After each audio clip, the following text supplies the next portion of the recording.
Late position is where the table bends toward awareness. It's the space between control and patience, between pressure and flow. From here, every move carries influence, each bet shaping rhythm, each silence commanding respect. Tonight, we study how the cutoff and the button transform poker into quiet orchestration. This is not about loud aggression, it's about still power, effortless awareness, and the calm art of control. Chapter 1. Entering the Realm of Control. Late position is where awareness matures into command. When you sit in the cutoff or the button, the table no longer dictates pace, you do. Every fold before you is information. Every small hesitation a clue.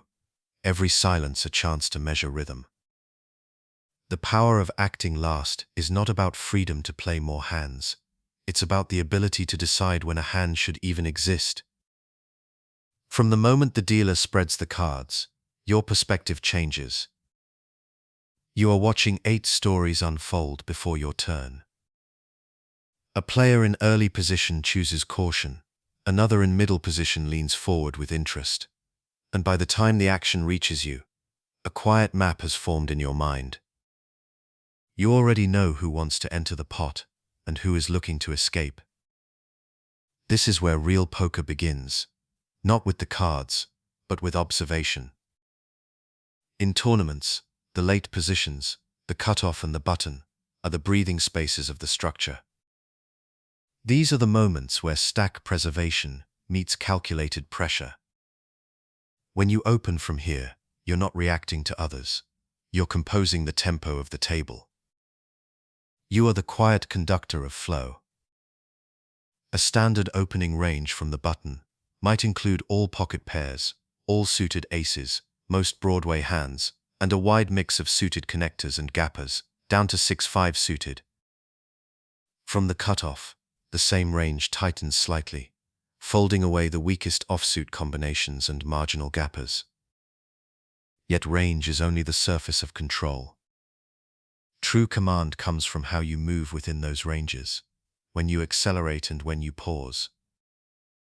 Consider a common situation. Blinds are 1,000 and 2,000, with a 2,000 ante. You sit with 80,000 chips on the button. The table folds to you. Both blinds are competent regulars with mid-stacks. Here your decision is not simply whether to raise, it is how to raise with awareness. A men raise to 4,000 keeps your range open and balanced. A larger open, perhaps 4,800, signals structure, inviting fewer calls. Your stack depth allows multiple continuations without risk of ruin. This is the heart of the late position mindset. Control through preparation, not through force. Every open from this seat should carry intention. Loose play in early rounds builds the wrong image, while too much discipline allows the blinds to exploit your caution. The art is in rhythm, knowing when to apply soft pressure and when to let stillness disguise your next motion. Most players misuse the button as a license to gamble. Masters treat it as an arena for patience. Control is not what you take from others, but what you maintain within yourself. As the tournament progresses, the meaning of late position evolves. In the early levels, you're shaping table flow and image. Midway through, you're leveraging stack depth against fear and fatigue. Near the bubble, the button becomes an engine of selective pressure. When shorter stacks tighten to survive, you widen slightly, opening hands like Queen 9 suited or Ace 5 offsuit that would have been folded earlier. You're no longer playing your cards, you're playing the structure itself. Every orbit from late position is a meditation on timing. You don't chase momentum, you listen to it. When the table grows restless, you can slow the rhythm with a brief pause. When it tightens, you expand. Awareness of collective energy is as vital as knowing hand equity. A single deep breath before acting can center you in that rhythm, aligning thought with control. Control also means knowing when not to use your position. Sometimes the most powerful button is the one that folds quietly, allowing tension to build. Players will watch and adjust, expecting aggression that never comes. Later, when you do raise, they respond with hesitation rather than resistance. Your silence becomes an invisible investment. From the cutoff, your awareness must stretch further. You must balance the power behind you with the pressure in front. The button might re-raise you light, the blinds might defend wide. Therefore, your opening range from the cutoff should carry structural integrity, hands that can continue comfortably versus resistance. King 10 suited, Queen Jack offsuit, pocket 8s, these are hands that can absorb a 3-bet without fear or fold gracefully when pressure exceeds their strength. Your identity in this seat is one of flexibility. Imagine again, you sit in the cutoff with 70 blinds. The button is aggressive, the small blind cautious, the big blind creative. The table folds to you holding ace 9 suited. It's a perfect spot to open, balanced, aware, and sustainable. If the button 3-bets, you can call in position with a hand that flops well. If the blinds fold, you've earned the pot through rhythm, not risk. These small victories compound into long-term control. You are not chasing outcomes, you are building flow. As you continue to open in rhythm, watch how the table begins to adjust. Early position players start tightening, no longer willing to enter weakly. The blinds start experimenting with wider 3-bets. This is the dance of command, action and counteraction, all dictated by your silence and your timing. You don't need to dominate every hand, you need to guide the flow of play toward your comfort.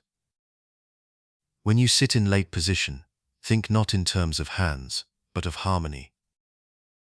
Your goal is to keep the table within your rhythm, neither chaotic nor stagnant.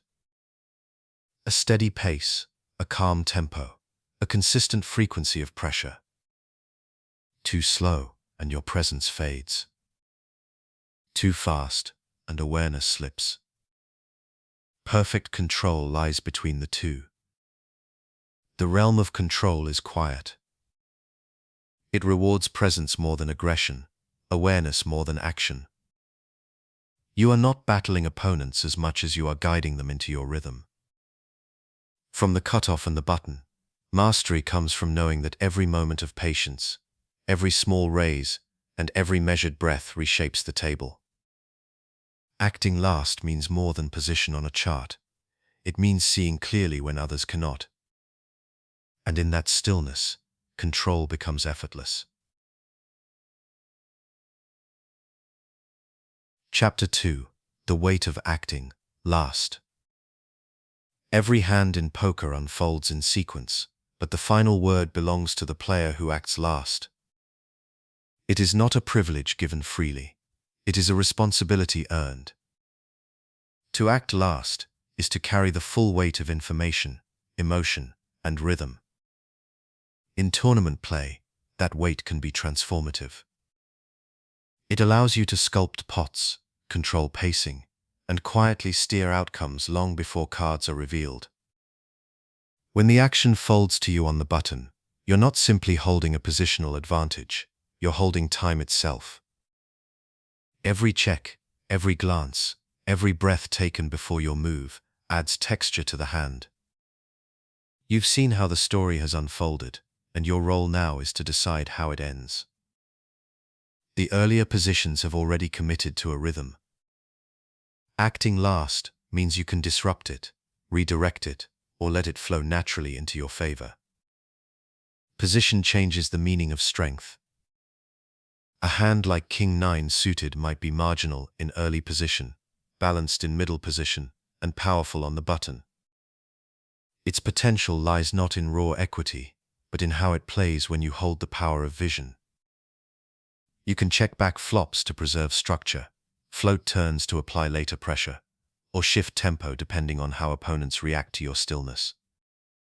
Acting last allows your decisions to be sculpted by awareness rather than impulse. Consider a standard situation in a mid-stage tournament. Blinds at 2,000 and 4,000, ante 4,000. The table folds to you on the button with 100,000 stack. The small blind has 60 blinds. The big blind has 40. You look down at Jack 10 suited. This is not merely a hand, it's a canvas. You open to 8,000, a measured min-raise designed to maintain rhythm. The small blind folds. The big blind calls. The flop comes Queen 7-3 rainbow. He checks. You pause. There's no need to fire immediately. Your position grants patience.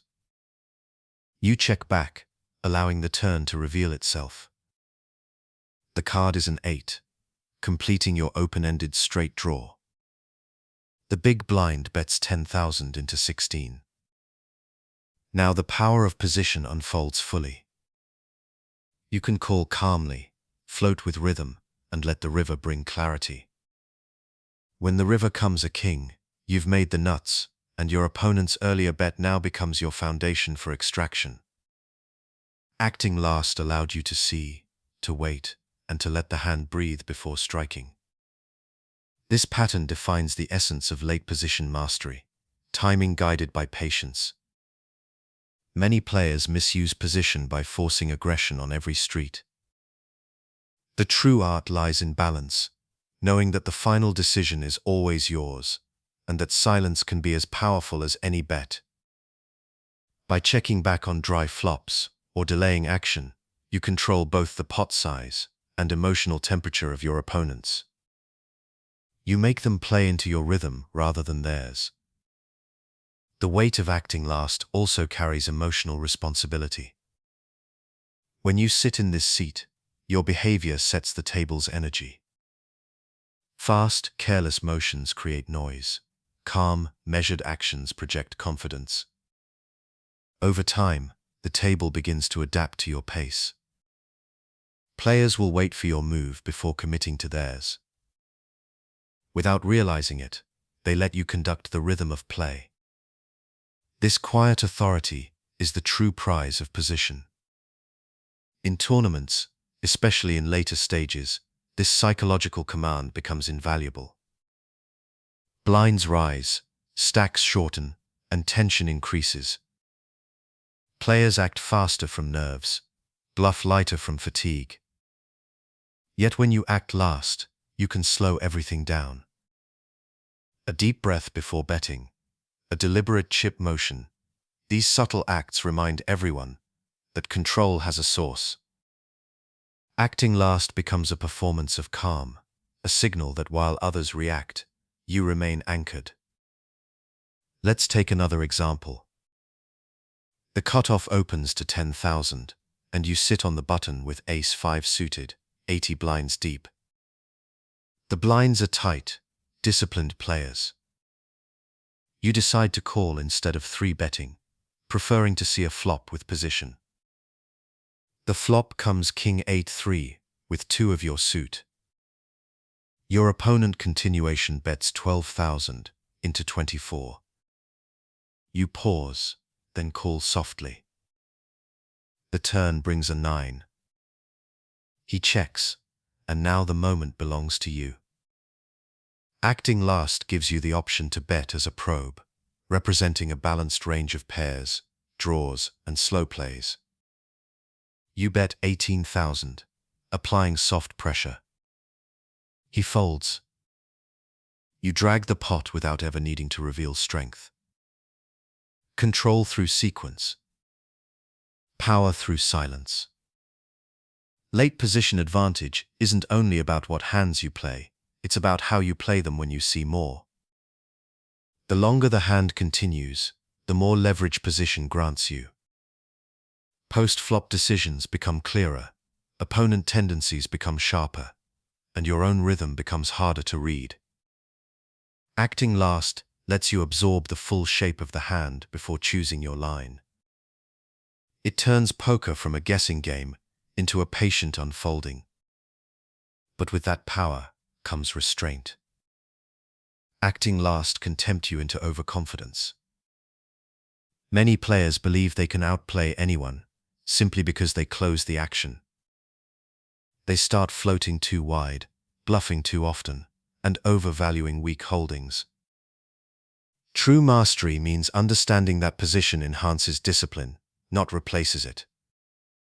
The weight of acting last is knowing when to use your visibility to create pressure and when to let patience protect your stack. Control also means emotional neutrality. When you act last, every pot feels like yours to win, but not every pot should be taken. There is quiet wisdom in folding from the button after observing strong lines from earlier seats. It reinforces table balance and keeps your rhythm sustainable. Long tournaments reward those who conserve energy as much as those who apply it. By letting go of unnecessary battles, you preserve strength for moments that matter. From a structural standpoint, acting last lets you shape pot sizes across entire levels. You can manipulate variance simply by deciding when to inflate or reduce risk. You can keep hands small when stacks are deep and expand them later when ICM pressure rises. The ability to decide tempo hand by hand is what separates positional awareness from true command. The longer you sit in this seat, the more you feel its rhythm. The button and cutoff are not about chaos or freedom, they are about flow. You begin to anticipate how pots will evolve before the first bet. You can sense when opponents are uneasy, when they are protecting chips, when they are ready to release. The game slows down, not because time changes, but because your perception deepens. Acting last gives you the silence needed to hear everything that happens. In poker, there is no greater clarity than watching others act before you. Their decisions reveal fragments of truth. Your role, acting last, is to arrange those fragments into a pattern that guides your next move. The weight of acting last is heavy because it holds knowledge. But it's a gentle weight, one that steadies rather than burdens. When you learn to carry it quietly, the table begins to follow your rhythm, and the game becomes your reflection. Chapter 3: Awareness as Advantage. Every advantage in poker begins with awareness. It is the first discipline that separates control from chaos. In late position, awareness becomes a form of power that requires no aggression to exist. It is the understanding of flow, the quiet observation of rhythm, and the ability to recognize what the table feels before anyone else does. Acting last gives you the space to see not only what players do, but why they do it. When you sit on the button or in the cutoff, the table becomes a living diagram. You can see who guards their chips and who seeks engagement. You can sense which players act quickly to hide nerves and which ones hesitate before strength. Awareness turns each orbit into study. Every hand that doesn't involve you still feeds your understanding. You begin to notice the subtle patterns: who continuation bets too frequently, who check raises from frustration, who uses the same motion whether bluffing or strong. The rhythm of the table reveals itself like music, once you stop trying to force your own beat. From this seat, you are not reacting, you are perceiving. Awareness transforms ordinary situations into opportunities. For example, when a middle position player opens to 9,000, and you notice that his chip stack is neatly arranged with exact even towers, you can sense a structured, disciplined player, one less likely to play speculative hands out of rhythm. Your button call with 8-7 suited carries awareness of his discipline, not defiance against it. You can take flops against him, knowing his range is clean and your implied odds are high. Awareness doesn't fight order, it moves with it. In tournaments, awareness takes many forms. There's spatial awareness, knowing stack sizes, position, and table flow. There's emotional awareness, sensing when a player is tired, tilted, or protecting a short stack. And there's structural awareness, understanding how blind levels and antes influence table behavior. When you combine these three, you start to anticipate the table, rather than respond to it. That anticipation is what gives late position its calm authority.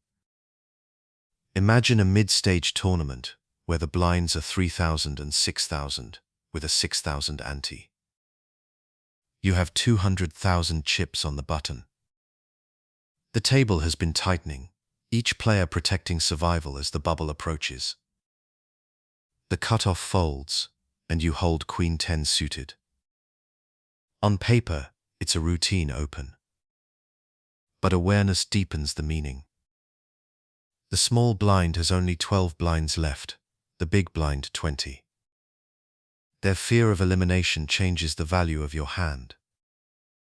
Your open now applies not just range pressure, but emotional pressure. They are defending their tournament life, while you are expanding into freedom. You raise to 12,000. Both blinds fold instantly. Awareness turned a marginal holding into an easy collection. No contest, no stress, just rhythm. Awareness also protects you from overextension.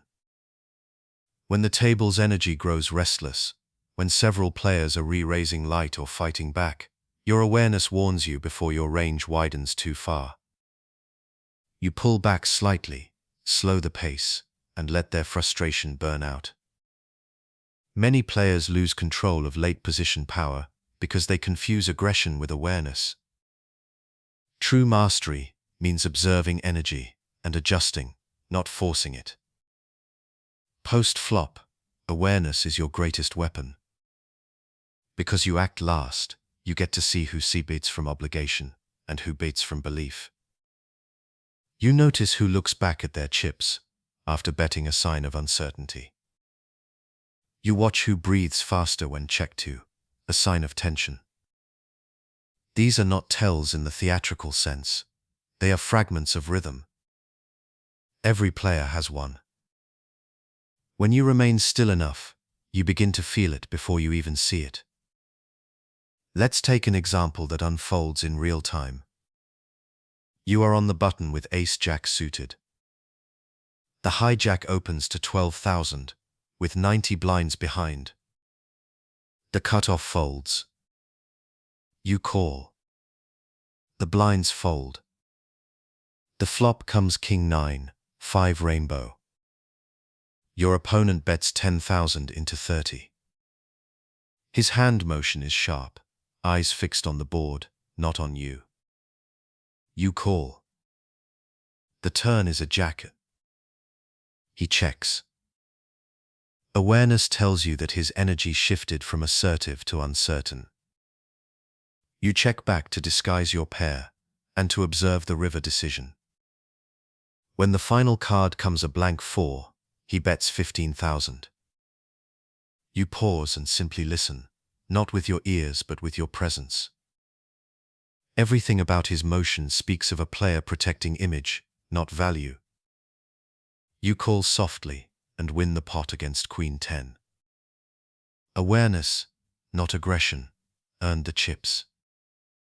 What makes awareness so powerful from late position is the luxury of time. You see more before you act, and that extra beat between information and decision allows space for clarity. Most players use that time to plan bets. Masters use it to feel rhythm. You begin to sense when a check is surrender and when it's a trap. You learn to float because you feel weakness, not because the board suggests it. You develop an intuition that doesn't come from numbers alone, it comes from stillness. Range construction also benefits from awareness. When you open from the button against observant opponents, awareness tells you how to adjust your frequencies. Against a table defending loosely, tighten your weakest hands and protect your image.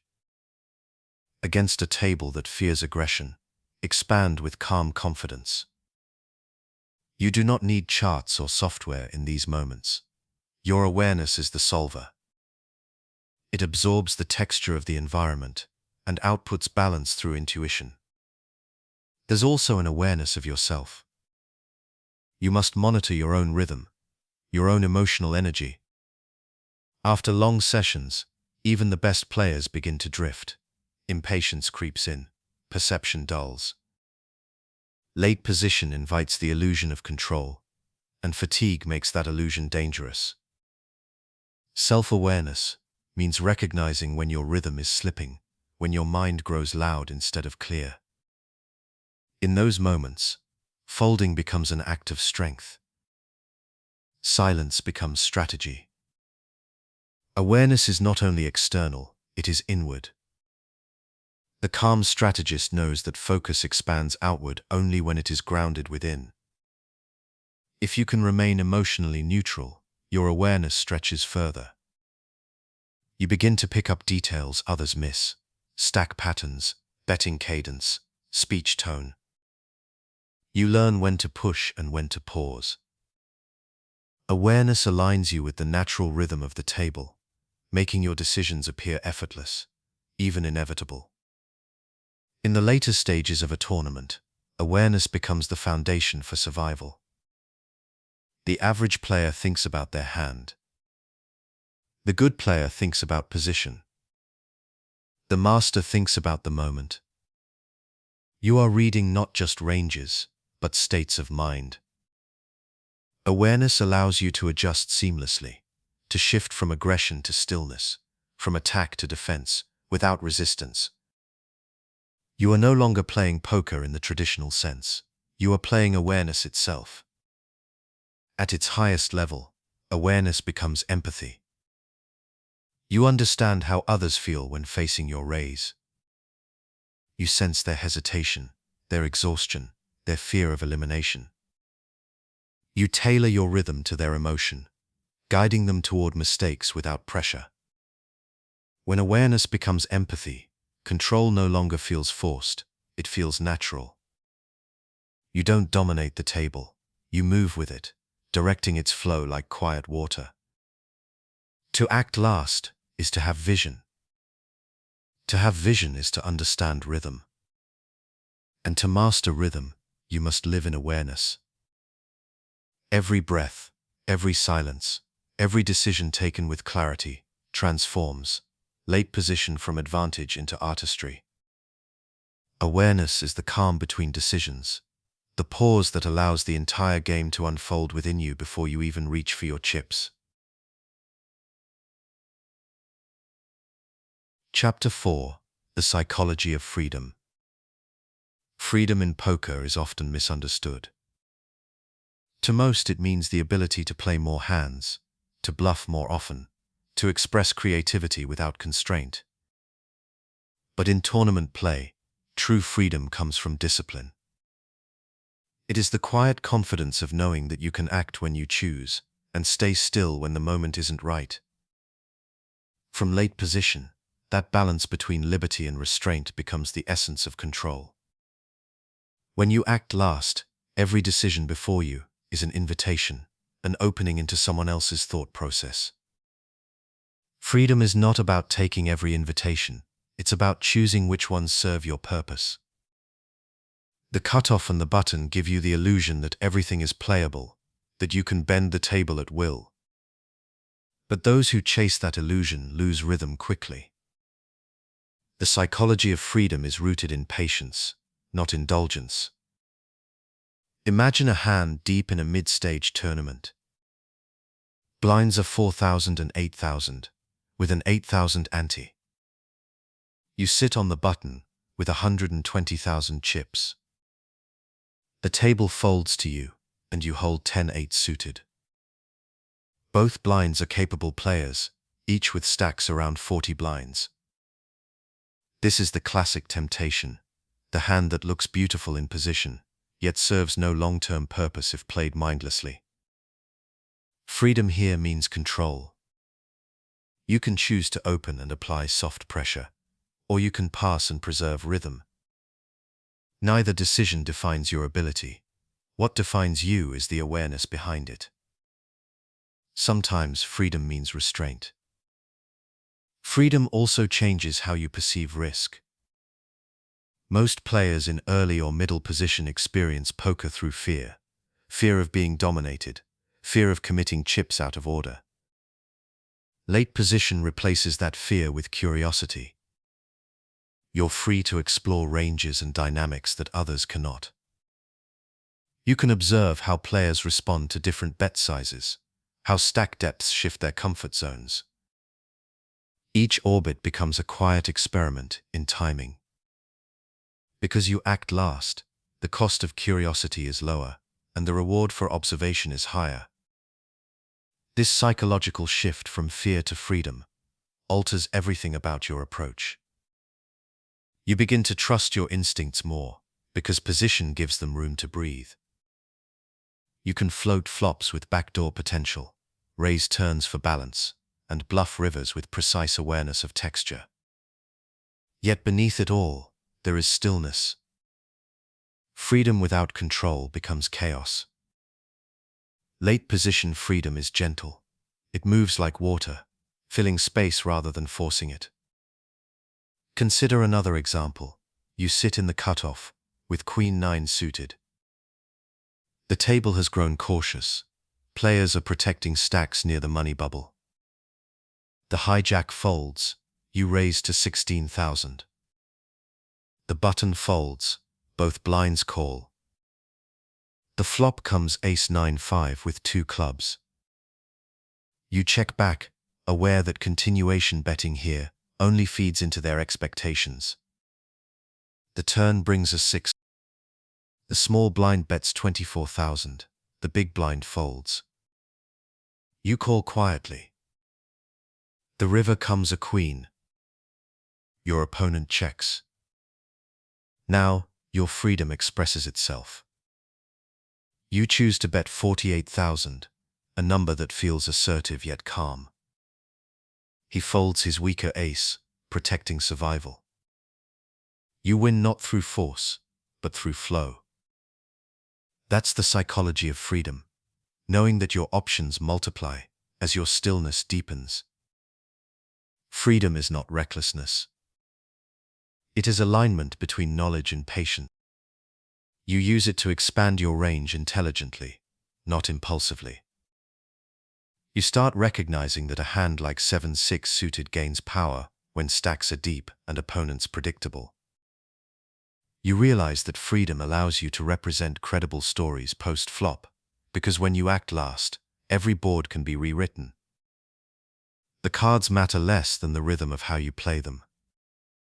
From a tactical standpoint, this means balancing 2 internal forces, creativity and consistency.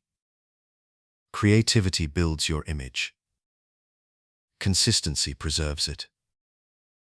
Late position gives you freedom to mix strategies, to limp occasionally on the button in deep stacks, to 3-bet light from the cutoff when the table tightens, to slow down when fatigue sets in. Freedom lets you adapt, but it never breaks your foundation. You're free because you've earned stability. Emotionally, freedom requires detachment. You cannot chase outcomes. Every hand must exist as its own meditation. Whether you win or lose the pot, your sense of control remains constant. The psychological danger of freedom is ego, the belief that power means invincibility. The calm strategist avoids that trap by remembering that freedom is fragile. It disappears the moment you play without awareness. True power lies in restraint, in the ability to walk away from marginal spots, even when position tempts you forward. In late stages of tournaments, freedom takes on new meaning. As antes grow and stacks shorten, the value of acting last intensifies. You are free to apply pressure, because the structure demands it. When you open from the button, with hands like King 7 suited or Ace 3 offsuit, you are using mathematical freedom, leveraging fold equity and position to extract small edges. But even then, the tone must remain soft. You are not bullying, you are guiding. Your freedom is calibrated to structure, not emotion. The best players understand that freedom in poker isn't about how many hands you play, it's about how clearly you see the game when you play them. Acting last gives you the privilege of clarity. Every action has meaning. Every pause has purpose. You are no longer chasing control, you are living it. The table moves as you move, reacts as you react. Your opponents begin to play into your rhythm, adjusting unconsciously to your pace. From the cutoff and the button, you can shape entire sessions without aggression. A few well-timed folds, a few precise opens, and your table image becomes one of calm certainty. Players stop challenging your raises because your rhythm feels unshakable. You've taught them to see your freedom as strength and your silence as dominance. There's also spiritual freedom, the kind that comes from accepting variance. Acting last doesn't guarantee victory. Sometimes you'll play perfectly and still lose. Freedom means allowing that truth without resistance. You can't control outcomes, only process. By detaching from results, you preserve emotional balance, keeping awareness intact through every high and low. In long tournaments, that psychological endurance becomes your greatest weapon. Every orbit, you'll find moments where freedom whispers quietly, a spot where the table slows, where everyone hesitates, waiting for someone to act. That's where you breathe, assess, and decide whether the moment belongs to you. Sometimes it will. Sometimes it won't. Either way, you act with intention. That is real freedom. In late position, the psychology of freedom is not loud. It does not announce itself with aggression or spectacle. It flows quietly beneath your composure, guiding each movement with purpose. The freedom to raise. The freedom to fold. The freedom to wait. Each decision is part of a larger rhythm, one you control not through dominance, but through peace. Freedom, in its truest form, is awareness without tension. The cards come and go. Stacks rise and fall. But your mind remains clear, your rhythm unbroken. Acting last gives you vision. Discipline gives you freedom. Together they create the calm foundation of control. Would you like me to move forward to Chapter 5, Structuring Late Position Ranges, continuing with 1,000-word chapters that blend deep-range logic, tournament dynamics, and reflective narration? Chapter 5, Structuring Late Position Ranges. Every position at the table carries its own set of responsibilities. In the early seats, structure means protection. In the middle, it means balance. But in late position, the cutoff and the button, structure becomes an instrument of creativity. The range you construct here defines not only your opportunities, but your image. It determines how the table sees you, how the blinds respond, and how freely you can shape tempo across the tournament. When you build ranges from these seats, you are not simply choosing hands, you are composing rhythm. Your range should flow like music, wide enough to express possibility, but anchored by foundation. Without structure, freedom dissolves into noise. With too much structure, opportunity disappears. The balance between those forces is what defines mastery from the button and the cutoff. Let's begin with the button, the seat of ultimate vision. Acting last, you can profitably open a wide spectrum of hands. In a typical tournament environment, with 100 big blinds and antes in play, an optimal button opening range might reach close to 50% of all possible hands. That includes every pair, every suited ace, every Broadway, and a long tail of suited connectors and one-gappers extending to hands like 6-4 suited and 8-5 suited. Even hands as light as Queen 7 suited, King 6 suited, and Ace 2 offsuit hold merit when the blinds are passive or short-stacked. Yet numbers alone do not define structure. Awareness does. Your range flexes in response to the table's mood. If the blinds are aggressive, shorten your tail. Remove the lowest offsuit aces and weakest gappers. If they're tight or fatigued, widen instead, absorbing more combinations that can pressure folds pre-flop. Think of your button range as breath, expanding and contracting with rhythm. You are not memorizing charts, you are sensing balance. The cutoff carries slightly more restraint. You still operate with influence, but there is resistance behind you. The button can still wake up with strength.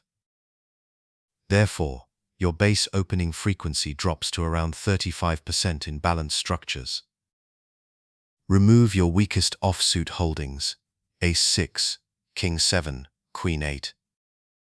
Keep your suited connectivity intact. It anchors your post-flop flexibility. The cutoff is a seat of awareness and transition, wide enough to apply pressure, but structured enough to defend integrity when 3-bet. The key to structuring both positions lies in purpose. Every hand you include should serve a role. Some hands exist to open and fold to pressure, light bluffs, suited gaps, small pairs.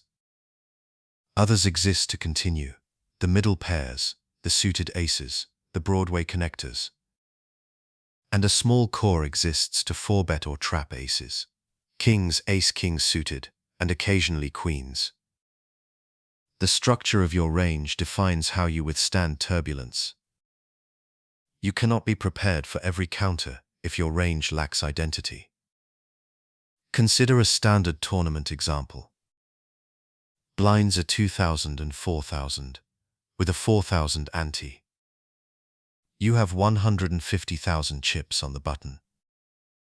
The table folds to you. The small blind has 90,000, the big blind 110. You look down at 9-7 suited. This hand lives at the outer edge of your opening range, loose but playable. You raise to 8,000. The small blind folds. The big blind calls. The flop comes King 10-3 with 2 hearts, giving you a backdoor draw and dynamic potential.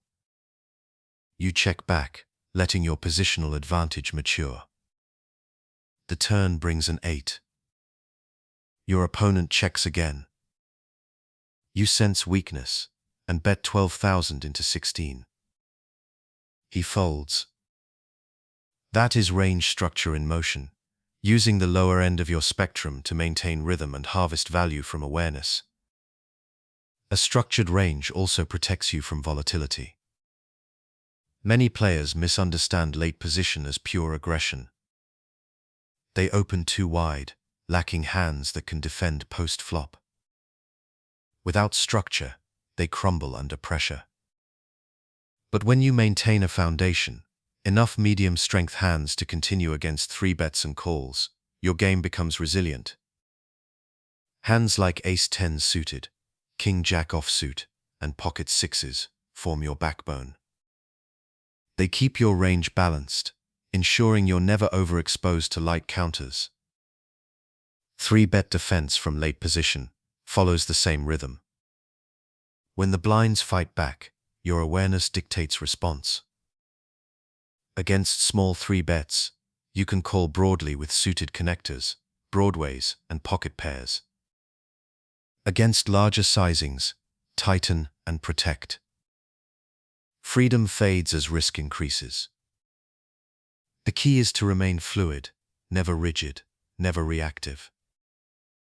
Late position range construction is not about memorization. It's about intuition guided by structure. There's also an emotional layer to structure. Your range expresses your mindset. A calm player builds ranges that breathe, adaptable, centered, aware. An anxious player overexpands, seeking action rather than opportunity. Your hand selection mirrors your internal rhythm. When your awareness deepens, your range naturally balances itself. You open just enough to maintain tempo, never too much to lose harmony. Each raise becomes an extension of composure. As the tournament evolves, your ranges should evolve too. Early on, when stacks are deep and antes small, play with a disciplined core. Focus on hands that maintain post-flop equity and position. In the mid-stages, when antes grow and blinds rise, your open frequency widens slightly to collect dead chips. The button and cutoff become engines of accumulation. Near the bubble, or final table, structure shifts again, now informed by ICM and fear dynamics. Against players protecting survival, widen your range to exploit caution. Against those with nothing to lose, narrow again, protecting stability. Late position play is a living process, never static, always adapting.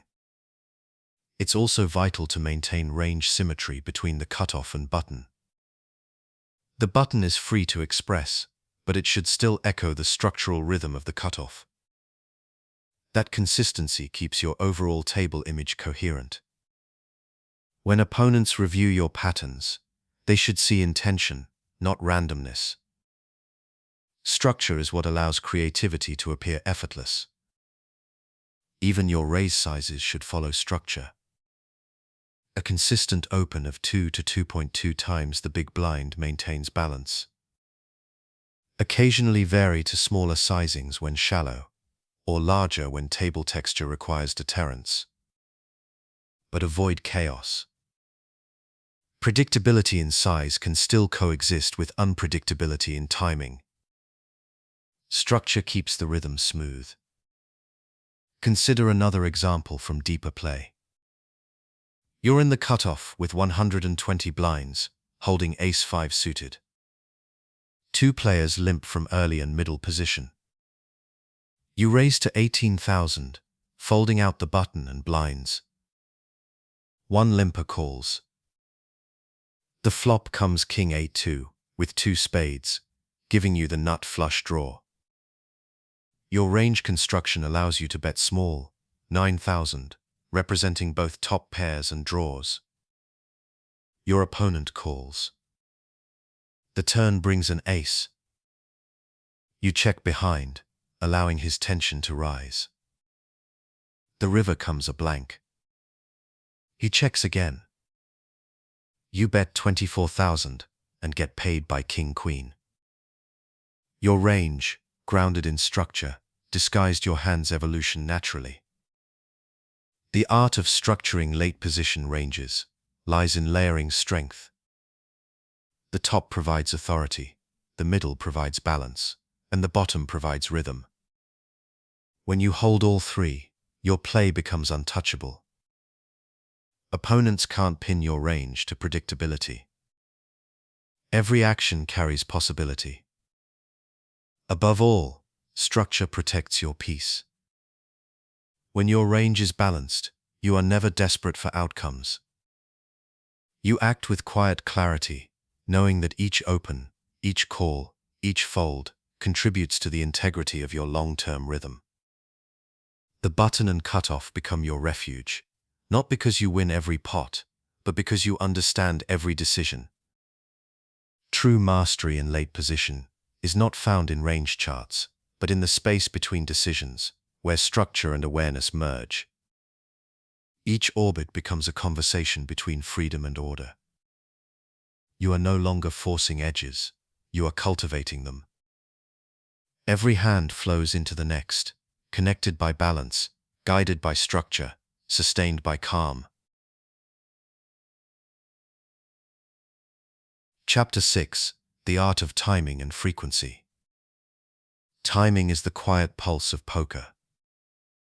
It moves beneath the surface of every hand, invisible yet constant, shaping outcomes before chips even enter the pot. From late position, timing becomes both your shield and your weapon. You do not control it by force, you feel it, align with it, and move when the rhythm calls. Mastery in this seat is not just about knowing which hands to play, but when and how often to act. Every player has a natural tempo. Some move quickly, trying to dictate pace through speed. Others act slowly, grounding their confidence in silence. As a late position player, your art lies in reading these patterns and blending into them. Timing is not about acting fast or slow, it's about harmony. You must move at the tempo that keeps opponents uncertain, but yourself completely at ease. Imagine the orbit of a tournament as a long, steady song. Each hand is a beat, each decision a note. From the cutoff or the button, your role is to feel where tension builds and where space opens. You can sense when the blinds are ready to defend, when middle position is restless, when the table grows quiet after confrontation. Acting last gives you access to that rhythm. You can apply pressure in the spaces others leave empty. This is the foundation of timing, awareness paired with restraint. Let's explore it through an example. The blinds are 5,000 and 10,000 with a 10,000 ante. You sit on the button with 180,000 chips. The table has tightened, each player conserving energy. Action folds to you with 9-5 suited. Statistically, it's a marginal open. But timing transforms it into opportunity. The blinds have just clashed in a large pot. They're restacking chips and emotionally recovering. You raise to 22,000. They both fold. You win without conflict. That is timing, not aggression, not luck, but presence. The opposite is also true. Poor timing converts strength into weakness. Picture the same scenario, but one orbit later. The blinds have settled. The big blind has just won 2 hands in a row and is confident. You open the same hand again, and this time he 3-bets. The difference isn't your range, it's the rhythm. Timing teaches you that every opportunity has an expiration.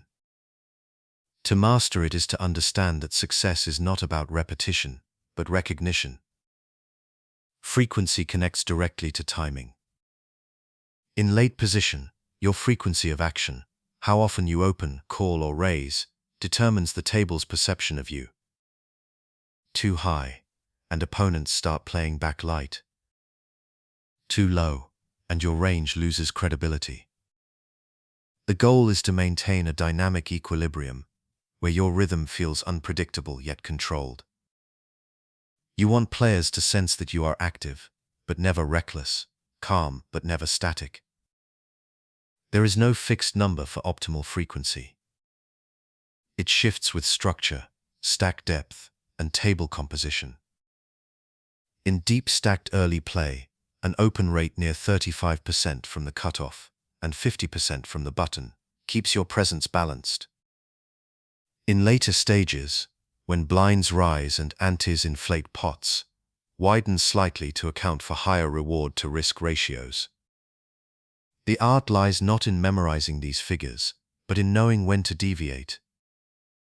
Frequency lives in flow, not in charts. From the cutoff, your timing must respect the button's potential to interfere. Opening too predictably invites exploitation. By varying rhythm, sometimes raising after a brief pause, sometimes instantly, sometimes skipping a hand you could open, you create uncertainty. The table learns that your silence is as meaningful as your motion. You are not playing by numbers. You are playing by feel. When players cannot sense your rhythm, they cannot prepare for it. One of the most profound timing advantages comes post-flop. Acting last allows you to decide the pace of the hand after information unfolds. You can slow the game down by checking behind on dry textures, forcing opponents to reveal more on later streets. Or you can accelerate the tempo, betting quickly when you detect hesitation. Each decision carries tone. Fast bets convey confidence. Delayed actions suggest balance or trap. Mastery lies in blending both, crafting a rhythm that speaks without revealing. Consider a post-flop scenario. You open from the button with King 10 suited, and the big blind calls. The flop comes Jack 8-3 rainbow. Your opponent checks quickly. You take a small breath and check back. The turn brings a queen, completing your straight. Now he bets 20,000 into 30. You pause, not theatrically, but deliberately, and call. The river comes a blank 4. He checks. You wait 5 seconds, then bet 40,000. That small delay anchors your action in authenticity. Your timing feels human, natural, unforced. Opponents trust your rhythm when it's believable. Timing is not just strategy, it's performance. Tournament pressure amplifies the importance of timing. As stacks shorten and tension grows, the difference between a calm pause and an anxious one becomes visible.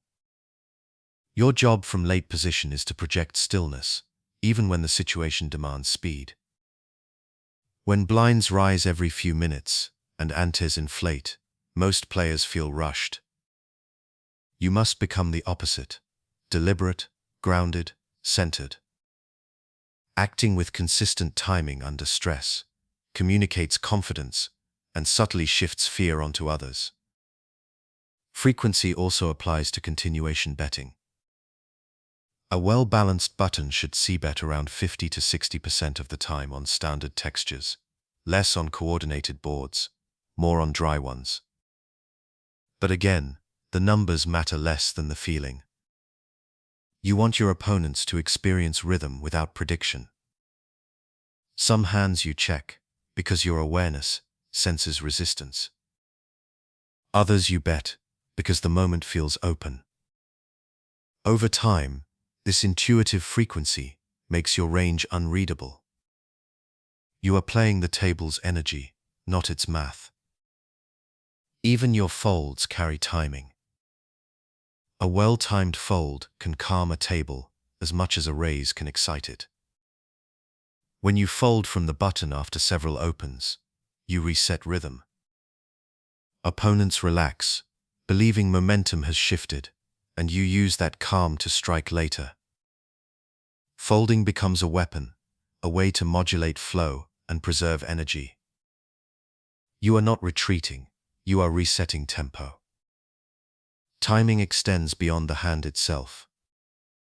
In tournaments, momentum carries psychological inertia. Winning several small pots in sequence builds invisible credibility.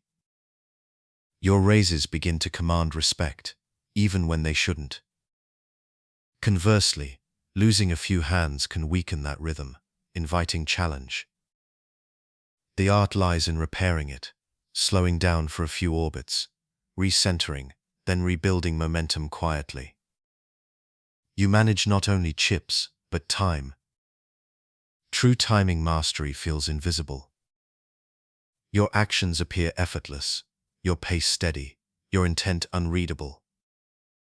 Opponents begin to make decisions out of sync, folding too often, calling too late, misjudging your range entirely. That is the effect of perfect rhythm. It cannot be forced, it must be felt. The psychology behind timing and frequency connects deeply to composure. If you are calm, your rhythm stabilizes. When you rush, your actions lose coherence. Every strong player learns eventually that strategy without rhythm collapses under stress. From late position, your advantage is built not on aggression alone, but on control of time itself. You move when others hesitate. You wait when others rush. You occupy the space between reaction and decision, the still point where clarity lives. In the quiet of late position, timing becomes meditation. Each orbit is an exercise in patience. Each decision is a breath. You are not counting hands or forcing openings. You are flowing with awareness. Sometimes the moment calls for expansion, sometimes for retreat. Both are victories when guided by presence. When your timing and frequency align, poker ceases to feel like competition. It becomes expression, a calm, deliberate rhythm where control arises naturally. You no longer chase opportunity, you inhabit it. The table slows, awareness expands, and every action unfolds at the exact moment it was meant to. That is the art of timing, not haste, not hesitation, but harmony. Chapter 7. Building the Button Mindset. The button is not a seat, it is a state of mind. It represents presence, patience, and quiet control. It is the space where all information converges, where every player has spoken before you, and every choice you make carries the final word. The button mindset is not about playing more hands, it is about seeing more clearly. It is awareness elevated to authority. When you hold the button, the table revolves around you. The dealer slides the action in sequence, and by the time it reaches your hands, 8 decisions have already been made. Some are folds, others raises, a few limps or calls. Each carries data, fragments of rhythm, that form a complete picture by the time it's your turn. The button mindset means absorbing those fragments without haste. It means using time as a tool. To play the button well is to understand that this position is both your safest and most dangerous place. Safest, because you see everything. Dangerous, because freedom tempts recklessness. Many players confuse opportunity with obligation. They feel compelled to act simply because they can. The master learns restraint, choosing to play, not because position allows it, but because awareness demands it. Let's explore the psychological foundation first. The button is the emotional center of control. When you sit there, the table's energy flows toward you. Everyone else must act first. Their uncertainty becomes your clarity. But this advantage can disappear if your mind is loud, if you rush decisions, chase momentum, or crave dominance. The calm button player, by contrast, treats each hand as a new beginning. He listens. He waits. He acts only when rhythm aligns.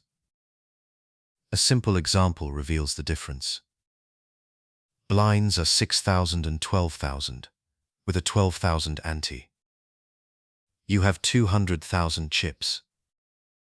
The table folds to you on the button with Jack-8 suited. Both blinds have mid-stacks around 60 blinds. In theory, this is a standard open. You raise to 24,000, and the small blind folds. The big blind calls. The flop comes King 5-2 rainbow. He checks. You check back, holding position and flow. The turn brings a 7, giving you a gut shot. He checks again. You sense tension, his rhythm stutters, his motion delayed. You bet 30,000. He folds. This is the button mindset in motion. Patience first, pressure second. You didn't win because you had the best hand. You won because you let the moment unfold before acting. The button mindset also extends to your range. From here, your spectrum of playable hands expands widest, but it should still carry integrity. Freedom without structure creates chaos. Your button range thrives when it blends aggression with discipline, strong value hands, balanced bluffs, and enough middle strength to continue comfortably post-flop. Every open communicates something to the table, even when you don't intend it. The calm strategist uses consistency to protect unpredictability.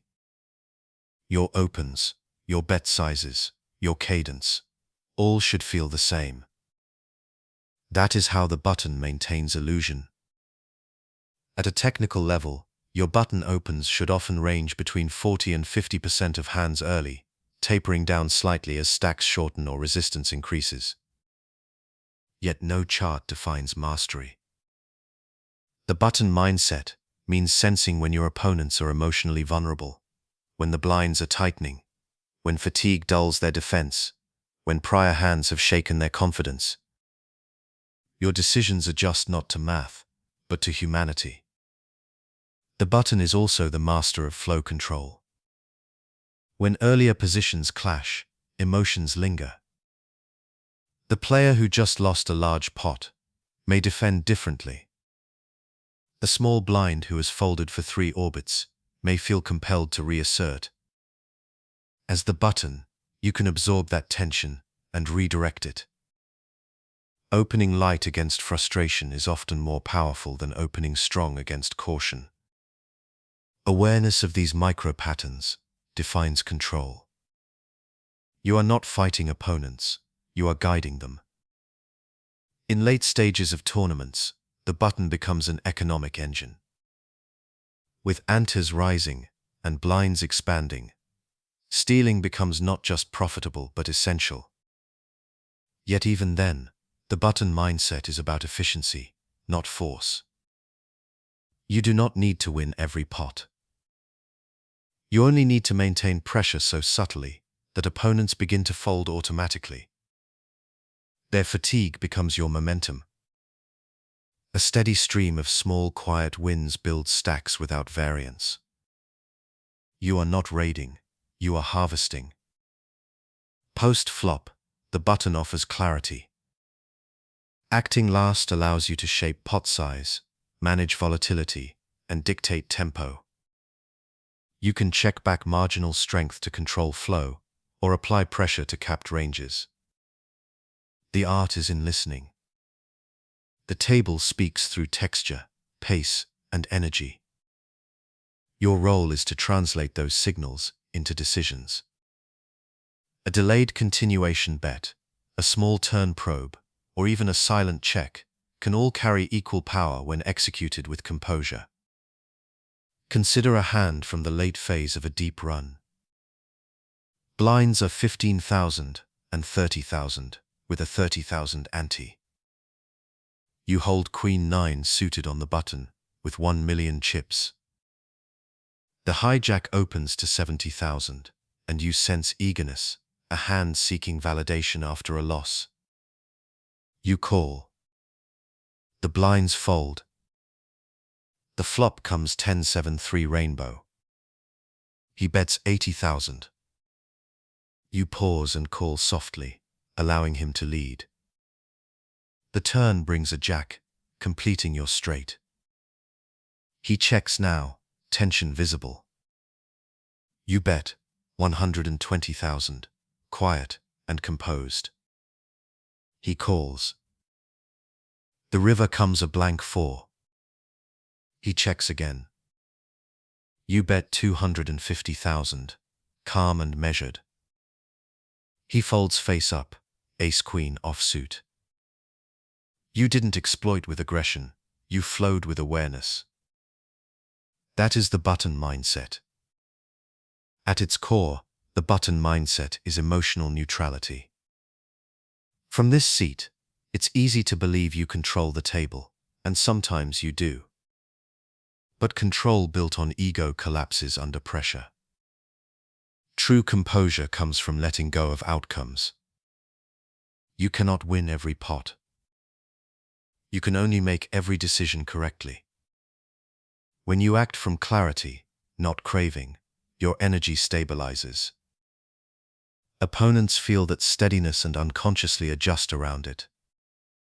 The table begins to play in your rhythm without realizing it. The button is also your teacher of humility. Because you act last, you experience more information than anyone else. But information alone doesn't guarantee success. Sometimes you'll read perfectly and still lose. Sometimes you'll apply flawless timing only to face variance. The button mindset accepts this truth. It embraces uncertainty as part of rhythm. The goal is not perfection, but presence. You don't need to control every outcome, only your awareness in each moment. Over the course of a tournament, your button rhythm becomes your identity. Players will begin to see you as the quiet center of motion, steady, alert, unpredictable. They will fear your raises, not because of aggression, but because of calm. That image carries weight far beyond any single hand. It becomes energy that lingers between orbits. You are no longer just another player, you are the metronome of the table. When you master the button mindset, poker transforms. Each decision flows effortlessly into the next. You are aware of stack depths, aware of emotion, aware of timing, but none of it feels heavy. It feels natural. Acting last no longer feels like a privilege. It feels like meditation. The button teaches you that control is not about dominance, but about harmony, the balance between confidence and quiet. The button mindset is the culmination of patience and awareness. It is not learned through theory alone. It is cultivated through presence.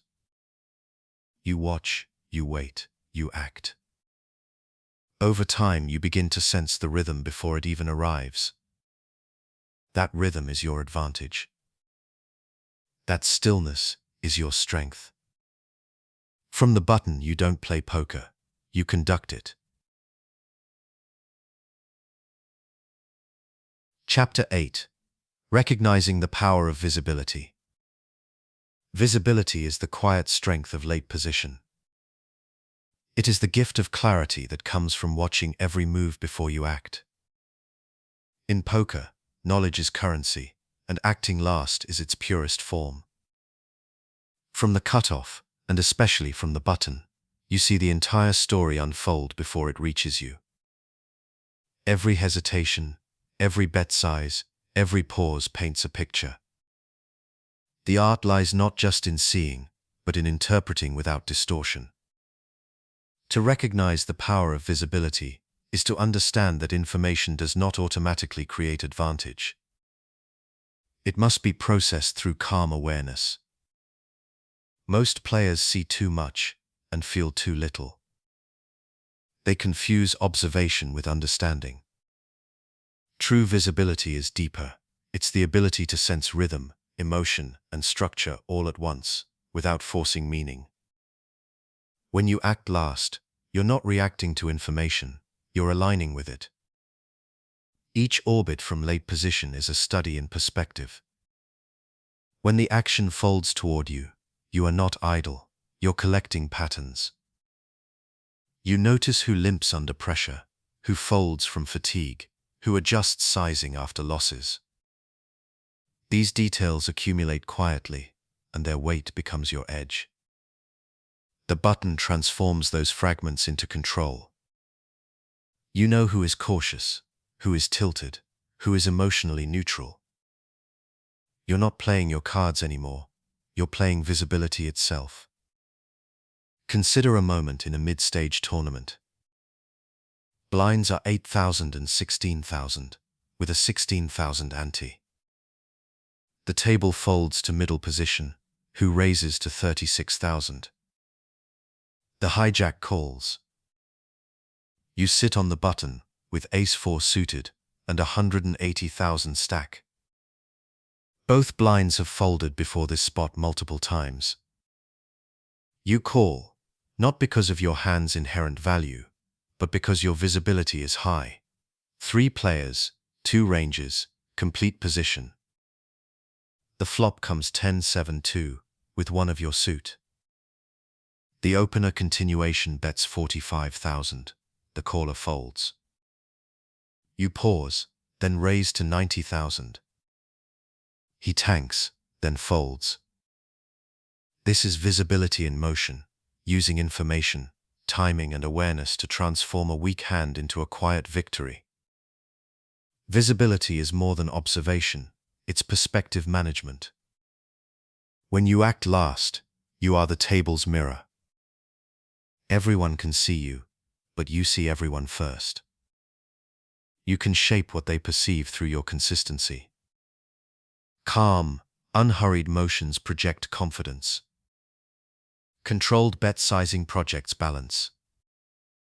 You can weaponize visibility by creating an image of predictability that hides infinite variation underneath. The key is to maintain one clear rhythm, so your opponents project false certainty onto you. Many players underestimate how much their behavior communicates from early and middle positions. When you act last, those cues become legible. A player who glances at his chips before betting reveals premeditation. A player who sighs before folding reveals fatigue.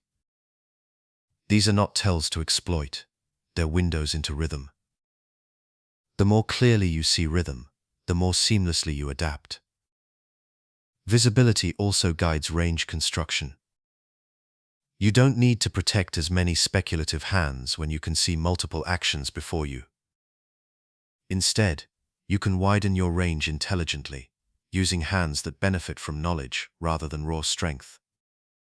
Suited connectors, suited gappers, and small pairs gain amplified value when played in position. Their flexibility multiplies when you act last, because you get to decide how large or small each pot becomes. Visibility is not about seeing cards, it's about seeing possibilities. Post-flop, visibility becomes precision. Acting last allows you to manage tempo on every street. You can check back when texture favors your opponent's range, or apply pressure when he hesitates. You can float with hands that have potential, waiting for signs of surrender. You can use delayed continuation bets to reclaim initiative. This level of control does not come from aggression, it comes from patience, informed by visibility. Imagine a hand near the bubble phase. Blinds are 12,000 and 24,000, with a 24,000 ante. You have 300,000 on the button. The cutoff, a nervous mid-stack, opens to 50,000. You hold King-9 suited. You call. The blinds fold. The flop comes Queen-7-3 rainbow. He checks unusual, after opening pre-flop.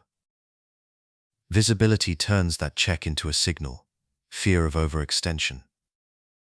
You bet small, 40,000. He folds instantly. You collect not just chips, but insight. He has shown that his continuation range is vulnerable. That awareness shapes your next orbit, your next opportunity.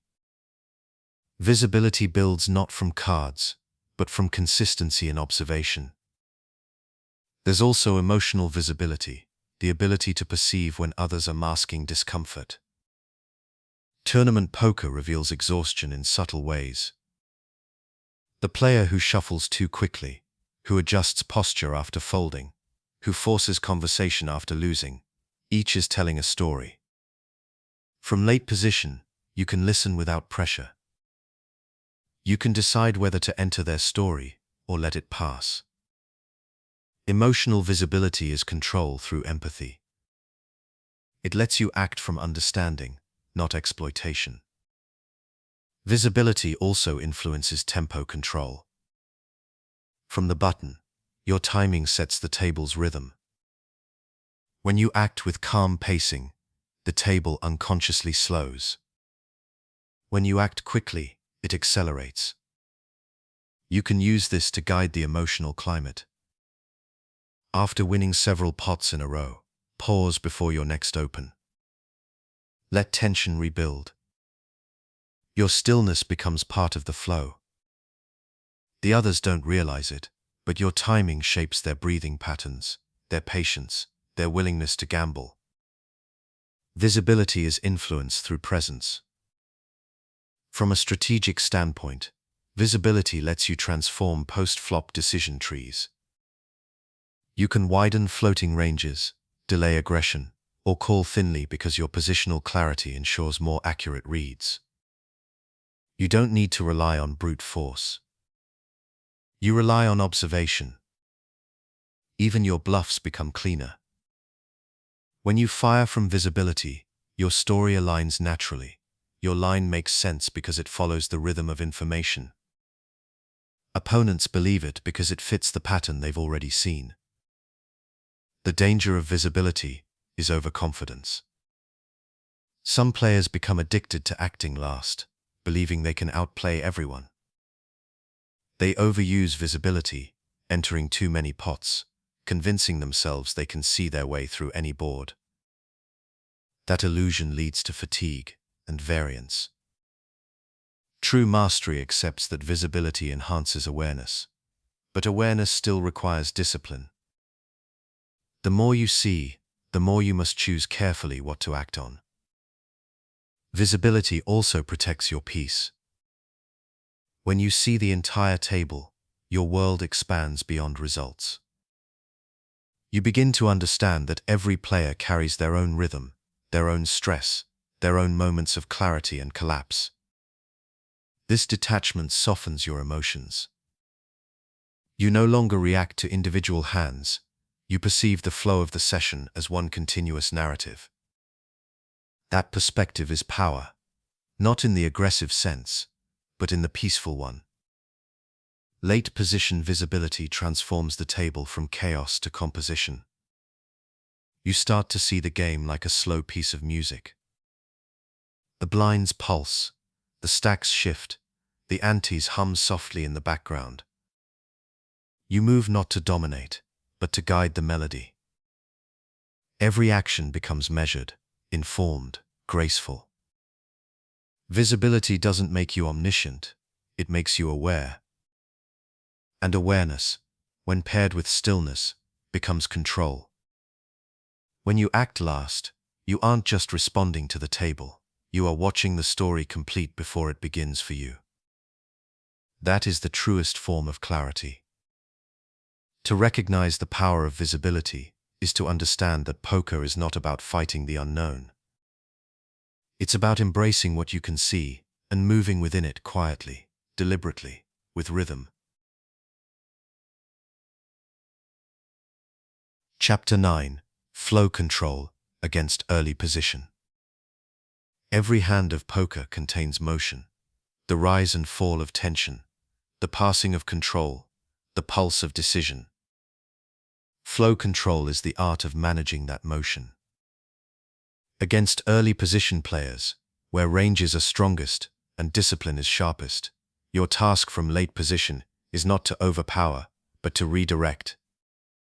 You shape rhythm through patience, turning their structure into your tempo. Early position play is built on integrity. Players opening from under the gun or early seats act with narrow ranges and tight construction. They represent hands of value, broadways, high pairs, strong-suited aces. Their purpose is to project stability. From late position, you must learn to play around that stability, not through it. Flow control means allowing their strength to define the frame of the hand, then quietly repainting what happens inside it. Imagine a hand early in a mid-stage tournament. Blinds are 10,000 and 20,000, with a 20,000 ante. The under-the-gun player opens to 40,000, sitting on a deep 200,000 stack. You are on the button with ace-10 suited and 240,000. The rest of the table folds. You call. The blinds fold. The flop comes queen 7-3 rainbow. He continuation bets 50,000. You call, calm and still. The turn comes a 10, pairing you. He checks. You check behind. The river brings a deuce. He bets 70,000. You pause, not because you're uncertain, but because flow control demands stillness. You call softly and win against ace-king. You didn't dominate the hand, you guided it. You allowed his early strength to define pace, then used position to decide when to resist and when to release. This is the essence of flow control, letting the hand breathe on your terms.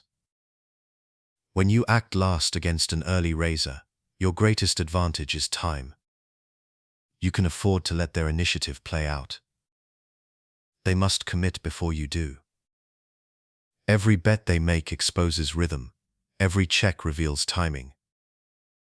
You control flow by deciding when to change it, when to accelerate, when to slow down, and when to let silence reshape the pot. Against early position players, your pre-flop calling range should carry hands that perform well post-flop, suited aces, suited connectors, and pocket pairs. These hands thrive when you can see turns and rivers without pressure. You're not looking to punish mistakes, you're looking to cultivate them. By keeping the pot manageable early and allowing the opponent to reveal information, you align the hand with your rhythm. Flow control is also about emotional awareness. Early position players often act with internal tension. They protect strong hands by betting large and weak ones by retreating quickly. Your role is to remain neutral, to neither challenge immediately nor surrender prematurely. When you call their continuation bets, you signal patience, not weakness. You remind them that control is shared now. This subtle psychological pressure causes discomfort. They begin to overcompensate, either by overbetting or by giving up too soon. In both cases, you've shifted the flow. Consider another example near the money bubble.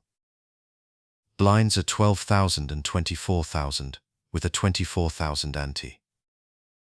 The under-the-gun player opens to 50,000, with 200 blinds behind. You're on the cutoff with pocket eights and 150 blinds. You call. The button folds. The blinds fold. The flop comes king 7-5 rainbow. He continuation bets 60,000. You call. The turn is a 4. He checks now. You sense his rhythm breaking. The aggressive opener is no longer certain. You check behind, keeping flow neutral. The river brings a 2. He checks again. You bet 80,000, calm and direct. He folds. Flow control turned position into profit, without confrontation. Managing flow also protects you from variance. When you face strong early ranges, big pots can lead to unnecessary volatility. Flow control lets you extract value quietly, collecting small edges without risk of ruin. Instead of challenging strength head-on, you guide the hand toward manageable waters. You rarely play for stacks unless you've already sensed imbalance. This measured tempo preserves endurance, especially across long tournament days. Flow control is not passive, it's deliberate stillness. Post-flop, your rhythm should reflect understanding, not fear. When an early raiser continuation bets, ask what their bet represents within flow. Are they maintaining momentum, or are they masking doubt? When they check, is it surrender or patience? You decide whether to continue aggression or pause it. Flow control often means declining to seize initiative too early. You allow space for them to misread your calm as hesitation. Later, when you bet, your action carries double weight. It feels inevitable. You can also manipulate flow through bet sizing. Small bets invite continuation. Large bets define boundaries.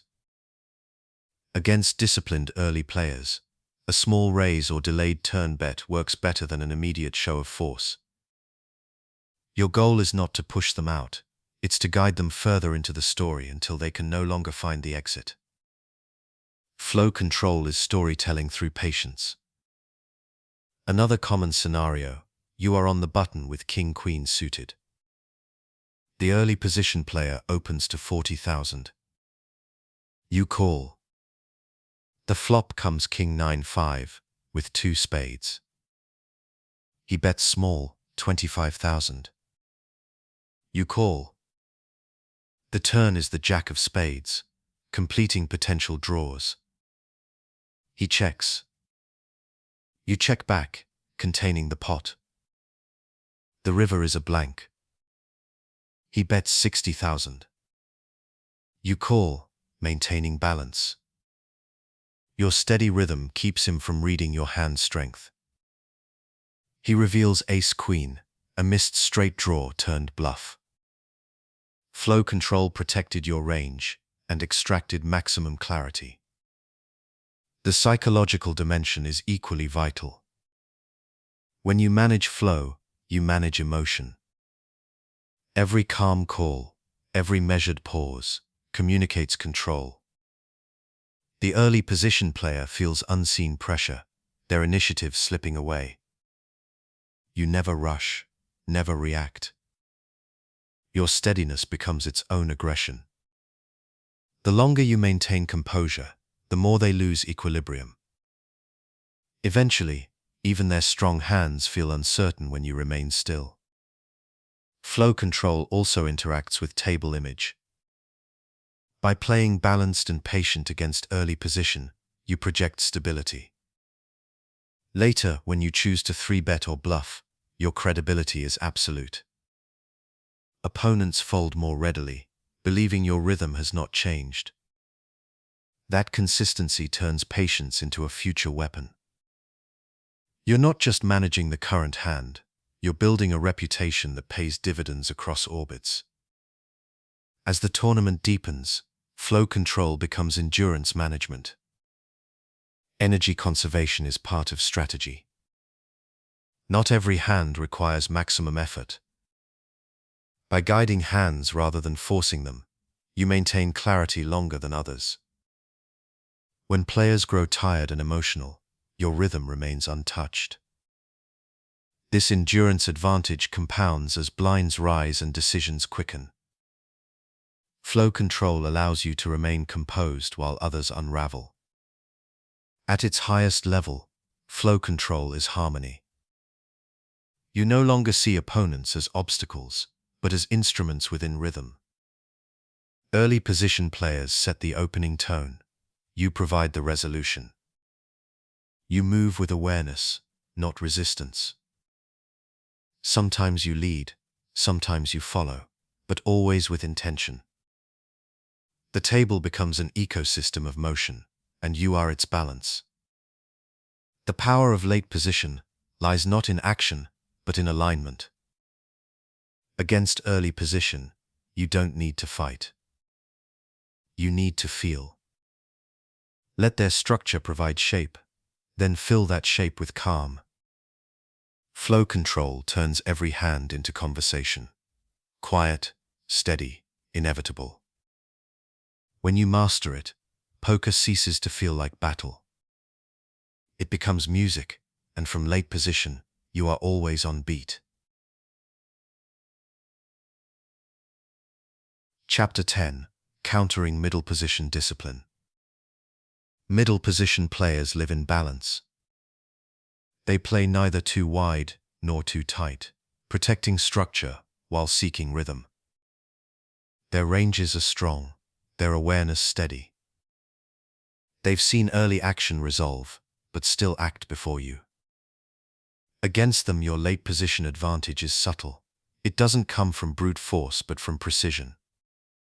Countering middle position discipline means learning how to use rhythm, range, and restraint to dismantle balance quietly. Discipline is predictable. A middle position player acts with reason. They open hands that can withstand resistance and fold those that can't. Their structure is statistical and calm, but it has one vulnerability: rigidity.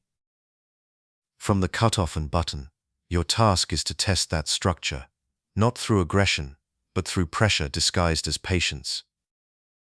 You make their discipline work against them. Let's imagine a situation mid-tournament. Blinds are 10,000 and 20,000, with a 20,000 ante. The middle position player opens to 45,000 from a stack of 300,000. You're on the button with King-Jack suited and 260,000. The blinds have shown no interest in defending wide. You call. The flop comes Queen 7-3 rainbow. He continuation bets 60,000. You pause, feeling rhythm. His motion is mechanical, a continuation bet from discipline, not conviction. You call. The turn brings a 10. His timing slows. He checks. You sense the pattern breaking. You bet 70,000. He folds. This hand isn't about luck or bluffing, it's about understanding rhythm and flow. Middle position players repeat patterns, you interrupt them. When you counter disciplined opponents, your first weapon is range fluidity. Middle position ranges tend to be consistent, ace-10 suited and better, medium pairs, strong broadways. Their line is linear. From late position, you counter with asymmetry. You play hands that don't fit traditional molds: 7-6 suited, Queen-8 suited, Jack-9 offsuit, hands that create uncertainty, post-flop. Against structured ranges, unpredictability becomes leverage. Your second weapon is tempo control. Middle position players thrive on rhythm. They like knowing where they stand. Their comfort lies in clear pacing, open, continuation bet, pressure. Your task is to interrupt that sequence without confrontation. Sometimes that means floating flops instead of raising, delaying aggression until their confidence fades.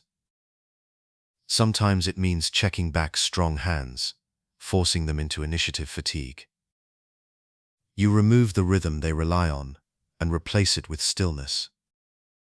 In stillness, structure collapses. Consider a hand in the later stages of a tournament. Blinds are 20,000 and 40,000, with a 40,000 ante. The middle position player opens to 80,000. You're in the cutoff with ace-5 suited. You 3-bet to 180,000.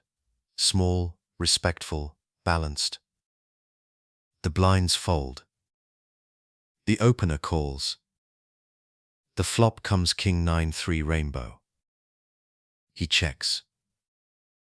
You check back, preserving flexibility. The turn brings a 4. He checks again. You bet 120,000, soft and deliberate. He folds. You didn't need to overpower him, only to let his discipline corner him.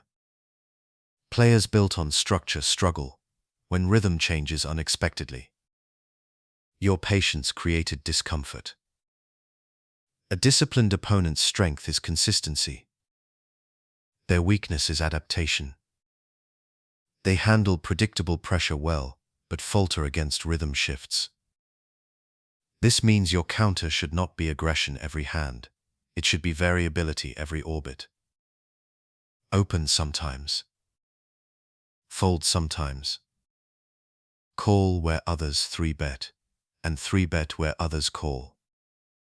Keep your frequency fluid, so their patterns dissolve. The goal is not to confuse them, but to deny them comfort. The psychology of discipline is also predictable. A middle position player prides themselves on correctness. They derive calm from doing things right. When they face situations that challenge that identity, unusual bet sizes, delayed lines, or unexpected calls, tension grows. You can feel it in how long they take to act, in how their breathing changes. This is not about exploitation, it's about sensing imbalance. You are not punishing mistakes, you are allowing them to reveal themselves. There is beauty in subtle defiance. For instance, when a disciplined player continuation bets the same sizing every flop, respond differently each time. Float with backdoors one orbit, raise the next, fold the third. You create narrative friction. They begin to question their structure. Once their confidence wavers, they either overcorrect or retreat. Both paths give you control. Countering discipline isn't about attacking range, it's about unraveling certainty. You also counter discipline with emotional stillness. Discipline thrives on reaction, it seeks predictability from others. When you remain calm, you deny it feedback. You don't feed its rhythm. Against such players, silence is your armor. You call with composure, fold without hesitation, and raise without noise. The more neutral your presence, the more invisible your control becomes. Middle position players begin to sense that they cannot read you. Their structure loses meaning because the data it relies on disappears. From a strategic standpoint, your post-flop lines should focus on delayed pressure. Most disciplined players plan 1 or 2 streets ahead. They build narratives that end cleanly. By waiting 1 beat longer before aggression, you move beyond their preparation. They come bet flop, expecting resistance or surrender. You float. They check turn, expecting closure. You bet. Each delay redefines rhythm. Patience becomes aggression disguised as peace. Consider another hand. You open from the button, with Queen 10 suited. The middle position player calls from the big blind. The flop comes Ace 7-4 rainbow. He checks. You check back. The turn brings a jack. He bets small, a structured probe. You call. The river is a king, completing your straight. He checks, perhaps satisfied with his line. You bet 2/3 pot. He folds after a long pause. You guided him through a rhythm he thought he owned. Flow control merged with awareness, dissolving his discipline entirely. In later stages, countering middle position requires ICM sensitivity. Their discipline tightens under financial pressure. They avoid confrontation, preferring to preserve stack equilibrium. This is your moment to expand slightly, widen, button opens, increase 3-bet frequency against their folds. Yet always remain balanced.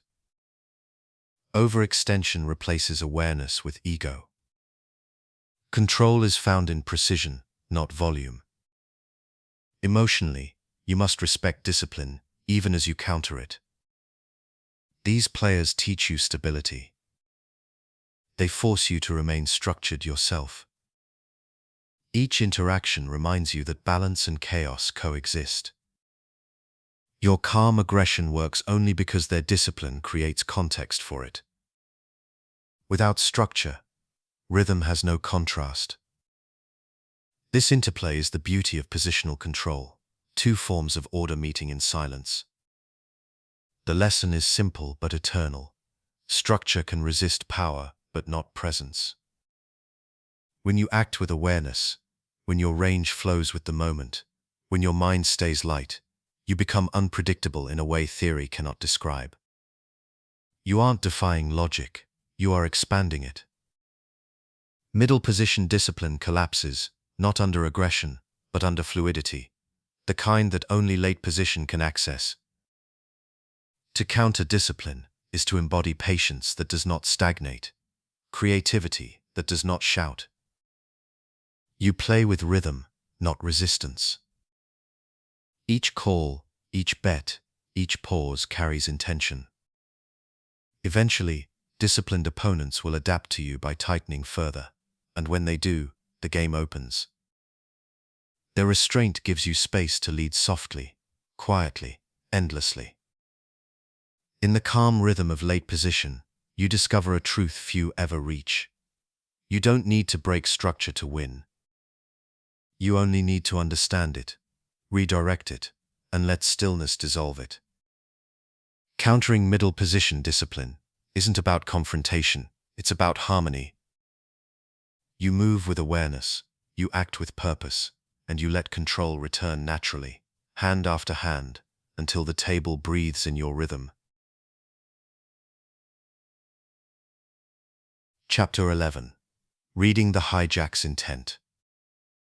Every seat at the poker table carries its own rhythm, a distinct energy shaped by purpose and pressure. The hijack is the first position where freedom begins to emerge. It sits just before the cutoff, close enough to the blinds to expand range, yet far enough from early position to retain structure. To master late position play, you must learn to read the hijack's intent, to feel whether their action is rooted in strength, rhythm, or emotion. The hijack is a transitional seat. Players here are balancing safety and opportunity. They have witnessed several folds before them, gaining partial information, but still act before the table's most powerful positions. Their opens are rarely random. A disciplined player uses the hijack to test expansion. An emotional player uses it to recover control. To read their intent, you must listen, not to their words or gestures, but to timing, bet sizing, and frequency. Consider a mid-stage tournament where blinds are 15,000 and 30,000, with a 30,000 ante. The table folds to the hijack, who opens to 60,000. You are on the button with ace-9 suited and 200,000 chips. The blinds each have similar stacks. The hijack has opened 3 of the last 6 hands. Frequency alone doesn't prove weakness, but it changes texture. You watch his timing, immediate motion, sharp posture, no pause. You call. The blinds fold. The flop comes King 7, 2 rainbow. He continuation bets 70,000. You wait 3 seconds, then call. The turn brings a 5. He checks. You sense it, a rhythm shift. His earlier confidence evaporates into hesitation. You bet 90,000. He folds. Reading intent is not about tells, it's about tempo. Patterns break when emotion enters.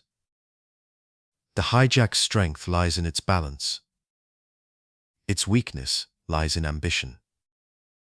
Players sitting there often stretch boundaries, opening hands they wouldn't from early position, defending spots they shouldn't, probing control before it reaches the cutoff or button. You can sense ambition in their energy. Their motions become faster, their bet sizes grow slightly larger. When ambition replaces awareness, rhythm fractures. Your role from late position is to stay still enough to feel that fracture before it's visible. To read intent, begin before the cards are dealt. Notice how often the hijack interacts with the table. Are they conversational, focused, withdrawn? Silence can mean patience, but it can also mean pressure building internally. Watch their chip handling. A player stacking with precision often values control. A player tapping or separating chips may be restless. When the hand begins, those emotional frequencies shape action, long before the flop. Pre-flop, the hijack's raise sizing tells a story. A standard open of 2 to 2.2 times the big blind suggests structural awareness. Larger opens near 2.5 or 3 bice often carry emotional weight, protection, impatience, or misdirection. When you see deviation without cause, it often signals intent beyond balance. Against these signs, widen your calling range and prepare for delayed control. You're not challenging them immediately. You're letting their rhythm write the first paragraph of the hand. For instance, you sit on the cutoff with pocket nines. The hijack opens to 70,000 from a stack of 150 blinds. You have 120. You call. The button folds. The blinds fold. The flop comes Queen 6-4 rainbow. He continuation bets large, 80,000 into 170. You call calmly. The turn brings a deuce. He checks. You check back. The river comes a 9, completing your set. He checks again.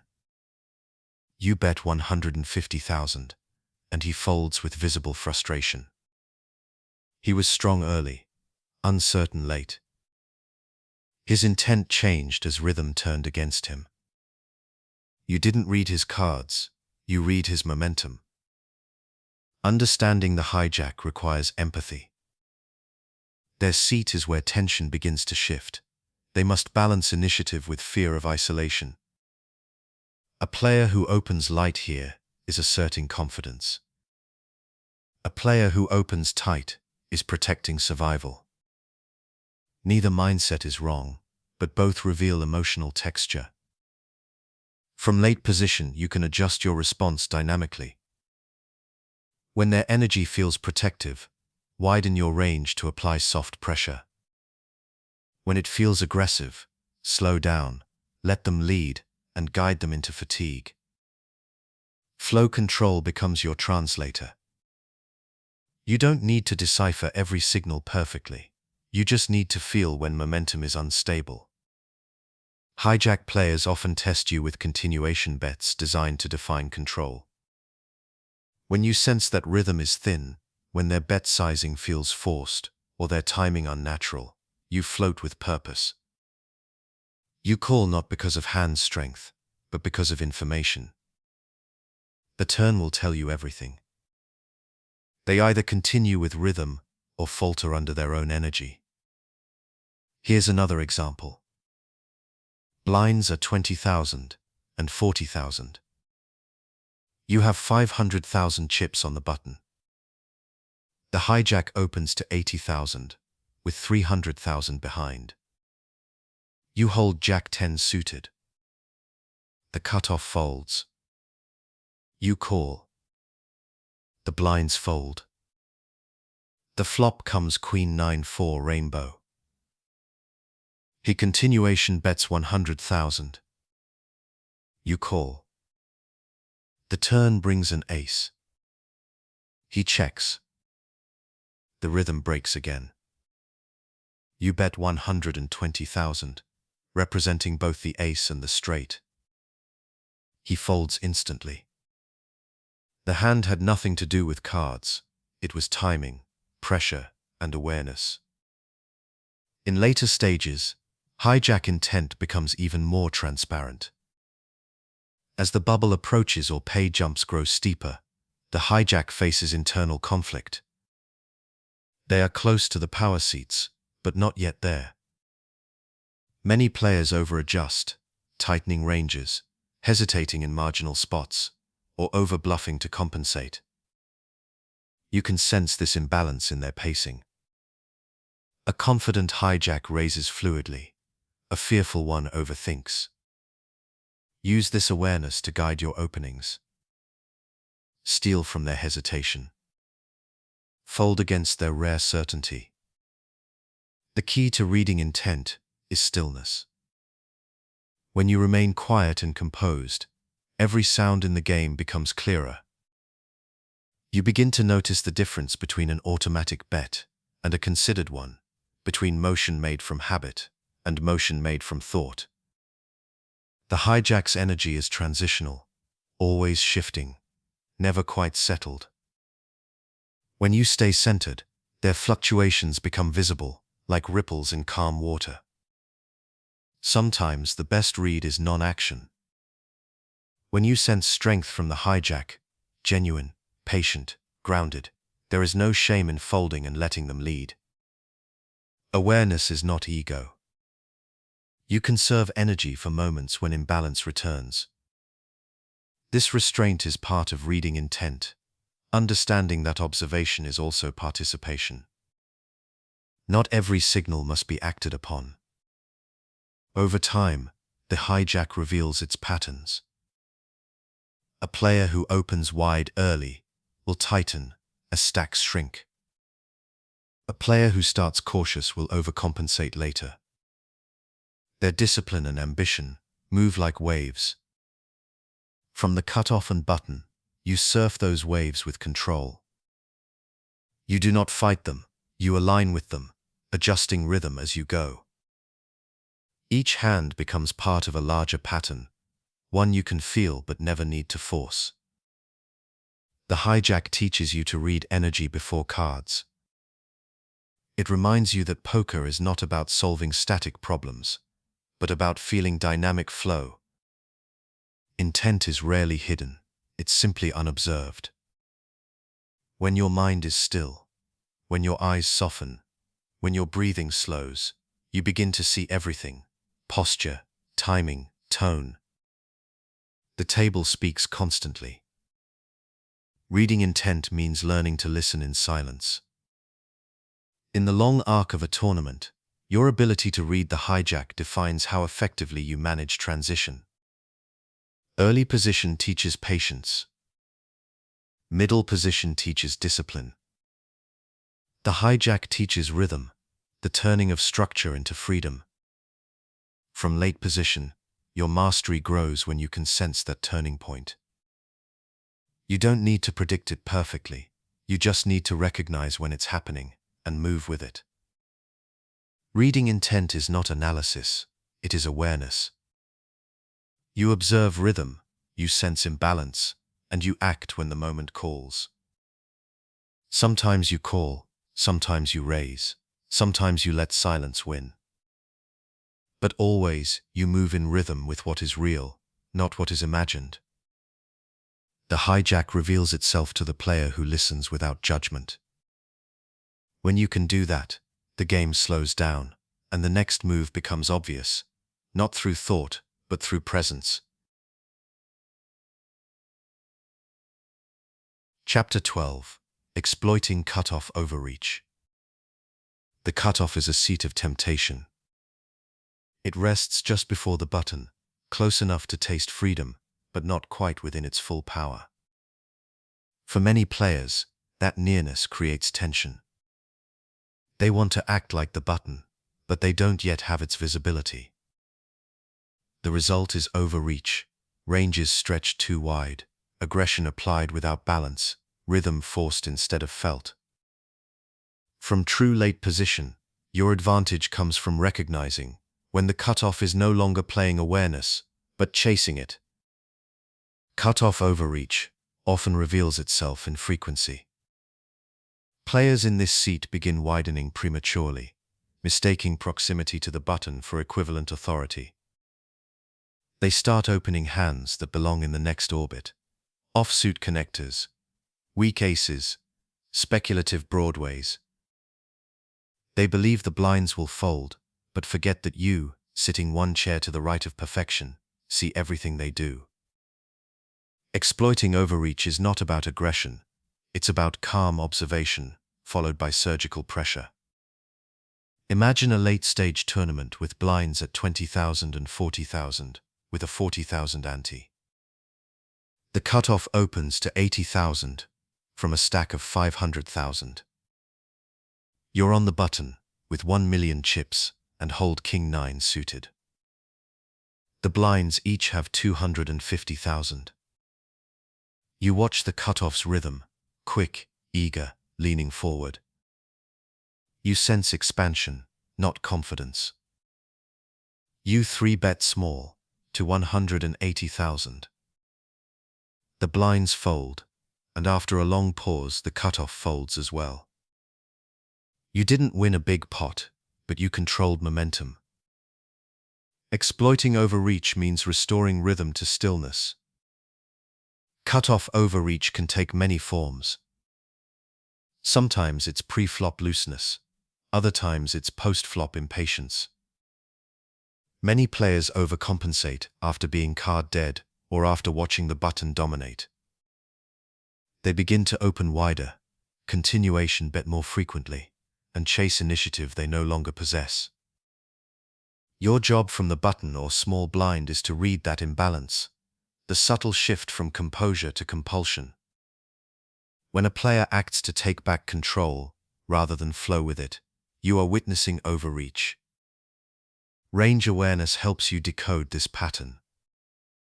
A healthy cutoff range includes about 30 to 35% of hands, suited connectors, broadways, most pairs, and suited aces.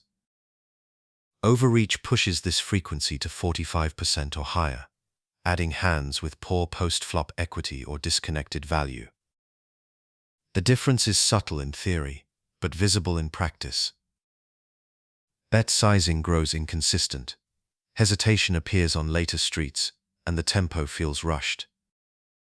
When you see these signs, you can widen your re-steal frequency and call more confidently in position.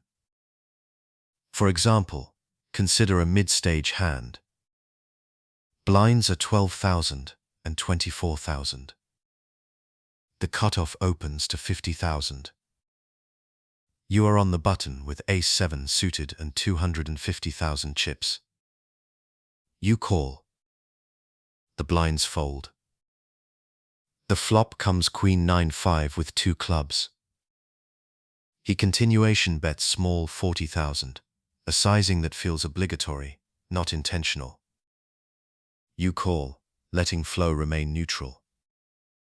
The turn brings a deuce. He checks, rhythm broken. You bet 50,000, and he folds. Overreach collapses under stillness. You didn't need to fight, you only needed to wait for imbalance. Exploiting overreach also means understanding emotional rhythm. The cutoff psychology often carries ambition. They see the button's lightness and want to replicate it. They start believing they can dictate flow before they have earned it. That belief manifests as faster motion, louder chips, sharper breathing. You can feel it in the way they shuffle or stare at the dealer. When emotion drives action, structure erodes. Awareness of this shift allows you to apply soft, non-verbal control, a calm call, a deliberate raise, or even silence that reflects their energy back at them. There is elegance in allowing overreach to defeat itself. When a player opens wide and barrels aggressively, you can let them spend their rhythm early. Float with hands that have flexibility. Let their momentum carry them into empty space. Each street becomes a mirror.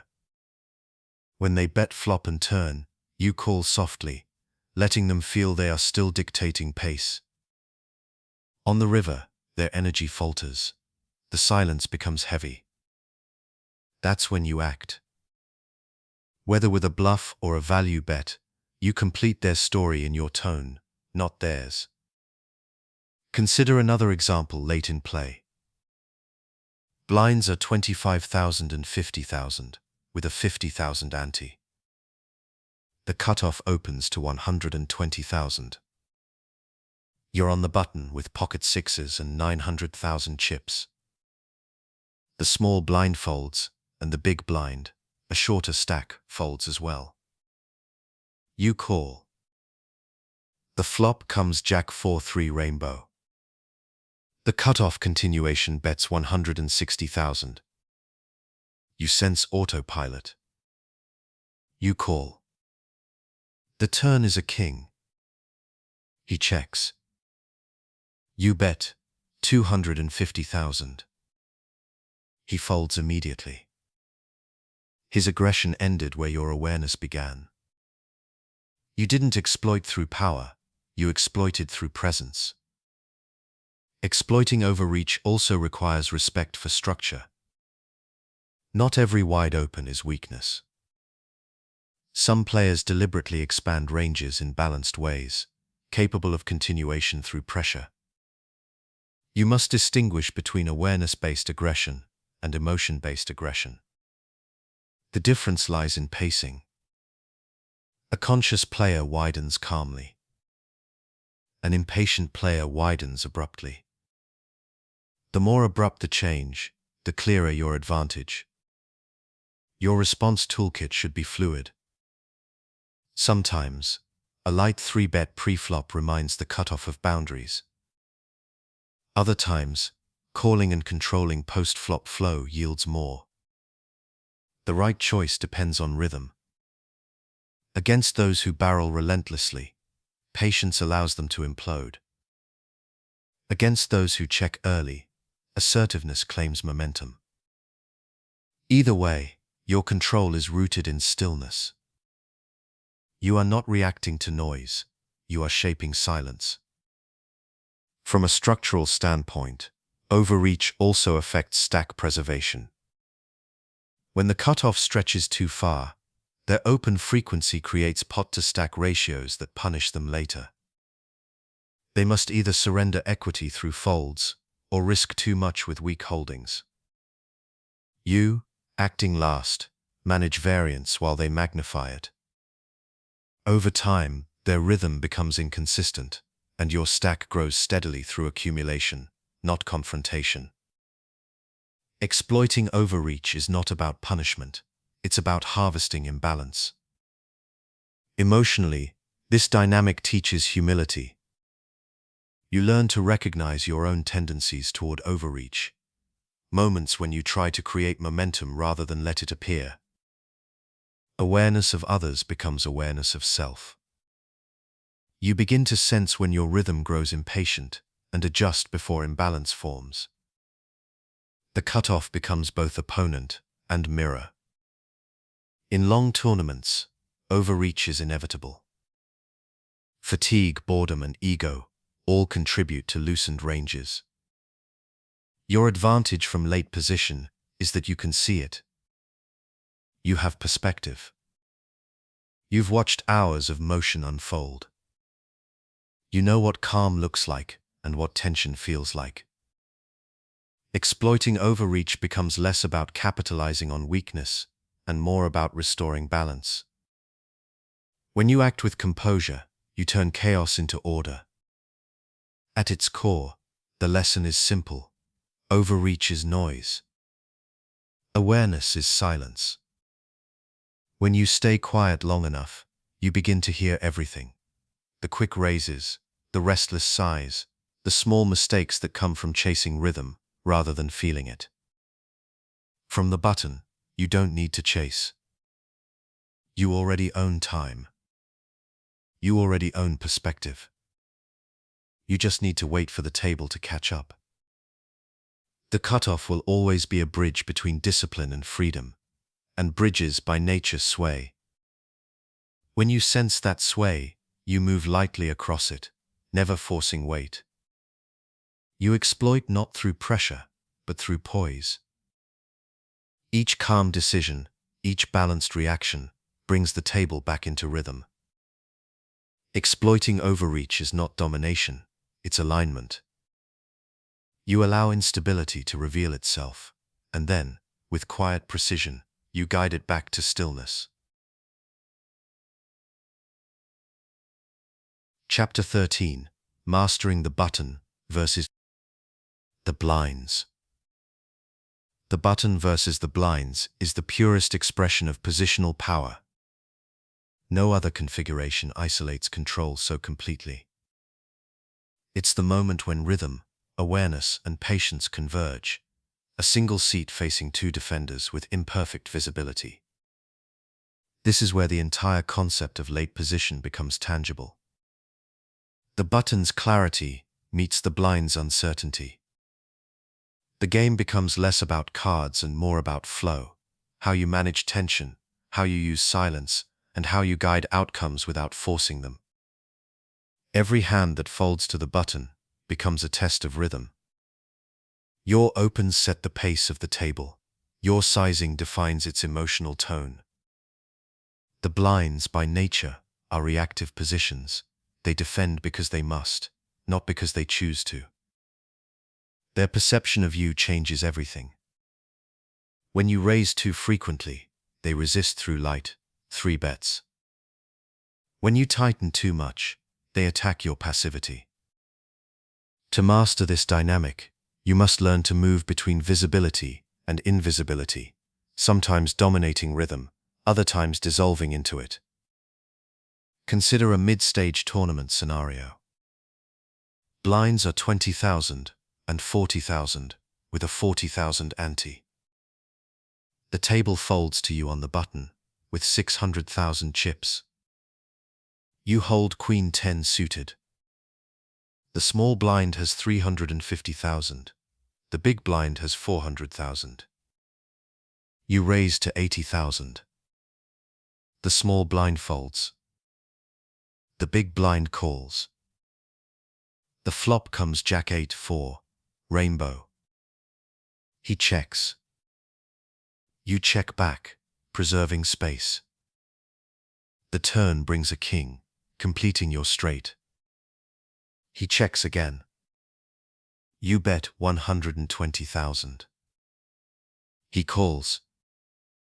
The river comes a deuce. He checks.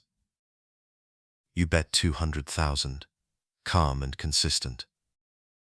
He folds, showing a jack. You didn't win because of aggression, you won because of patience. You allowed visibility to become leverage, guiding rhythm with quiet precision. From a technical standpoint, button versus blinds is a conversation about range and reaction. When you open, your range should include roughly 40 to 50% of hands depending on table texture. But raw frequency means little without awareness. Against tight blinds you can widen with confidence. Suited connectors, offsuit aces, low pairs and suited kings all gain value. Against aggressive defenders, you contract slightly, favoring post-flop maneuverability. The art is not in memorizing charts, it's in feeling rhythm. Every orbit has its own tempo. The blind's energy changes from patient to restless, from reactive to assertive. You adjust silently, orbit by orbit. 3-bet defense defines much of this battle. When the blinds challenge, your composure decides the outcome more than your hand. Many players panic, overfolding to preserve image. Others overreact, 4-betting without balance. True mastery lives in the middle, patient calls with structure, measured re-raises with purpose. The button's power lies in control of reaction. You don't counter aggression with ego, you counter it with time. You pause, breathe, and decide based on flow rather than fear. For instance, you raise the button with ace-5 suited. The big blind 3-bets to 220,000 from a stack of 500,000. You have 600,000 behind. You call. The flop comes 10-6-2 with 2 hearts, giving you a flush draw. He bets 150,000. You call. The turn brings a blank. He checks. You check behind, letting rhythm settle. The river is another blank. He checks again.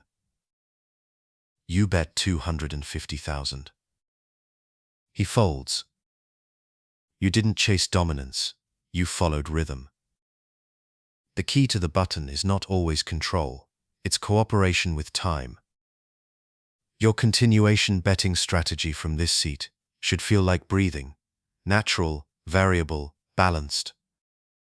On dry boards, small bets maintain rhythm and widen your narrative. On wet textures, delayed aggression often carries more weight. The blinds are waiting for patterns. When you break them softly, they lose reference. Bet small where they expect big. Check where they expect pressure. Flow, not force, becomes your edge. One of the greatest advantages of acting last is emotional insulation. The blinds live in turbulence. Every decision they make comes with less information and more pressure. You, by contrast, sit in silence, watching, collecting, waiting. When you remain calm, your stillness becomes gravity. The blinds begin reacting to you rather than the cards. They check faster, bet smaller, defend wider. These are the subtle symptoms of a player trying to regain rhythm that no longer belongs to them. The button doesn't fight for control, it absorbs it. However, mastery demands restraint. The temptation to attack relentlessly can erode your balance. If you open every hand, visibility turns against you. The blinds adapt, 3-betting lighter, floating more, taking stands with second pair.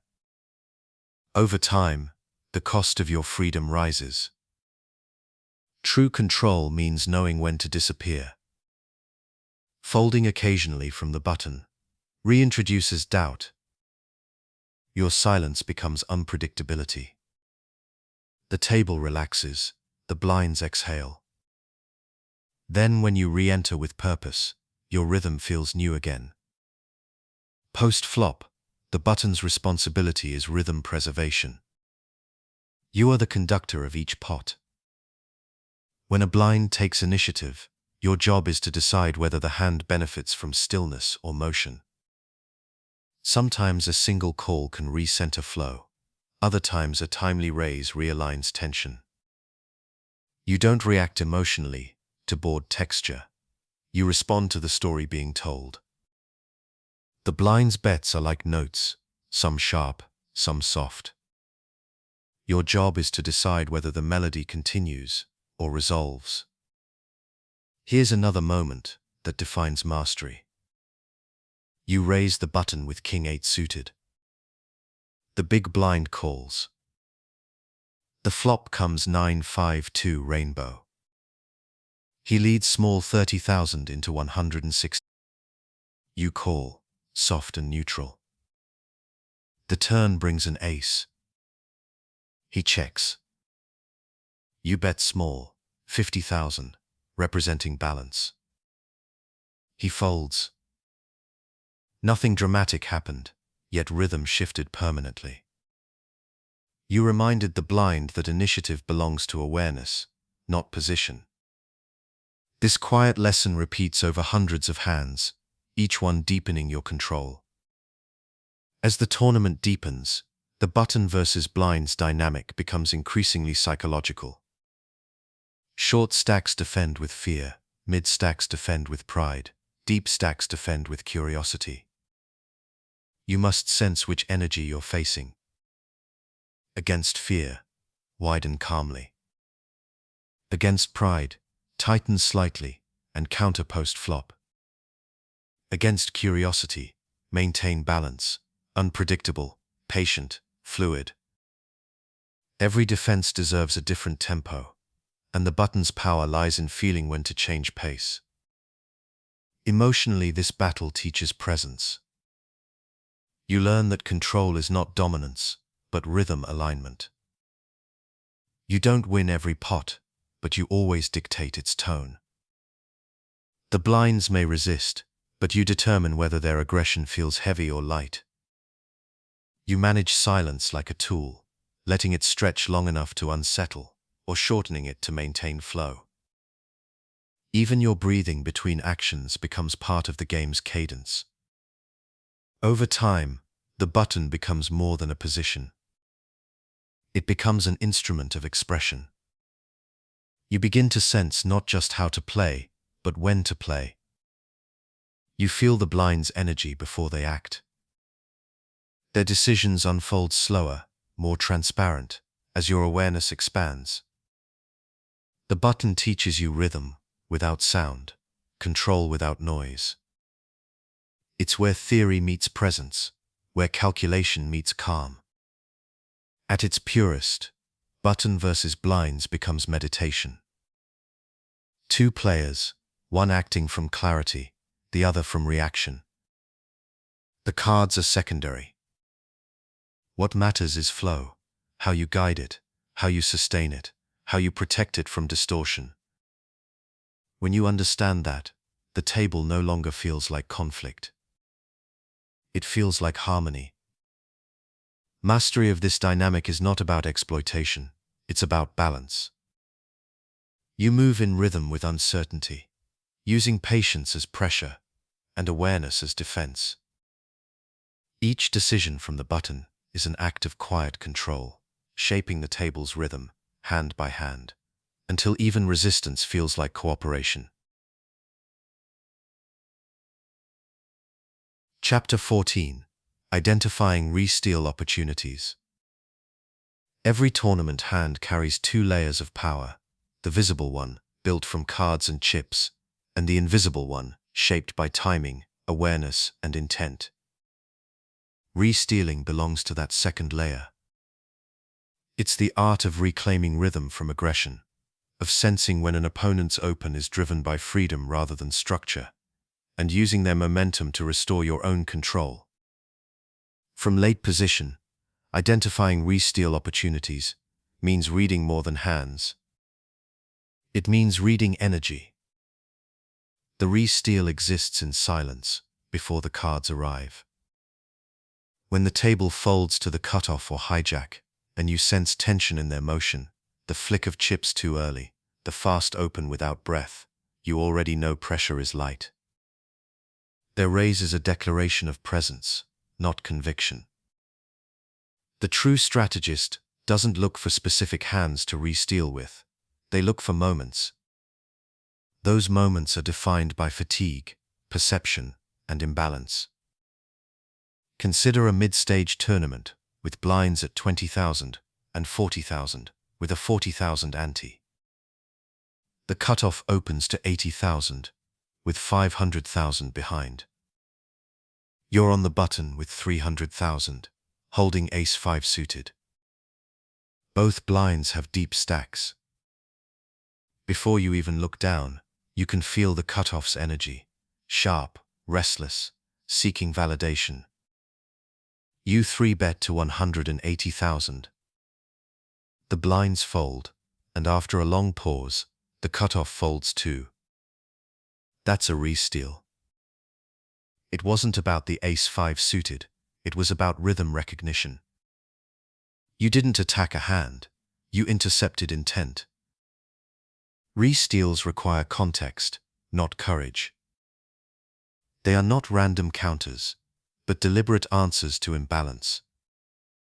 When a player opens too frequently, too quickly, or from a position of emotional recovery, their range thins. Your late position visibility lets you see these patterns forming. You recognize when aggression becomes autopilot. That's when you act, not loudly, but decisively. The key is to align re-steals with structure. You need enough stack depth to threaten, but not so much that failure costs your equilibrium. Ideal stacks are between 15 and 30 blinds, where fold equity and risk balance naturally. With deeper stacks, re-steals shift into positional 3-bets, guided by post-flop awareness rather than raw leverage. You adapt size and frequency according to the table's temperature. Imagine another scenario. Blinds are 40,000 and 80,000. You sit in the small blind with 1 million chips. The button, a player who has been opening relentlessly, raises to 160,000. You look down at Queen 10 suited. The big blind has 600,000. You 3-bet to 480,000, not to gamble, but to reclaim flow. The button pauses, sighs, and folds. The big blind folds as well.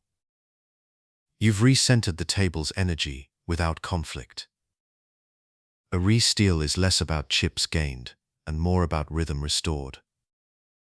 Awareness separates good re-steals from bad ones. The most dangerous mistake is forcing them. Many players fall into the trap of needing to fight back. That mindset replaces observation with emotion. True re-steals come from alignment, the convergence of position, perception, and stillness. You must sense when the aggressor's range is wide, when the table dynamic supports fold equity, and when your timing fits the rhythm of the orbit. If any of those elements feel off, patience prevails. A calm player knows that missed re-steals are as valuable as successful ones. Each moment of restraint preserves credibility. Every fold deepens your silence. Later, when you finally move, your energy feels heavier. Opponents fold before reflection. Presence accumulates over time. Re-steals work because your image supports them, not because your hands justify them. The emotional layer of re-stealing is subtle, but profound. Players who overextend from the cutoff or button often do so to reaffirm control.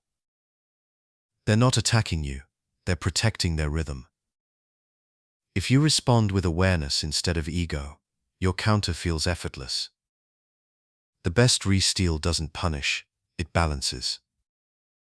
You are returning the table to equilibrium, not declaring war. Post-flop re-steals exist too, though few recognize them.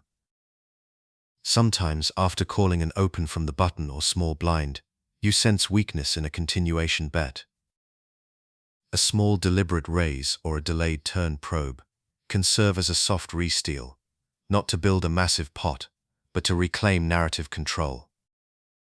You're not bluffing blindly, you're reframing the story. Re-steals are narrative shifts disguised as bets. Here's one example. You're on the button with 7-6 suited. The cutoff opens to 100,000. You call. The flop comes ace-9-4 rainbow. He bets 120,000. You sense autopilot, his motion too quick, his gaze already turning away. You raise small to 280,000.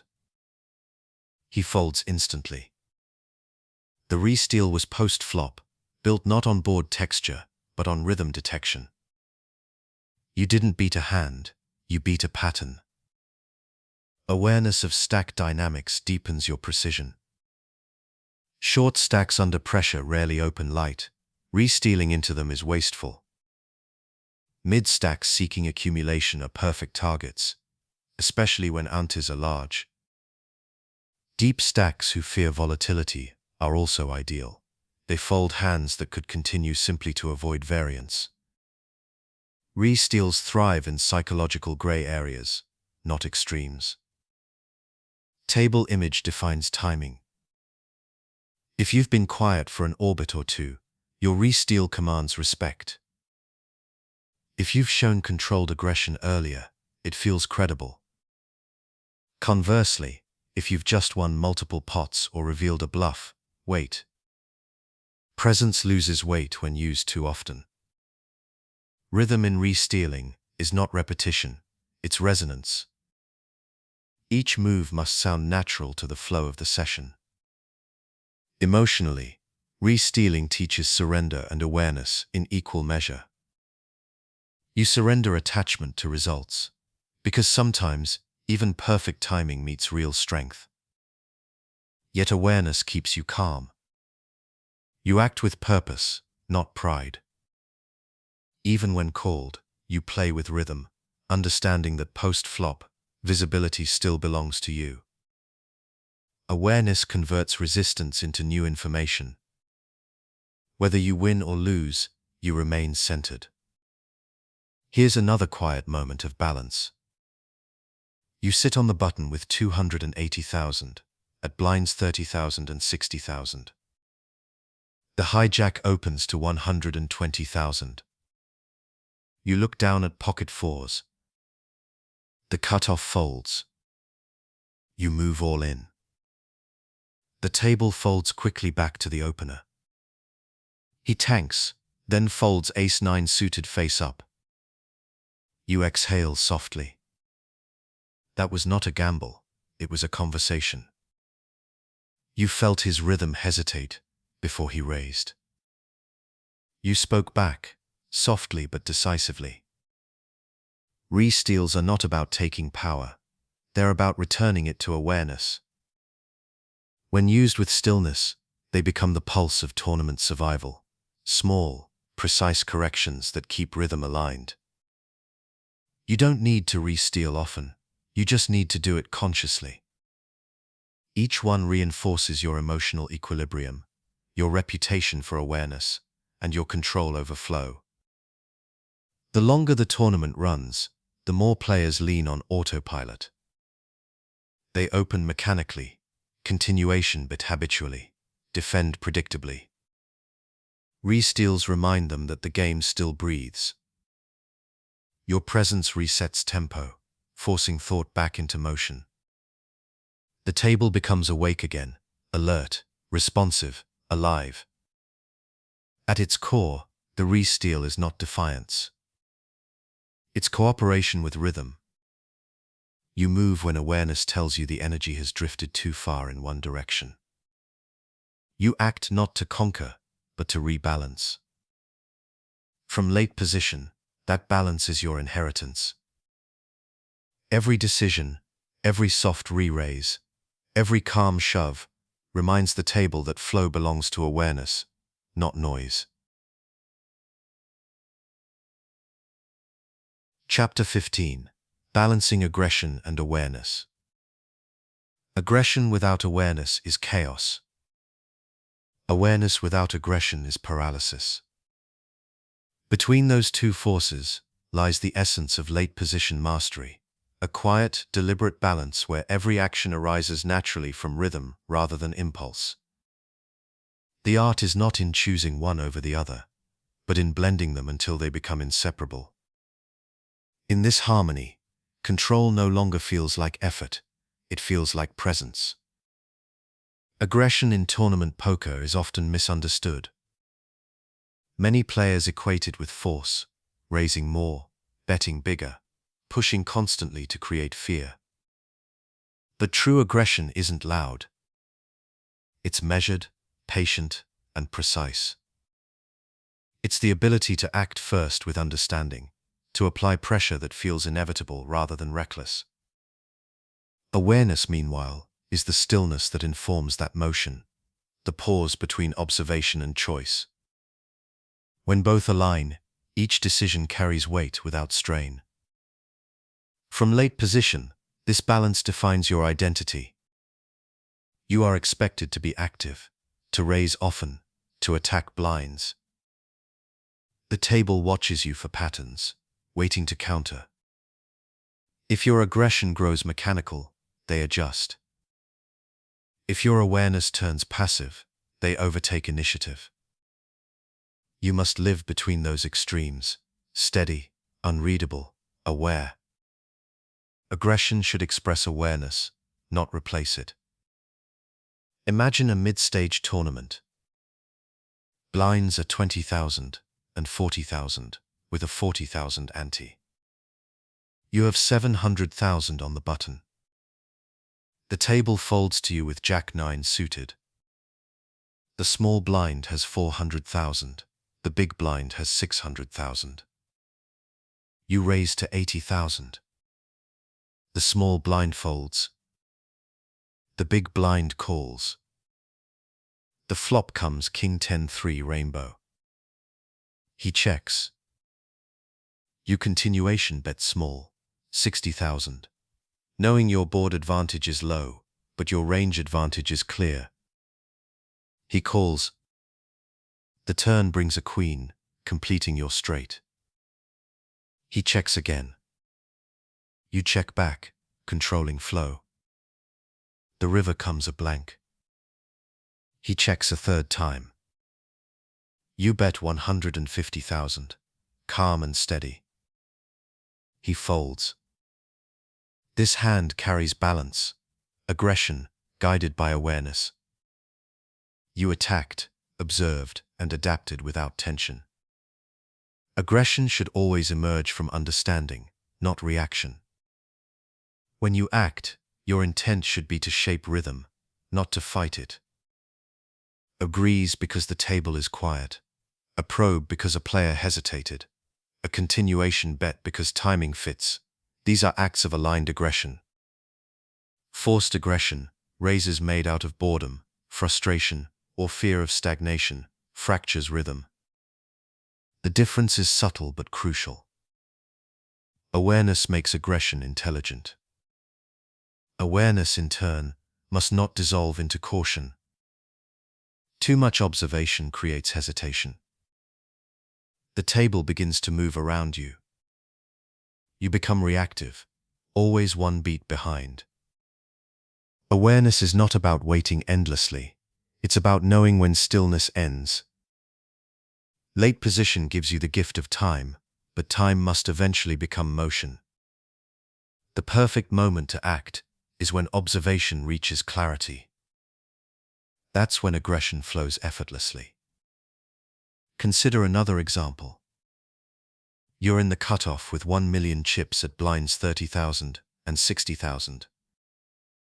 The hijack opens to 120,000.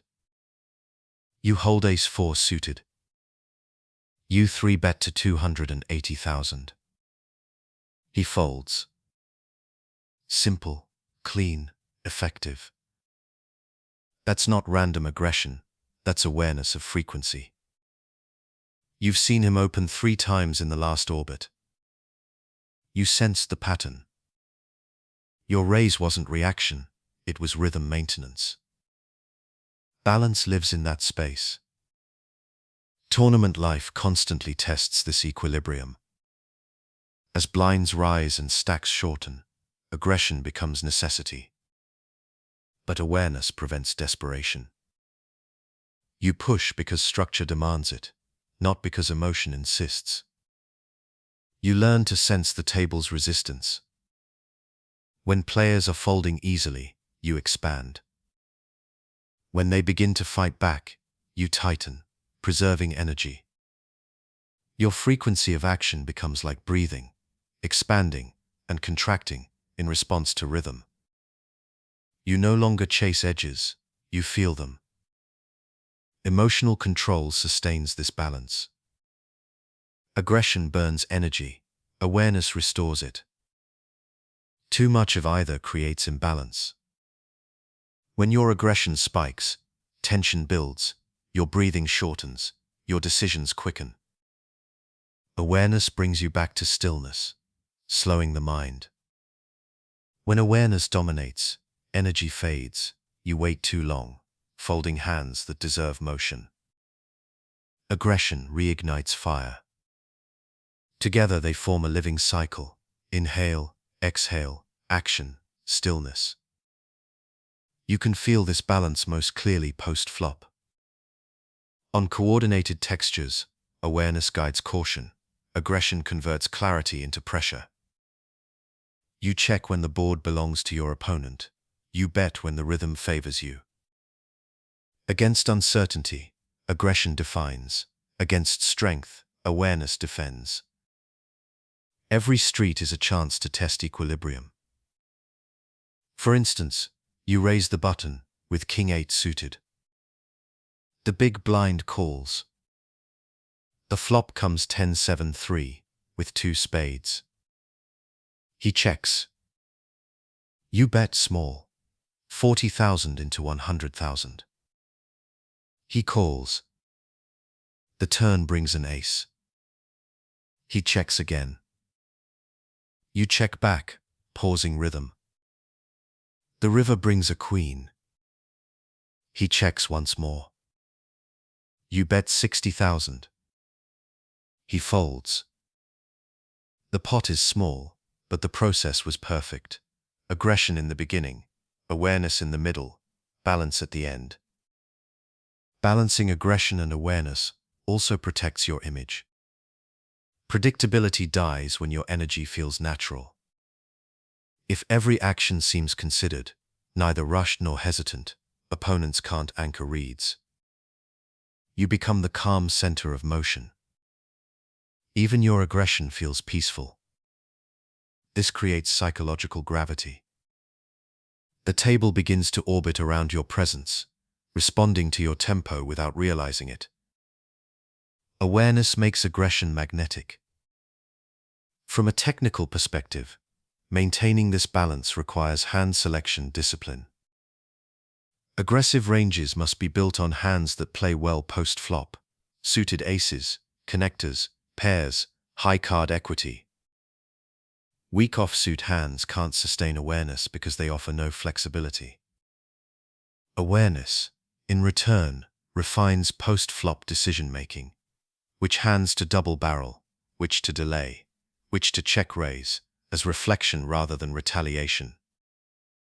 The synthesis of those two processes creates flow. Even when short stacked, this balance remains. Push-fold stages still hold rhythm. A shove isn't aggression alone. It's awareness of fold equity, table mood, and stack relationships. You're not gambling. You're expressing understanding. Every action, from min-raise to all-in, can carry serenity when chosen consciously. Aggression becomes composure in motion. The emotional outcome of balance is peace. When aggression and awareness merge, anxiety disappears. You no longer worry about whether you're too tight or too loose. Each decision arises naturally. Some orbits bring stillness, others bring fire. Both are correct when aligned with rhythm. The game stops feeling adversarial. It feels like meditation in motion, a sequence of breaths, each one chosen with clarity. Here's a deeper truth. Balance creates presence, and presence creates fear. Opponents sense when you're operating from stillness. Your aggression no longer feels reckless. It feels inevitable. They fold not because of pressure, but because they can feel certainty radiating from your timing. Awareness gives aggression purpose. Aggression gives awareness voice. Together, they form the language of mastery. As tournaments reach their final stages, this balance defines champions. Blind structures accelerate, stacks shrink, decisions compress. Players fall into extremes. Some freeze, others overextend. The few who remain calm, who blend patience with initiative, shape outcomes effortlessly. Their aggression feels graceful. Their awareness feels electric. From late position, that synthesis is amplified. You act last, you see everything, you decide rhythm. That is balance embodied. Aggression and awareness are not opposites. They are reflections of the same energy, one inward, one outward. To balance them is to play poker, as it's meant to be played, not as battle, but as harmony. Every bet becomes a breath, every raise an exhale, every pause an inhalation of rhythm. You no longer try to win, you simply move in alignment with the moment. And in that stillness, victory arrives quietly, almost by itself. Chapter 16. Stack Depth Adjustments from Late Position. Stack depth is the heartbeat of tournament poker. It changes tempo, tone, and texture with every orbit. No single factor affects decision-making more profoundly.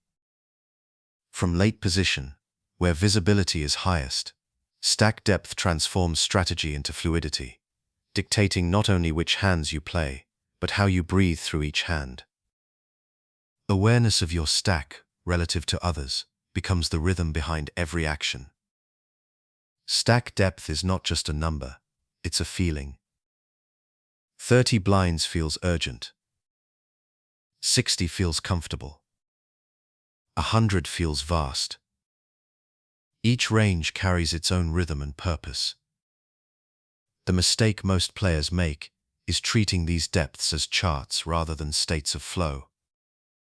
True mastery comes when you can feel what your stack allows, when awareness replaces counting and instinct replaces memorization. Let's begin with deep stacks, 75 blinds and above. From late position, deep stacks are creative space. They allow exploration, flexibility, and post-flop maneuvering. You can widen your opening range to include more suited connectors, suited gappers, and Broadway combinations. The blind's ability to defend grows, but so does your capacity to navigate. Your advantage is rhythm, not size. When stacks are deep, control comes from patience. You don't need to build pots early, you need to shape them slowly. For example, blinds of 15,000 and 30,000. You sit on the button with 150 blinds. The table folds to you with Jack 9 suited. You raise to 60,000. The small blind folds, the big blind calls. The flop comes 10-7-3, with 2 hearts. You continuation bet small, 45,000, purely to maintain rhythm. The big blind calls. The turn brings a 4. You check back, allowing flow to stabilize. The river brings a queen. You bet large, 150,000, completing the story of patience. The big blind folds. Deep stacks reward presence over pressure. Each bet is a brushstroke, not a hammer. Medium stacks, around 40 to 60 blinds, define tournament control. From late position, this range demands balance between freedom and restraint. You can still maneuver, but volatility must be managed. Your open sizing becomes standardized, your 3-bet frequencies more selective. The focus shifts from creative exploration to efficient accumulation. Each chip gained here carries meaning, each chip lost carries consequence. At these depths, range discipline sharpens. Hands like King 9 suited, Queen 10 offsuit, and mid-pairs maintain strong playability. Light speculative holdings lose luster. Aggression remains, but its form softens. You lean into rhythm, observing when the table slows, when it tightens, when fatigue lowers resistance. Your awareness tells you when to expand slightly, when to contract. Every raise has intent, every continuation bet serves structure. You are no longer building stack size, you are preserving momentum. Now consider short to shallow stacks, 20 to 30 blinds. This is the realm of precision. Here the margin for error evaporates, and every decision must align with structure. From late position, this stack depth grants leverage, but removes luxury. Your power lies in fold equity. Opens must be confident, 3 bets often become shoves. Patience remains your ally, but hesitation becomes risk. Awareness here means sensing which opponents fear confrontation and which crave it. Imagine blinds at 30,000 and 60,000 with a 60,000 ante. You have 1 million chips, roughly 17 blinds on the button. Action folds to you with Ace 7 suited. Both blinds are mid-stacked but weary. You shove all in. They fold. That single movement carries the weight of rhythm, aggression informed by awareness, not emotion. You felt the table tighten and acted before the beat reset. Stack depth also shapes your post-flop rhythm. With deeper stacks, you can allow the hand to unfold over multiple streets, flowing between aggression and patience. With shorter stacks, decisions compress, flow becomes immediate. You must learn to sense when patience still exists and when it's gone. The smaller your stack, the fewer breaths each hand allows. Awareness helps you use them wisely. The relationship between stack depth and opponent behavior is equally vital. Short stacks project tension, deep stacks project confidence. Both can be illusions. When you sit in late position, you see both energies at once, the fear of one, the ambition of the other. Adjusting means understanding not only your own depth but the distribution of stacks around you. A table dominated by short stacks demands caution. Your opens lose power against desperation. A table of deep stacks invites creativity. Your awareness becomes art. Stack size also affects how opponents perceive your range. When you open from the button with 30 blinds, your actions carry commitment. They can't bluff lightly. When you have 100, your range radiates freedom. Recognizing that image lets you manipulate others' responses. Deep stacks fear your post-flop ability. Short stacks respect your risk. Each perception changes how they play against you. The balance between these forces defines control. Medium depth offers the most subtlety. 40 to 50 blinds is where rhythm thrives, deep enough to breathe, shallow enough to bite. From here, you can apply consistent pressure without exposure. You can 3-bet small to reclaim initiative, or flat call to disguise range. Your composure determines outcome. The moment you act from fear of shrinking, you lose harmony. The moment you act from calm, you expand into control. Awareness of relative stacks expands your timing horizon. You don't need to attack every hand, only the ones where rhythm aligns. When shorter stacks sit behind you, tighten slightly to protect against reshoves. When deeper stacks sit behind you, loosen to exploit their caution. Every decision is context. Stack depth awareness transforms positional advantage into dynamic power. In late stages, when antes swell and stacks compress, the field polarizes. Some players cling to survival, others surrender to momentum. Late position becomes the sanctuary of equilibrium. You understand that aggression must coexist with awareness, that even a shove can carry serenity when guided by rhythm. Stack depth no longer frightens you, it informs you. Every number becomes feeling. Picture a late bubble hand. Blinds are 50,000 and 100,000 with a 100,000 ante. You have 2.4 million, 24 blinds on the button. The table folds to you holding pocket eights. The blinds each have similar stacks, both cautious. You raise small 200,000 instead of shoving. The small blind folds, the big blind calls. The flop comes Queen 7-4. He checks. You check back, awareness intact. The turn brings a 5. He checks again. You shove for 2.2 million. He folds instantly. That's awareness of depth, layered with rhythm, aggression expressed through calm.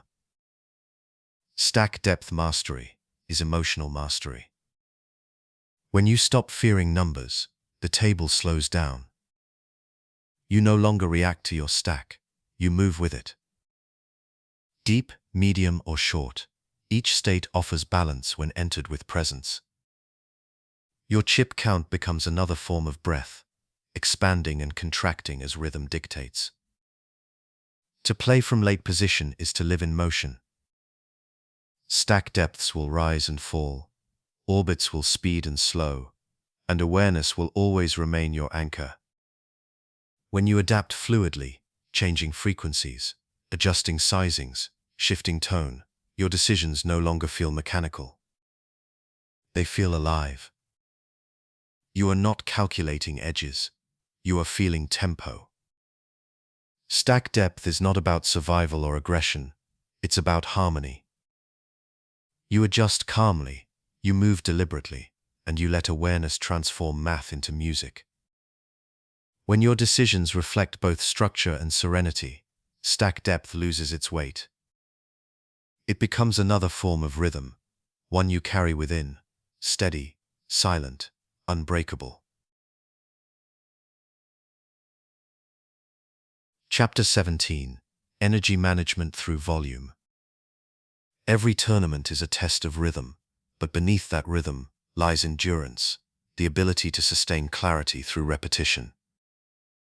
Poker is not won through a single act of brilliance. It's earned through thousands of small, balanced decisions made without fatigue. From late position, where activity is highest, managing your energy through volume becomes as vital as reading ranges or timing bets. It's not about doing less, it's about doing calmly. Volume is inevitable from these seats. The cutoff and button see more playable hands, more profitable opens, more chances to act. The temptation to overextend is constant. The mental trap of freedom is believing that more opportunities mean more obligation. But energy, like chips, must be managed. Every open, every continuation bet, every float carries a cost. The longer the session, the more that cost accumulates. Energy management is how you protect rhythm from erosion. Imagine an 8-hour day, 2 of a major tournament. Blinds are 20,000 and 40,000, with a 40,000 ante. You've been on the button countless times, opening, folding, watching. You hold 9-7 suited. The table has tightened. Everyone seems drained. The cutoff folds, and you pause. Technically, this is an easy raise. But awareness tells you something different. The big blind, restless after folding multiple orbits, is ready to defend. You fold. The decision feels small, but meaningful. You preserved energy, not just chips. This is how awareness turns into endurance. Energy management begins with presence. Every time you act, you expend focus, not just mentally, but emotionally. Poker consumes attention through decision volume. From late position, where you act frequently, fatigue arrives quietly, disguised as momentum. You start opening hands automatically, continuation betting out of habit, floating without purpose. The table doesn't notice immediately, but your rhythm drifts. Awareness brings you back. You remember that silence between actions has value. You don't need to fill every space with motion. Your physical rhythm matters as much as mental rhythm. Tension in posture, breathing or chip handling leaks energy. Calm movements conserve it. Watch how elite players sit. Their stillness is not for show. It's economy. They move only when necessary. From the button, where you'll raise hundreds of times across a tournament, efficiency of motion becomes strategy. Every unnecessary flick of chips, every nervous shuffle, drains reserves you'll need later. Control your movements, and you control time. There's also emotional energy, the weight of winning and losing small pots. From late position, you'll win many small raises that take blinds, steals that go uncalled. These accumulate quietly, but so does the mental noise that follows each confrontation. You must learn to release quickly. Don't cling to pots lost or won. Awareness resets the mind between hands. Like a musician between notes, you let silence prepare the next rhythm. The deeper the tournament runs, the more energy translates into presence. Fatigue makes players predictable. They shorten thinking time, simplify decisions, and lose patience. You, however, can remain fluid if you manage energy consciously. The best players look the same at hour 10 as they did at hour 1, calm, steady, aware. Their emotional heartbeat remains constant. They don't slow because they never forced speed to begin with.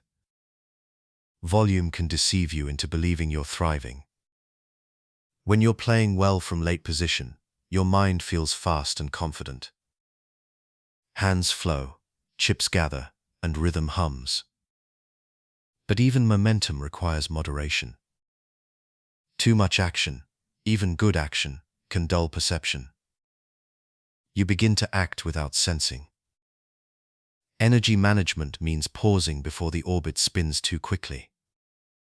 Take 1 or 2 folds not because you must, but because silence recalibrates rhythm. Absence restores sharpness. Let's examine an example from deep tournament play. Blinds are 40,000 and 80,000, with an 80,000 ante. You're on the button with a large stack of 2 million.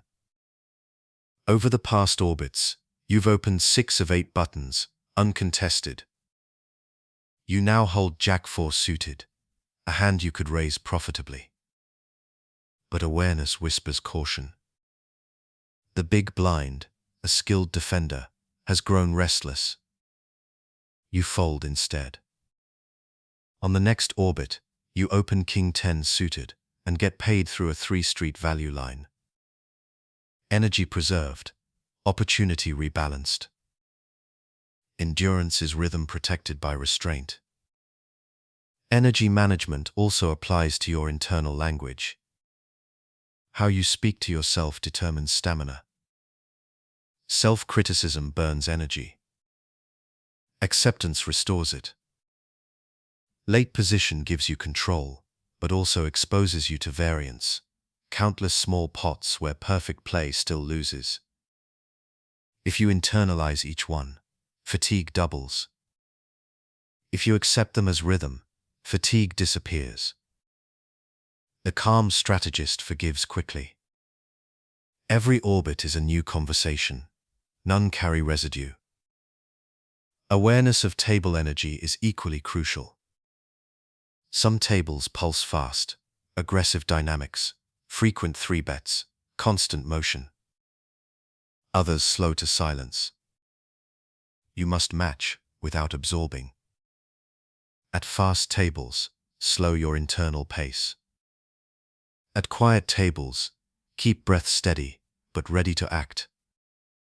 Matching rhythm externally, while maintaining calm internally, prevents energy drain. You move with the table, but remain unshaken by it. Managing energy also means managing intention. Each action should have purpose.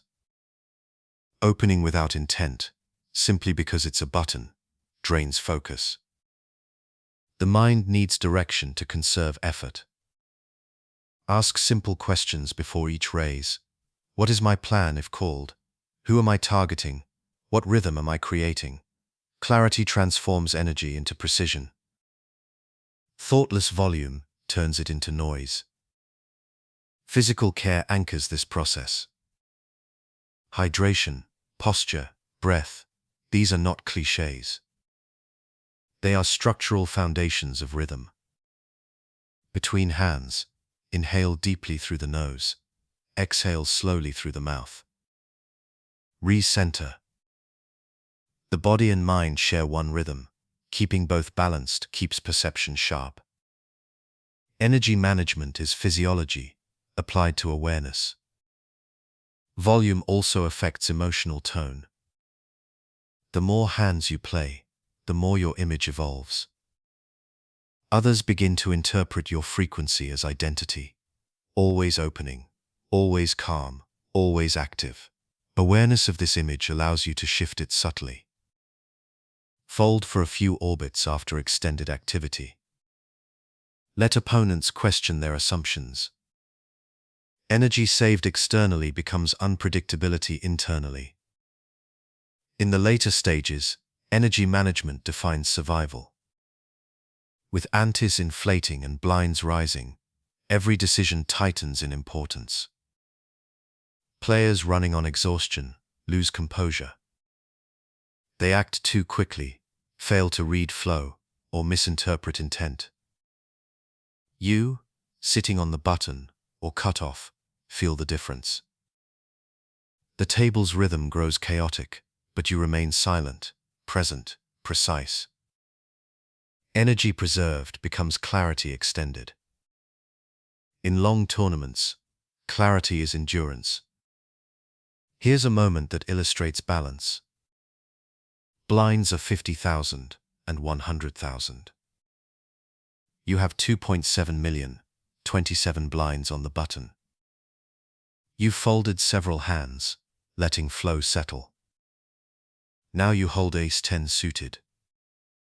You raise to 200,000, the small blind folds, the big blind shoves for 1.2 million. You call, win, and double. But the real victory happened earlier, in patience, in quietness, in energy conserved across 100 small folds that made this one decision clean. Managing energy through volume is the difference between playing poker and performing it. The untrained mind tries to sustain intensity. The aware mind sustains rhythm. From late position, where freedom tempts constant motion, restraint becomes strength.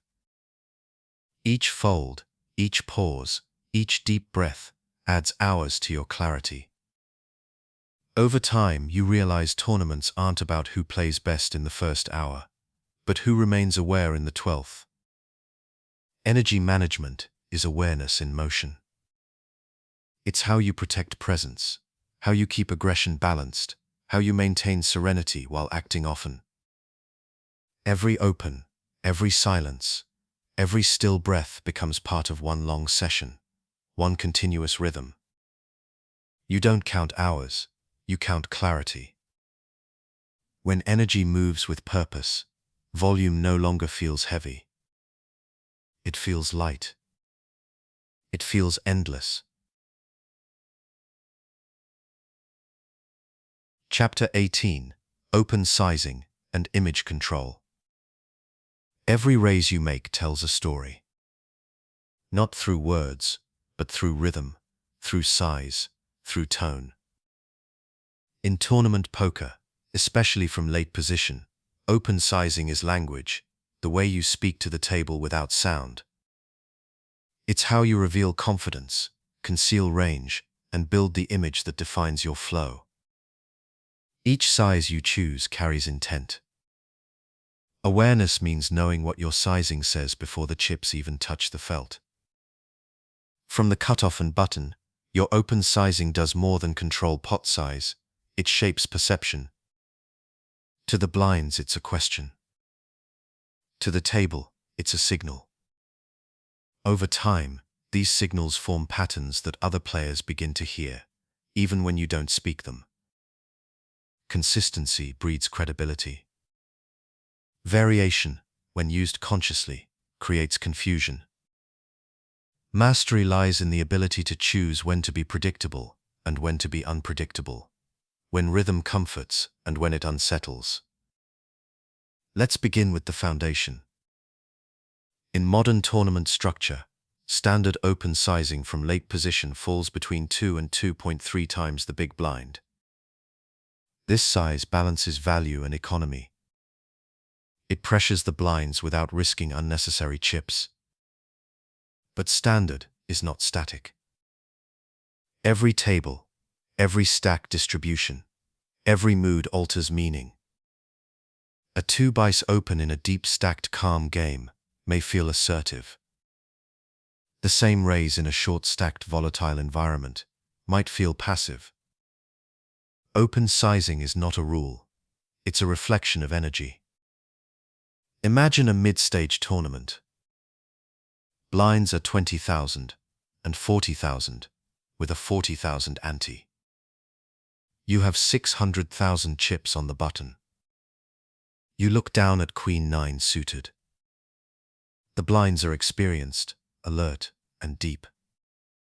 You open to 80,000. The small blind folds, the big blind defends. The flop comes 10-5-2 rainbow. He checks. You check back. The turn brings a 7. He checks again. You bet small, 60,000, and he folds. The sizing set the tone. Your open felt light, but balanced, neither weak nor overconfident. Your rhythm stayed calm, your image remained intact. Small opens are efficient. They create a wider playable range, lower variance, and maintain rhythm across orbits. They invite mistakes from defenders who misjudge post-flop equity. But small opens also require awareness. Against aggressive blinds, tiny raises can invite light 3-bets. Against passive tables, they harvest blinds effortlessly. Awareness of reaction determines whether your size feels powerful or hollow. Larger opens, by contrast, project command. They control tempo through presence. A 2.5 buys or 3i dies raised late in a session isn't just about value, it's about image recalibration. When you've opened small for hours, a single larger raise shifts perception. Opponents pause longer, defense tightens, and rhythm resets. Used sparingly, large sizing becomes punctuation, a change in tone that reminds the table your rhythm isn't mechanical. The key is alignment. Your sizing must harmonize with the moment, stack depths, table energy, and image trajectory. Late position awareness gives you the ability to sense when your standard needs modulation. If the blinds have 30 blinds or fewer, smaller opens preserve fold equity and minimize loss against reshoves. If they have 60 or more, slightly larger sizing restores structure to post-flop play. You're not adjusting for math alone, you're sculpting flow. Image control begins where sizing meets frequency. When you open consistently with the same size, your opponents relax into predictability. They start responding automatically. That's when awareness introduces change. You vary slightly, a touch larger when you sense resistance, a touch smaller when fatigue dulls the table. These small shifts ripple through perception. The blinds stop feeling certainty. They start watching again. That watchfulness reawakens control. Consider an example from a deep tournament phase. Blinds are 40,000 and 80,000 with an 80,000 ante. You've been opening 2Is from the button for several orbits. Now with Ace-King offsuit, you open to 200,000 instead of 160. The big blind folds instantly. Nothing dramatic, just rhythm adjustment. The larger size refreshed image, reclaiming credibility before it was lost. Awareness uses change not to confuse, but to sustain clarity. Open sizing also reflects emotional balance. When players grow tired or tilted, their sizes drift. They bet slightly too large when anxious, too small when uncertain. From late position, your consistency becomes your calm. Each raise looks the same, each motion deliberate. Opponents read comfort as strength. Even your weakest opens inherit the authority of your image. This is why awareness in motion must feel identical, regardless of holding, same posture, same hand speed, same eye line. Image is not something you construct, it's something you maintain. There's an unspoken rhythm to open sizing over long sessions. Small sizes build flow, large ones reset it. Awareness knows when to breathe and when to punctuate. You can sense the moments when the table grows too comfortable, when your routine sizing becomes background noise. That's the moment to alter cadence. A single change in tempo can jolt attention, shifting rhythm back into your favor. You're not changing strategy, you're changing sound.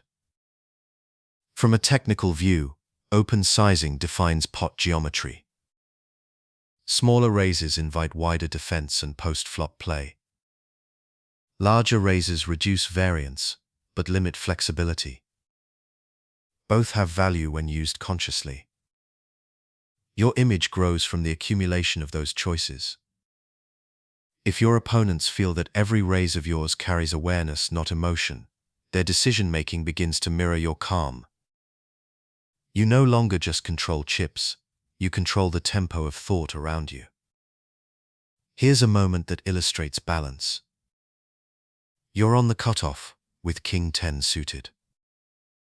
The table has tightened after a long session. You've opened 2.2 bigs consistently for hours.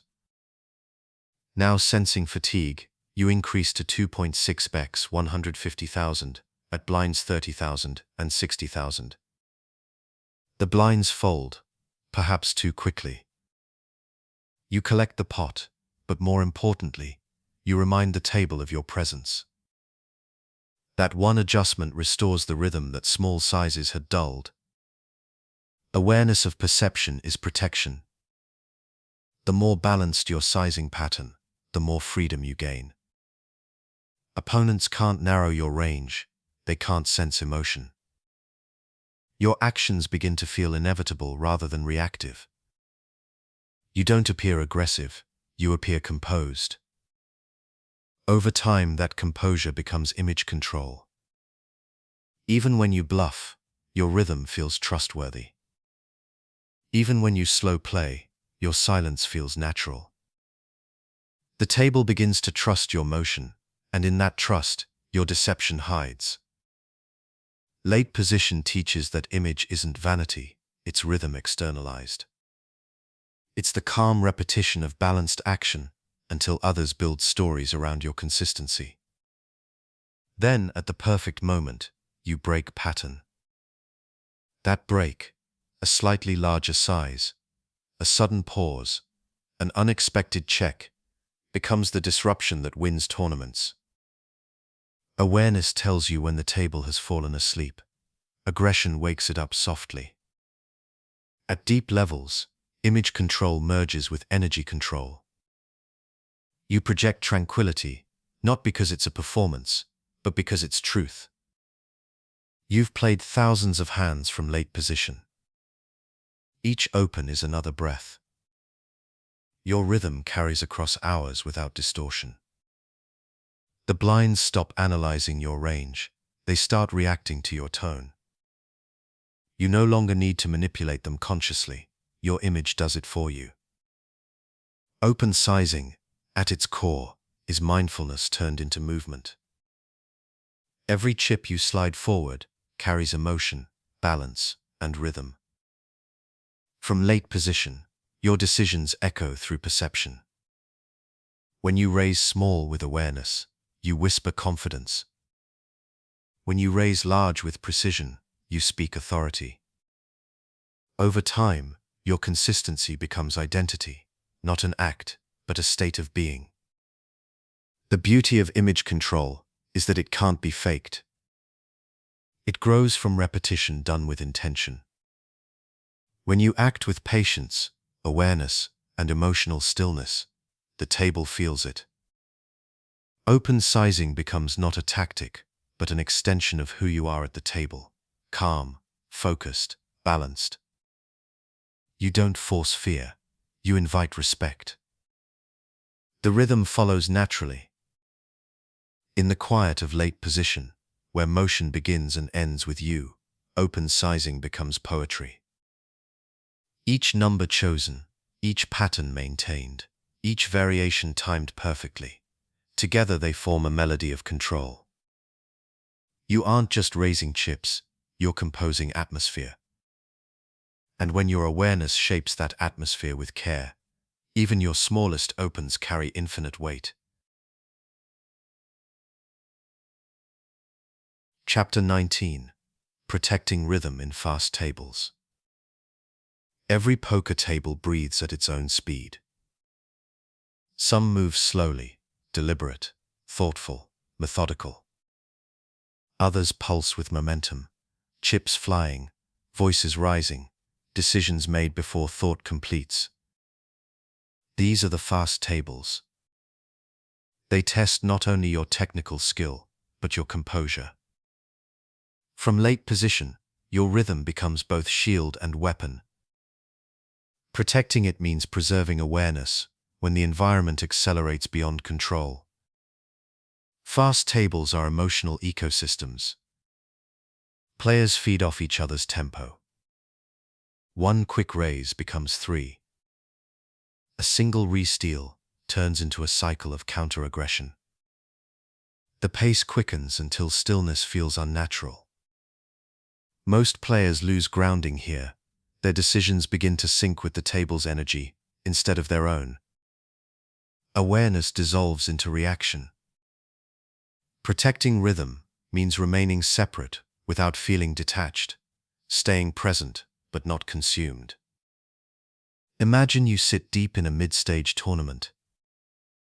Blinds are 40,000 and 80,000 with an 80,000 ante. The table plays fast. Pots build before the dealer announces actions. Players act out of turn, stack chips preemptively. You're on the button with 9-8 suited. The cutoff opens instantly to 160,000. You watch quietly. The big blind's eyes flicker toward his stack. Preparation, not spontaneity. You fold. The hand passes. That small fold is rhythm preservation. You refuse to match their speed. You remained in your own time. From late position, your power lies in perspective. You see every motion, every decision before yours. At a fast table, that visibility amplifies. You can measure rhythm precisely, how quickly each player bets, how soon they reach for chips, how tempo shifts after wins or losses. Protecting rhythm begins with observation. You let the table's energy flow around you like current around a stone. You don't stop it. You simply remain unmoved. Speed creates illusion. When action quickens, emotion feels like momentum. Players mistake pace for power. They believe that acting fast equals acting strong. But true power moves slowly inside. You breathe deeper, think clearer, decide later. Your timing becomes a counterweight to chaos. Even a single pause can change atmosphere. A quiet 3-second delay before your raise. A steady motion while others rush. The table subconsciously adjusts, its heartbeat slowing toward yours. Here's a subtle example. Blinds are 60,000 and 120,000. The table folds to the hijack, who raises quickly to 240,000. The cutoff folds.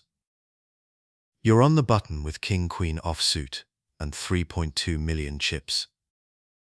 The blinds both have 1.5 million. You watch the hijack speed, fast, automatic, repetitive.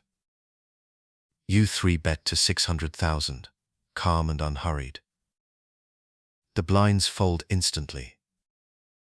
The opener tanks for the first time all orbit, then folds. You didn't win with aggression, you won by slowing rhythm. Your stillness disrupted autopilot. Fast tables reward awareness more than speed. When you observe carefully, You notice cracks forming, hands played too quickly, ranges expanded recklessly, emotion replacing calculation. These cracks become openings for subtle control. You don't need to match their tempo. You need only wait for it to tire itself. Momentum burns energy. Awareness restores it. Fast tables exhaust everyone but the player who breathes. Protecting rhythm also means mastering reaction time. When play accelerates, decisions compress. You're asked to respond instantly, to fold or raise before awareness catches up. Train yourself to reintroduce time. Even 2 seconds of breath resets clarity. You're not stalling, you're aligning. In those seconds, thought becomes deliberate again. The calm player doesn't resist speed, he dissolves it. Energy management intertwines with this process. Fast environments deplete focus faster. Heart rate rises, breathing shortens, the mind narrows. Awareness feels distant. You can counter this physically: slower breathing, relaxed posture, grounded feet. Each adjustment reminds your body that time is yours, not the table's. The mind follows the body's rhythm. Calm physiology anchors perception. From a strategic standpoint, fast tables distort frequency. Open sizes inflate, 3-bets fly more often, and post-flop decisions come rushed. Your response is simplification. You streamline ranges, reduce speculative calls, and lean into hands with clear post-flop structure. The faster others move, the simpler your plan becomes. Complexity consumes energy. Simplicity preserves it. Awareness chooses peace over precision when pace accelerates. Here's a moment of control amid speed. Blinds are 80,000 and 160,000, with a 160,000 ante. You're on the cutoff with pocket sevens and 4.5 million chips. The table has grown manic, 3 bets nearly every hand. You open small, to 320,000. The button immediately raises to 750,000. Both blinds fold. You call. The flop comes Queen 6-3 rainbow. You check, he snap checks. The turn brings a 4. You check again, he bets 800,000. You pause, watching his rhythm, fast before, now slower. You call. The river comes a 9. You check. He checks back, showing ace-king. Your stillness outlasted his tempo. You didn't just win the pot, you reclaimed rhythm for the table. At a fast table, emotional neutrality is your true defense. When everyone's energy rises, empathy replaces ego. You watch without judgment, recognizing that others are reacting to pressure, not attacking you. You don't need to match their fire, you need to cool it. Your calm presence becomes contagious. After a few orbits, even the table unconsciously begins to mirror your pace. Awareness also tells you when to disappear. Sometimes the best way to protect rhythm is to fold more. Let the storm pass. If multiple players battle repeatedly, step aside. Observe. Their energy will collapse naturally. Once fatigue sets in, you return, precise, quiet, decisive. Rhythm restored through absence, not action. Your image at a fast table evolves differently. Because you're surrounded by chaos, your calm gains more weight. Every deliberate movement appears powerful. Each pause feels meaningful. You become the anchor, the silent metronome holding tempo, while others rush ahead. Over time, this image amplifies fold equity. When you finally act, everyone pays attention. Your awareness becomes intimidation. Fast tables are also lessons in humility. You cannot control pace through force. The more you try to slow others with frustration or visible resistance, the faster they spin. True control arises from harmony, not opposition. You flow quietly around noise, choosing silence as rhythm. Poker rewards patience not because it's moral, but because it's stable.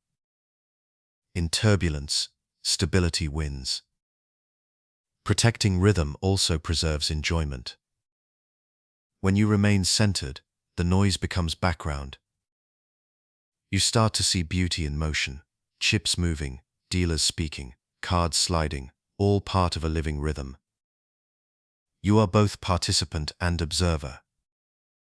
The game slows inside you, even as it speeds outside. That internal stillness is mastery. At its highest level, protecting rhythm is a form of awareness meditation. You feel the chaos but never carry it. You act with precision in noise and calm in confusion. Fast tables lose themselves in tempo. You find yourself in it. Your clarity becomes the quiet heartbeat beneath the sound. The secret is simple. You cannot stop a fast table. You can only outlast its rhythm. You breathe slower. You act slower. You think clearer. You let everyone else burn energy while you conserve it. Eventually, speed folds into silence, and when it does, your awareness is waiting, calm, intact, unshaken. Chapter 20. Emotional Stillness During Dominance. Dominance at the poker table is a delicate illusion. It looks like power, the constant winning of pots, the control of tempo, the silence of opponents. But real dominance is not in motion or numbers. It lives in stillness. The moment you begin to feel dominant is the moment the game invites ego. Emotional stillness during dominance is how you keep control from turning into chaos. It is how you protect rhythm when success tempts you to force it. Dominance arrives quietly. You don't plan for it. You simply notice one orbit flowing into another. Your raises go uncalled. Your continuation bets take down pots. Your image expands. Opponents start folding faster, avoiding confrontation. The table bends toward your pace. This is where danger begins. When awareness turns to entitlement, when calm shifts into expectation, rhythm collapses. Stillness is the cure. Imagine a late-stage tournament. Blinds are 60,000 and 120,000, with a 120,000 ante. You have 4.5 million chips covering the table. The action folds to you on the button. You hold King 9 suited. The blinds are mid-stacked, cautious. You open to 240,000.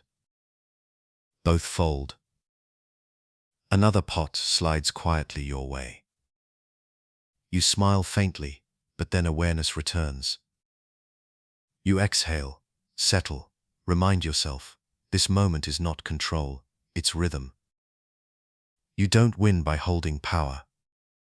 You win by holding presence. The key to emotional stillness is humility within confidence. Dominance makes you visible. Every player studies you, consciously or not. They're waiting for cracks, for signs that success has shifted your balance. The moment your tone grows sharper, your bet sizing careless, or your movements faster, they sense it. Emotional stillness hides those cracks. It replaces victory's rush with awareness's quiet. In practical terms, stillness means consistency. Your decisions, whether ahead or behind, must look identical. You open the same size. You move the same way. You breathe the same rhythm. Success doesn't accelerate you, it softens you. The best players in control appear almost passive, smiling slightly, speaking rarely, flowing effortlessly. Their dominance doesn't shout, it hums. Stillness doesn't mean suppression. It means clarity. You still feel emotion, excitement, pride, relief, but you let it pass like weather. You don't attach to it. You don't make decisions from it. When you feel dominant, take inventory. Is your breathing shallow? Are you leaning forward, touching chips too quickly, scanning opponents with sharper eyes? These are signals of ego's re-entry. Awareness notices, adjusts, and returns to calm. Dominance loses danger when it becomes observation. From late position, dominance is amplified. The cutoff and button see more action, win more uncontested pots, and naturally expand image. Players begin folding before you act, their fear translating into freedom. But freedom without discipline becomes overreach. You start opening too often, continuation betting every board, bluffing because it feels effortless. The rhythm turns brittle. Emotional stillness is what restores it. You remember that each hand deserves equal awareness, no more, no less. Consider an example. Blinds are 80,000 and 160,000. You've been active, winning several pots in a row. You hold ace-8 offsuit on the button, with 6.2 million chips. You open to 320,000. The small blind folds. The big blind, once passive, suddenly 3 bets to 960,000. You sense the shift. He's tired of surrendering. You fold instantly. The pot was small, the awareness was immense. Stillness let you recognize when rhythm changed. You didn't protect ego, you protected flow. Dominance without stillness creates emotional blindness. When winning, your mind feels sharper, but your awareness dulls. You begin to see only what supports your momentum. You underestimate resistance, overvalue intuition, and overextend. Stillness counteracts this illusion. It recenters you in humility, reminding you that every pot still begins at zero. The cards, not history, define the next moment. Emotional stillness also protects your image. When you win often, the table assigns identity, the bully, the controller, the chip leader. These labels change how players respond. Some tighten, others fight back. Awareness lets you shift before they do. You can slow down, play fewer hands, let the table's resistance cool. You can smile, engage lightly, reset energy. Stillness is camouflage. It keeps your image fluid while maintaining control. There's beauty in quiet dominance. When you no longer chase pots, but let them come naturally, when you act from clarity rather than entitlement, your rhythm becomes unbreakable. You raise because it's time, not because you can. You fold because awareness says so, not because fear whispers. Every motion becomes measured. Opponents feel your presence, but can't read your direction. That's emotional stillness, power expressed as calm. Here's another moment of control through restraint. You hold pocket jacks on the cutoff, with 5 million chips. Blinds are 100,000 and 200,000. You've opened the last 3 orbits. The table expects motion. You raise to 400,000. The button shoves for 1.3 million. The blinds fold. You take a breath. Awareness reminds you, your image invited this. You call. He shows ace-king. The board runs clean. You win, but you don't celebrate. You stack chips slowly, breathing evenly. The pot wasn't the victory, composure was. Stillness guards success from becoming noise. Dominance also affects perception of timing. When you win frequently, others believe your rhythm dictates theirs. They stop noticing that you act on time, they only see that you act last. Stillness reinforces this illusion. The more centered you remain, the slower time feels for you, the faster it feels for them. Emotional stillness creates psychological gravity. Opponents rush to escape the weight of your composure. But stillness doesn't mean freezing momentum. It means flowing with awareness. You can continue to apply pressure, but each move must carry clarity. Raise because the table is tight, not because you're winning. 3-bet, because rhythm allows, not because stacks invite. You maintain initiative without forcing it. This is how dominance evolves into presence. Sometimes emotional stillness means not winning. You'll fold a good hand, release a bluff, or surrender a pot, even when ahead, not from fear, but from rhythm sense. You trust that patience earns more than pride. Stillness detaches outcome from identity. You are not the chip leader, you are awareness sitting behind chips. That distinction protects rhythm through variance.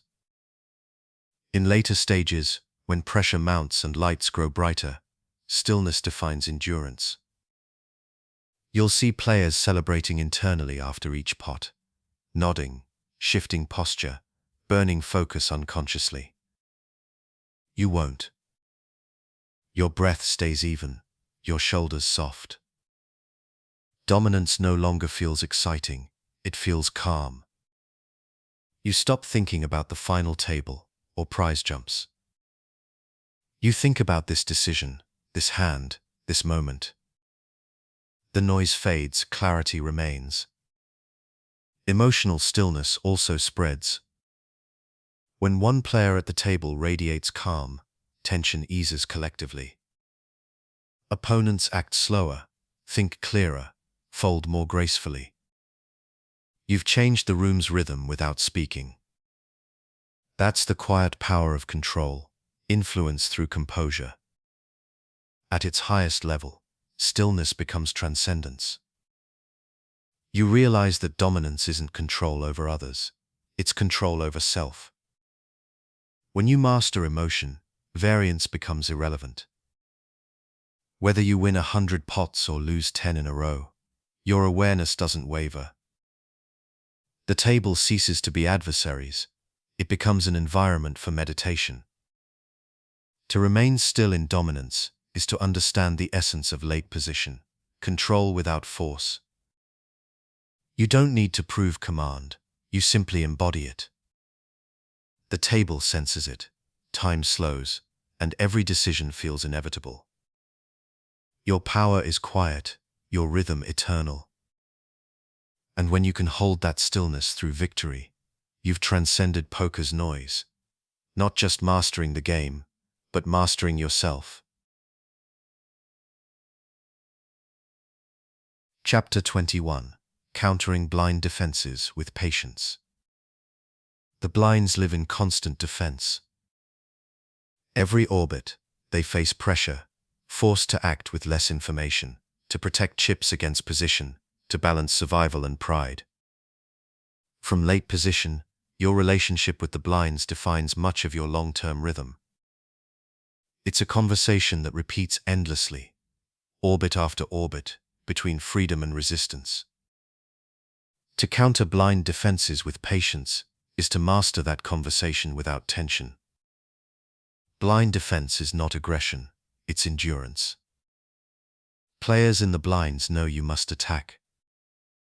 They know their ranges are weaker, their position inferior. So they build defenses through timing, counteraction, and emotion. Some fight through frequency, calling wide, 3-betting light. Others defend selectively, waiting for the right moment to stand. Each approach requires your awareness, not your anger. Patience turns their resistance into information. Imagine a mid-stage tournament. Blinds are 50,000 and 100,000, with a 100,000 ante. You hold ace-10 suited on the button, with 3.2 million chips. The small blind has 1.4 million, the big blind, 2.1 million. You raise to 200,000. The small blind folds. The big blind calls. The flop comes Jack-5, 3 rainbow. He checks. You continuation bet, small, 120,000. He calls. The turn brings a 7. He checks again. You check behind, preserving stillness. The river comes a 10. He checks once more. You bet 250,000, calm and deliberate. He folds. This hand shows patience, not pressing, not forcing, simply allowing rhythm to complete itself. The mistake most players make against the blinds is impatience. They treat every defense as confrontation, every call as insult.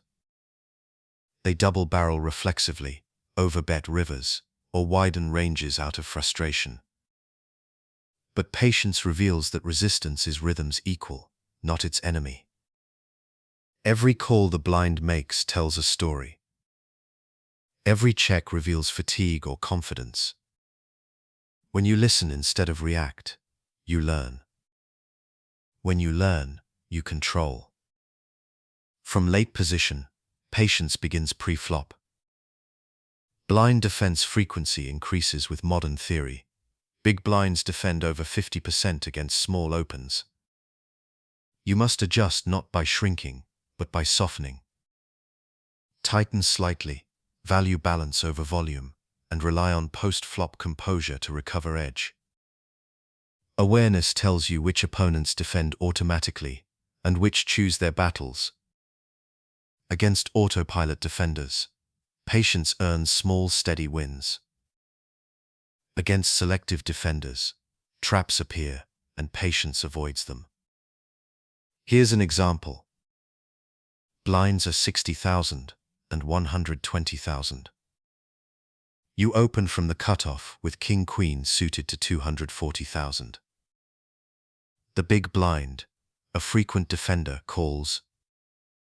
The flop comes 9-7-2 rainbow. He checks. You check back. The turn brings a queen. He checks again. You bet 250,000. He folds instantly. You didn't need aggression, you needed time. By checking flop, you allowed his range to reveal fatigue. The win felt effortless, because you never resisted rhythm. Patience also protects image. When you continuation bet every flop, the blinds adapt, check raising more, floating lighter, turning your predictability into profit. But when you vary rhythm, checking behind sometimes, delaying pressure, their strategy loses footing. They expect force, you offer silence. Silence becomes imbalance. The more patient your timing, the more their reaction creates mistakes.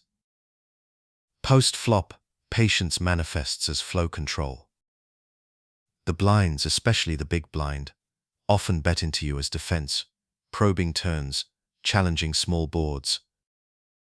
Reacting emotionally leads to unnecessary variance. Calling quietly, observing rhythm, and adjusting later streets converts their energy into yours. The key is detachment. You're not fighting the player, you're flowing with the pattern of resistance. Consider another moment of balance. You raise the button with 9-8 suited. The big blind calls. The flop comes 10-6-3 with 2 clubs. He checks. You check back. The turn brings a queen. He bets small, a probe into your silence. You call. The river comes a 5. He checks. You bet, 1/3 pot. He folds. You never forced control, you earned it. Patience allowed information to mature. Emotionally, patience dismantles tension. The blind's aggression can feel personal, like challenge, like defiance. But from awareness, you realize its necessity. They defend because they must. That understanding removes frustration. You stop seeing opposition and start seeing rhythm.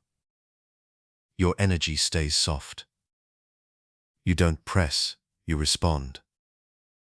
The table begins to feel it, your tone steady, your motion slow, your actions free from emotion. That calm projects power stronger than any bet size. Patience also reveals timing. Blind defenders often rotate between overconfidence and hesitation. After winning a big pot, they defend wider. After losing one, they tighten or shove.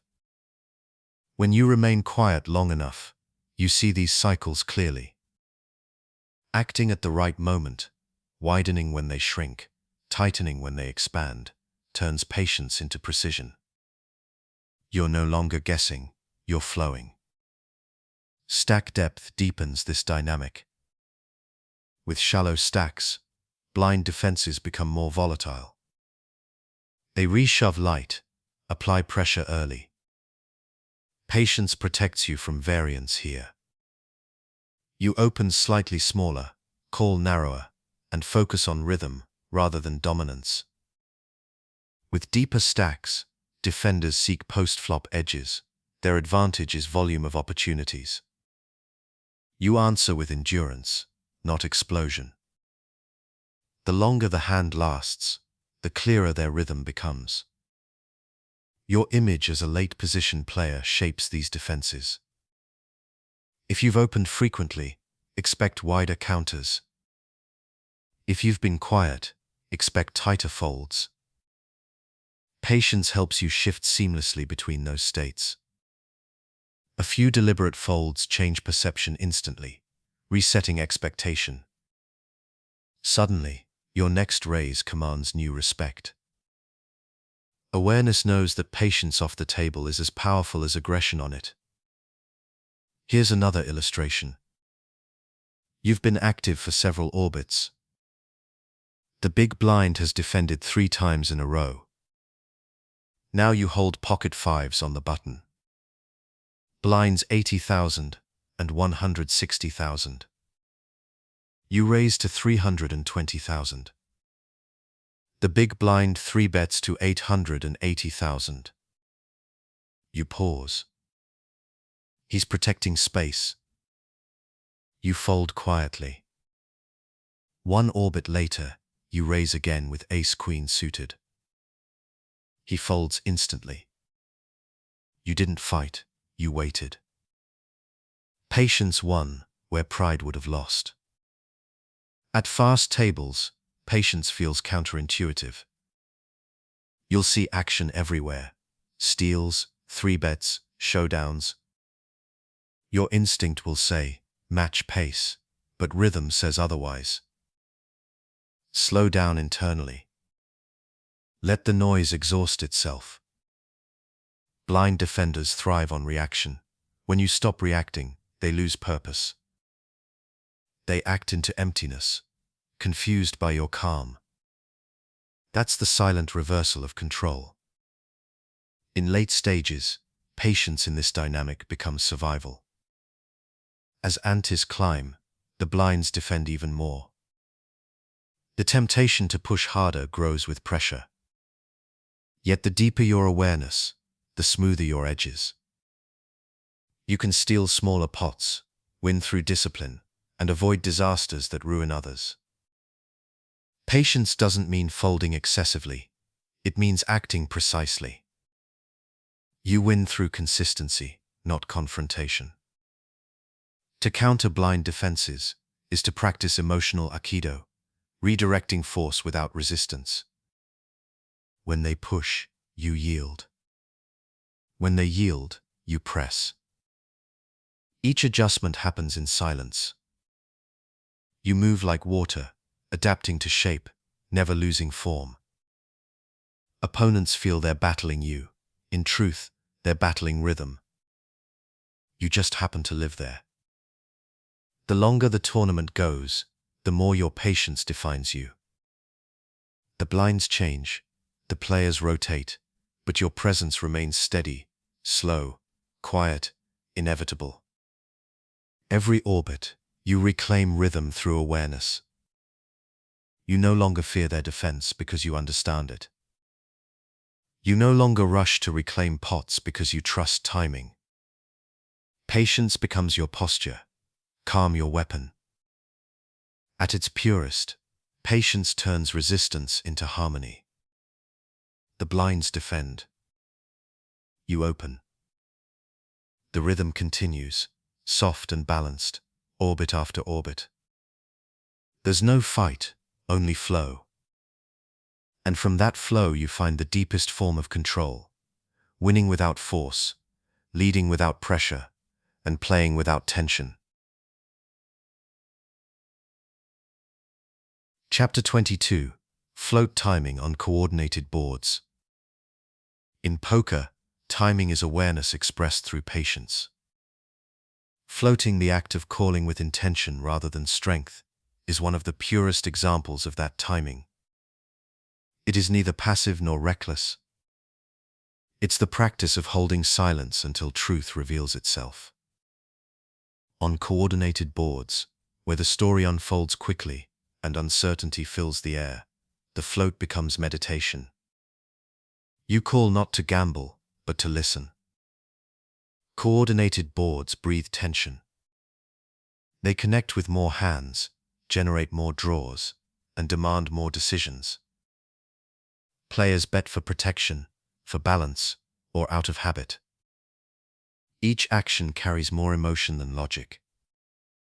From late position, your role is to feel when that emotion peaks, when your opponent's bet is rhythm, not reason.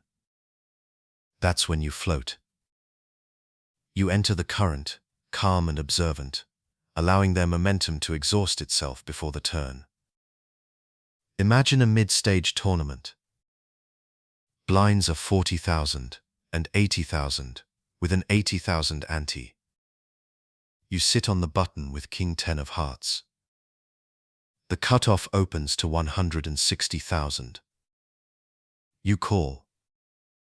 The flop comes Queen Jack 6 with 2 clubs. A connected, dangerous board, full of potential, but heavy with fear. The cutoff continuation bets 150,000. His motion is fast, defensive, mechanical. You call. Not because your hand is strong, but because his rhythm is loud. The turn brings a 3. He checks, awareness breaking. You bet 300,000. He folds instantly. The float succeeded not through luck, but through timing, patience until imbalance appeared. Floating is not defiance. It is empathy with rhythm. You recognize when aggression is unsustainable, when confidence masks discomfort. You let others tell their story, and then, when silence arrives, you complete it softly in your own voice. To float well, you must accept uncertainty. You don't control the board, you control time. Coordinated textures, 9-8-7, Queen Jack 10, Jack 10-9, amplify fear. Players continuation bet here because silence feels dangerous. They want resolution. You, in late position, are not seeking resolution. You're seeking rhythm. The more anxious the table, the calmer your motion must become. Float timing is awareness in contrast, presence held steady in a storm of calculation. Patience defines the float before chips ever move. When the flop hits and an opponent bets, resist the impulse to act quickly. Feel the space between their action and yours. Notice the speed of their motion, the tone of their breathing, the weight of their chip placement. Confidence has rhythm, insecurity has noise. When rhythm sounds forced, awareness calls. You float not because you can, but because the moment asks for it. Here's another example. You raise from the cutoff with ace-9 suited. The button folds, and the big blind calls. The flop comes 10-7-3 with 2 spades. He checks. You continuation bet 120,000. He calls quickly. The turn brings a queen. He checks again. You check back, letting rhythm breathe. The river comes a 5. He checks. You bet small, 150,000, and he folds. The entire hand was a float in disguise, a test of timing and restraint. Your awareness flowed with the board instead of fighting it. Float timing relies on 3 elements: texture, intention, and silence. Texture defines opportunity. Coordinated boards invite storytelling. Intention defines purpose. You float to control rhythm, not chase miracles. Silence defines execution. You let stillness disguise strength. The more calmly you call, the less emotional your presence feels. Opponents sense uncertainty, not from your range, but from your energy. When you radiate neutrality, they fold to stillness, long before showdown. The danger of floating lies in impatience. Many players treat it as weapon, not awareness. They float too often, without rhythm, hoping to take it away later. This is chaos disguised as confidence. True floats are selective, chosen when the table's emotional current favors you. Awareness senses this timing instinctively. You can feel when continuation bets come from routine rather than belief. The line between pressure and panic is thin, but audible to a still mind. In tournaments, stack depth shapes float behavior. With deeper stacks, floats expand. You can use position to test rhythm across multiple streets. With shorter stacks, the float must carry intent, clear purpose, clear plan, clear timing. Every call with 20 blinds or fewer requires understanding of flow and fold equity. You are not gambling, you are sculpting rhythm in smaller space. From the cutoff and button, floating also creates future leverage. Even if a float ends in surrender, it sets emotional tone. Opponents grow wary of betting you without conviction. Your calm calls linger in their memory. They start second-guessing whether your silence means weakness or patience. That uncertainty becomes future equity, invisible but powerful. Each float you make with awareness strengthens your image, even when chips move the other way. Here's a quiet moment from deep play. Blinds 100,000 and 200,000. You have 4.8 million chips. The hijack opens to 400,000. You call from the button with Jack-9 suited. The flop comes Ace-King 10 with 2 diamonds. He bets small, 300,000. You call, steady. The turn brings a 4. He checks. You check back. The river brings a queen. He checks again. You bet 600,000. He folds immediately. He played with theory. You played with rhythm. The float wasn't defiance. It was awareness that noise fades with time. Floating on coordinated boards also tests emotional neutrality. When the board explodes with draws and danger, adrenaline rises. The heart beats faster. The urge to define control grows. Floating teaches surrender, acceptance of uncertainty without fear. You don't need to own the hand. You need only inhabit it fully. Patience becomes armor. The longer you remain still, the clearer your reads become. The true timing of a float is not on the flop, it's on the turn. Most players bet the flop instinctively and give up when resistance appears. Your patience lives between those moments. The turn is when silence becomes opportunity. If the opponent checks after a loud flop, rhythm has broken. That's when your presence expands. Your bet doesn't need to be large. It needs to sound final. Timing isn't about chips. It's about conviction arriving at the right moment. In multi-way pots, floats fade in value. Chaos distorts rhythm. Your awareness must narrow focus. Float only when the opponent's story feels isolated, when energy centers between you and them. Simplicity preserves accuracy. Against two or more players, patience turns to observation instead of action. Emotionally, floating teaches surrender, disguised as courage. You call without certainty, act without ego, and move without rush. Each float becomes a lesson in listening, to tempo, to tone, to timing. The board will tell you what it needs. Your awareness must be quiet enough to hear it. At its core, floating is not about taking pots, it's about timing awareness. On coordinated boards, where fear and greed fight beneath every bet, your calm becomes control. You call because you trust silence more than speech. You bet later, because patience has revealed truth. And when you finally move, the table feels it, not as surprise, but as inevitability. Floating is rhythm's purest expression. It's the act of staying long enough to see without needing to know. It's the intersection of presence and precision, awareness extending through time.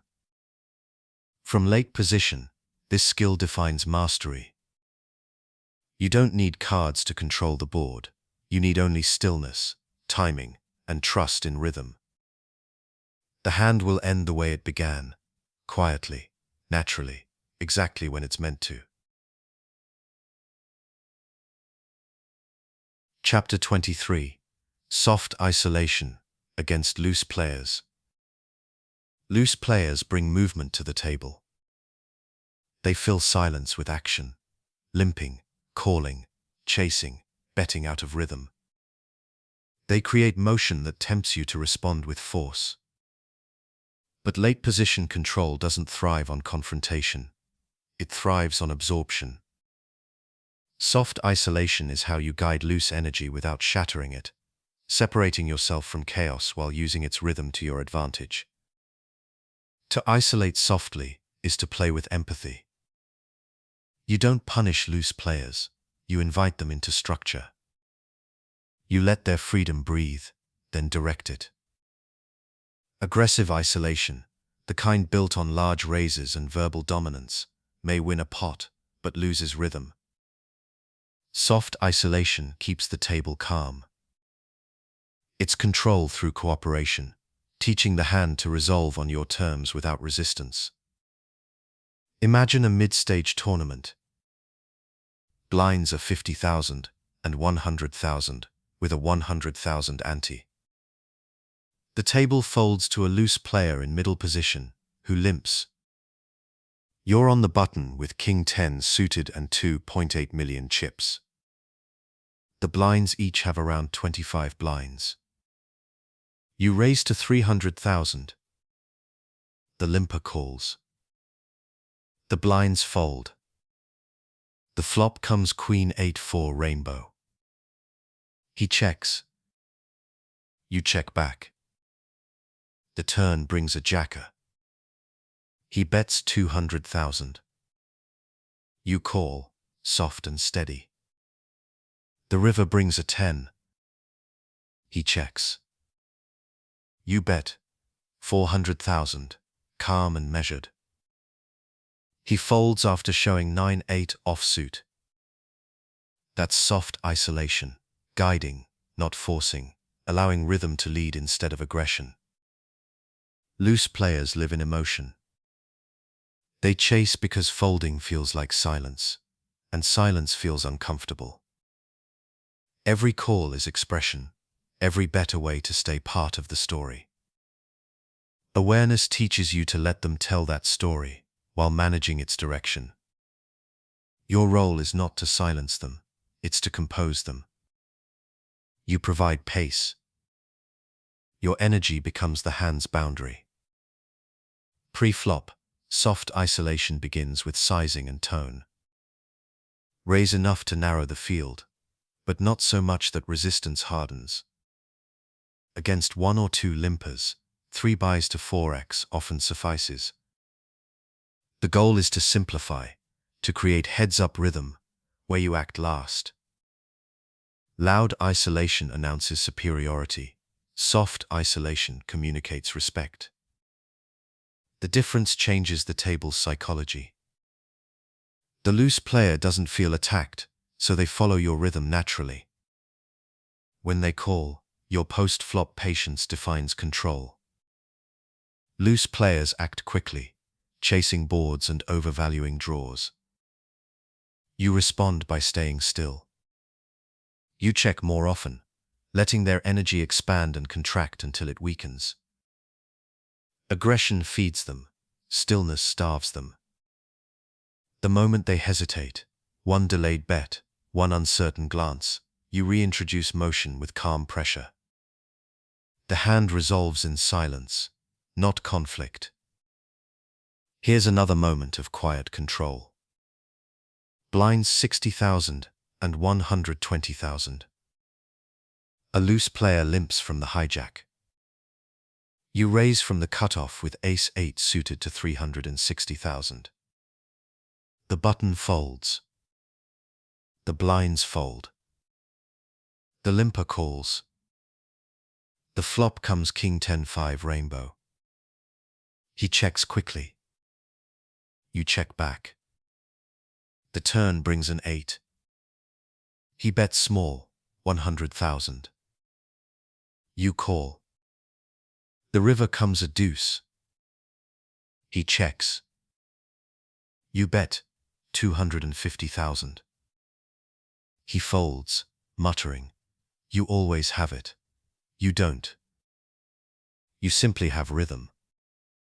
Soft isolation preserves emotional balance. Loose players thrive when they sense frustration. They feed off energy. If your tone changes, if you sigh, raise louder, or show impatience, they tighten temporarily and strike when your guard drops. By staying composed, you remain invisible. You're no longer their target, you're the calm orbit they circle until they drift into your gravity. Stack depth shapes how softly you isolate. With deep stacks, allow more post-flop play. Use smaller pre-flop raises and patient turn bets to keep rhythm breathable. With shallow stacks, isolation becomes more defined. Larger sizings, cleaner folds, shorter conversations. Awareness senses which tone fits the moment. The point isn't domination, it's preservation of clarity. Soft isolation also manipulates perception. Loose players are often ego-driven. They measure success through attention. When you isolate gently, You deny them conflict while granting them visibility. They feel included but controlled. They call, act, and lose rhythm naturally. Over time, they associate your motion with safety. When you finally hold strength, they walk willingly into your calm. Consider another example. Blinds 100,000 and 200,000. A loose player limps under the gun. 2 folds follow. You're on the button with pocket queens and 5.2 million chips. You raise to 600,000. The blinds fold. The limper calls. The flop comes Jack 7-3. He leads out for 400,000. You call softly. The turn brings a 2. He checks. You bet 600,000. He calls again. The river comes a 10. He checks once more. You bet 1.2 million, deliberate and slow. He calls with Jack 8. You never rushed. You allowed his freedom to meet your rhythm. Soft isolation is also energy conservation. Loose tables can drain composure. Every pot feels alive, every hand loud. If you meet that noise with equal intensity, fatigue arrives quickly. Instead, you move slower, speak less, and let silence settle between actions. That contrast turns chaos into control. Awareness protects not only your chips, but your endurance. There's a psychological symmetry to this process. As you calm yourself, the table's loose energy begins to mirror your tempo. The chatter slows. The frequency of limps decreases. Players start folding more to your opens, even without direct confrontation. You've changed the collective rhythm, not through dominance, but through tone. Soft isolation extends beyond hands, it becomes atmosphere. Emotionally, this strategy teaches humility. Loose players remind you that control is not absolute. You can't dictate every outcome, you can only guide rhythm. When you isolate softly, you accept imperfection. You allow luck its space while protecting your awareness. This acceptance transforms variance into peace. Each hand feels lighter because you no longer carry tension against the unpredictable. Patience is your currency. Every small pot, one quietly adds weight to your image. Loose players begin to trust your timing, even if they don't realize it. They fold to your bets more easily, call you more lightly when you're strong. Control grows invisibly, like water carving stone, no force, only flow. In later stages, soft isolation becomes survival art. Tables tighten, but 1 or 2 loose players always remain, often fatigued, chasing, unwilling to surrender. They are gifts to awareness. You guide them gently, preserving rhythm, while collecting chips with grace. You never rebuke their looseness, you thank it silently. It keeps the game alive and the flow smooth. At its core, soft isolation is harmony between awareness and empathy. You let others be who they are, while remaining who you are. You play calm against noise, patience against movement. The result is quiet control, no explosions, no tension, just flow. From late position, that is your highest expression of dominance, guiding without force, winning without battle, controlling without noise. Chapter 24. Extracting Value with Rhythm. Value is not found in size, it's found in timing. Every chip you earn through awareness, every pot you collect through patience, comes from rhythm, the steady pulse between silence and motion. From late position, Extracting value is not about maximizing numbers. It's about matching your pace to the flow of the table until your bets sound inevitable. Rhythm, not aggression, is what turns strength into profit. Most players chase value with urgency. They bet too fast, too big, or too often, afraid that a check will miss opportunity. But real value isn't taken, it's invited. You don't force opponents to call, you create comfort for them to do so. You let them feel safe inside your rhythm, then lead them softly into surrender. The more your decisions align with tempo, the more naturally value appears. Imagine a mid-stage tournament. Blinds are 60,000 and 120,000, with a 120,000 ante. You're on the button, with pocket nines and 3.8 million chips. The table folds to you. You raise to 240,000. The small blind folds, the big blind calls. The flop comes Jack 9-6 rainbow. He checks. You check back, not to disguise, but to breathe. The turn brings a king. He bets 300,000, testing control.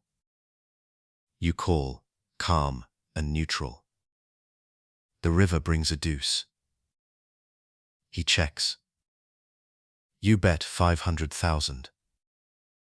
He sighs, calls, and you reveal a set.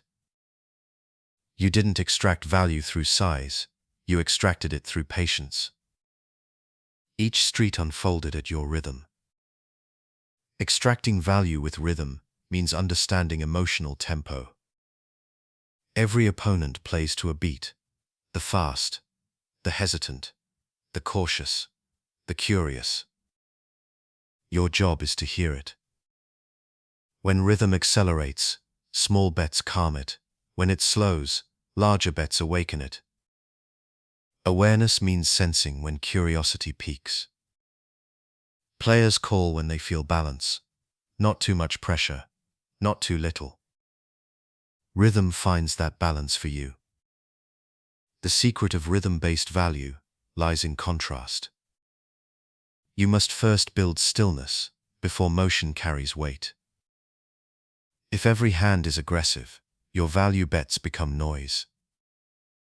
But if you've shown patience, restraint, and soft control across orbits, your aggression feels authentic when it finally appears. The table reads your stillness as honesty. You sell truth by living it. Consider another example. Blinds are 80,000 and 160,000. You're in the cutoff with ace-queen suited and 5.2 million chips. You open to 320,000. The button calls. The flop comes queen 7-4 rainbow. You bet small, 250,000. He calls. The turn brings a 10. You bet again, 500,000, steady. He calls once more. The river comes a 3. You check. He bets 1.1 million, representing strength. You call softly. He shows queen 9. You extracted maximum value by matching rhythm, allowing him to lead into your tempo rather than breaking it. Value isn't volume, it's flow. Sometimes the right move is to check when you're ahead, simply because the hand's rhythm hasn't matured. You sense that your opponent still needs to feel control. Awareness waits. On later streets, when they've invested emotionally, your bet feels gentle, not threatening. They pay you not because they must, but because it feels natural. That's rhythm in motion, understanding how timing shapes emotion. Your bet sizes should feel like breath, expanding and contracting with texture. On dry boards, small bets maintain curiosity. On coordinated ones, larger bets mirror protection. But always, your tone must stay consistent. When your rhythm is steady, opponents stop questioning your motives. Every bet sounds the same, believable, inevitable. That illusion builds long-term equity.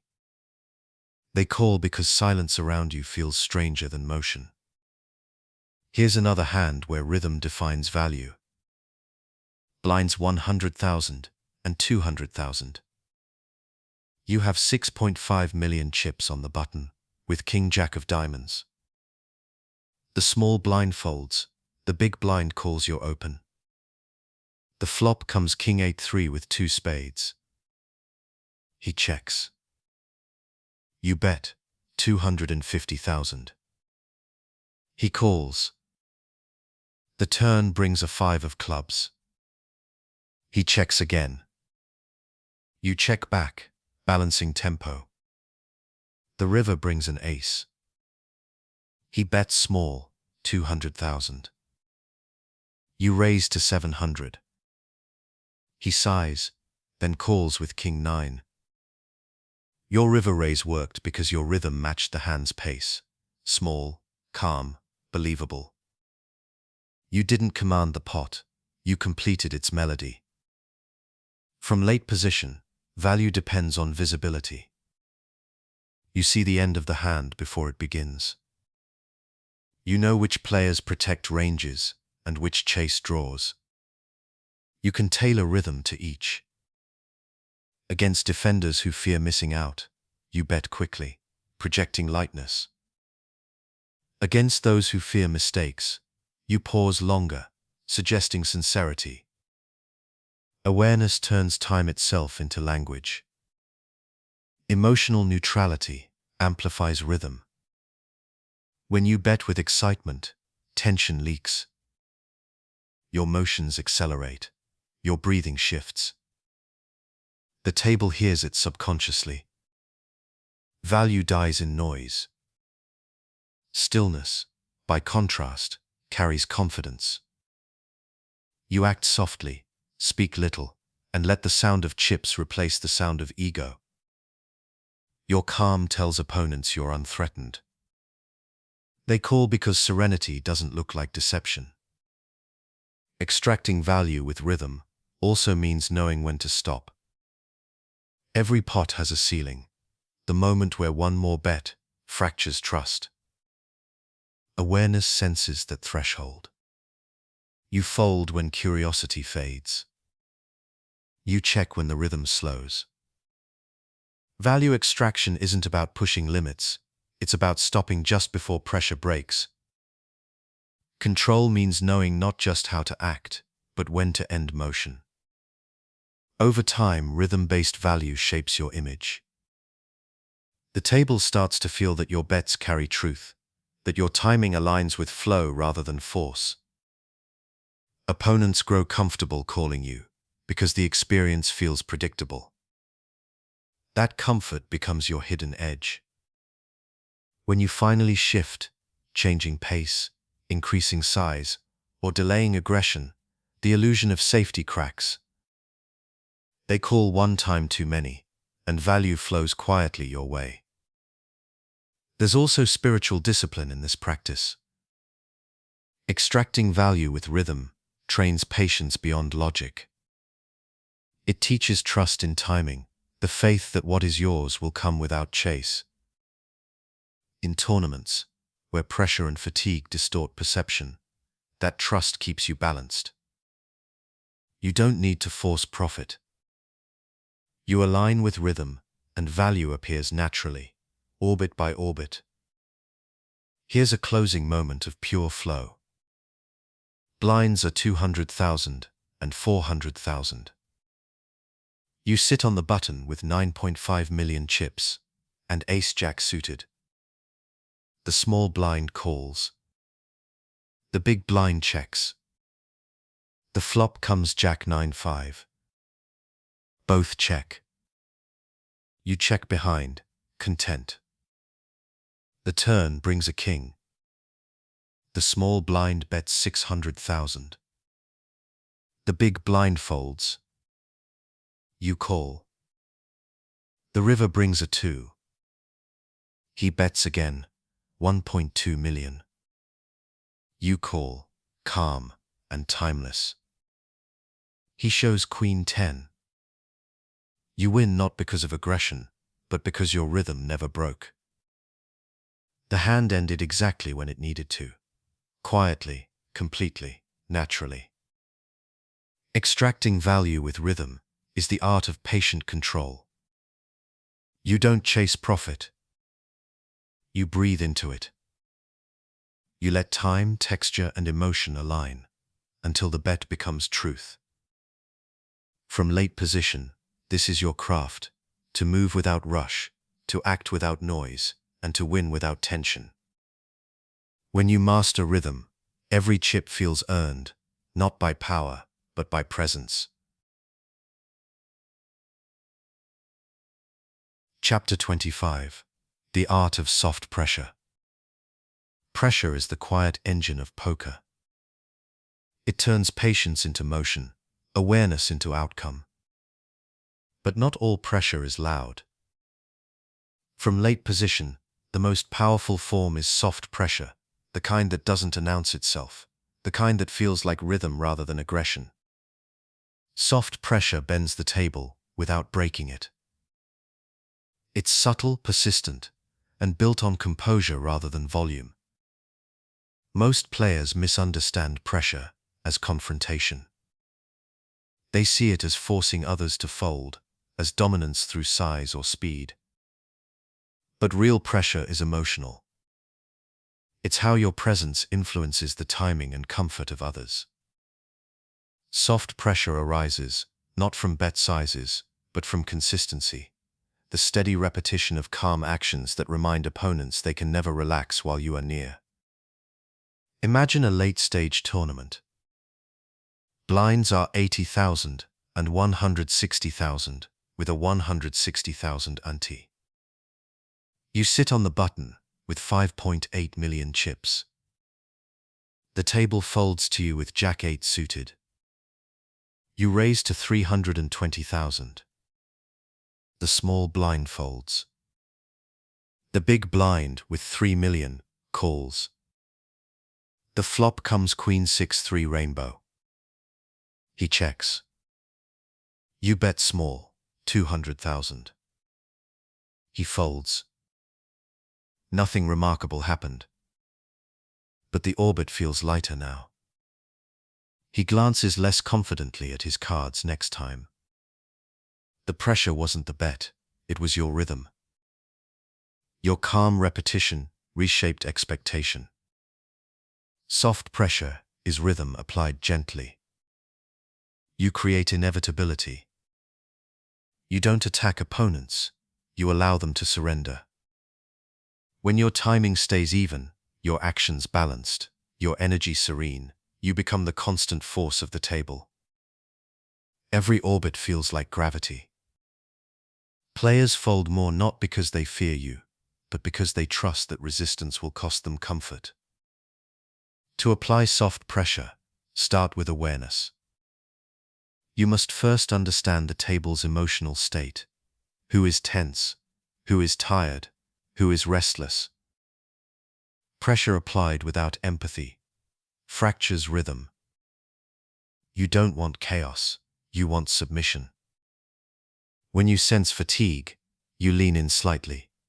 More opens, more flops. When energy rises, you pull back, letting motion exhaust itself. Soft pressure adapts like water to surface, always filling, never forcing. The key is invisibility. Your pressure must feel like air, always there, yet never harsh. You maintain presence through consistency. Same open sizes, same motion, same tone. Your opponents never know when to brace. They think they're choosing when to fold, but in truth, they're moving to your rhythm. They feel relief when you slow down, tension when you act.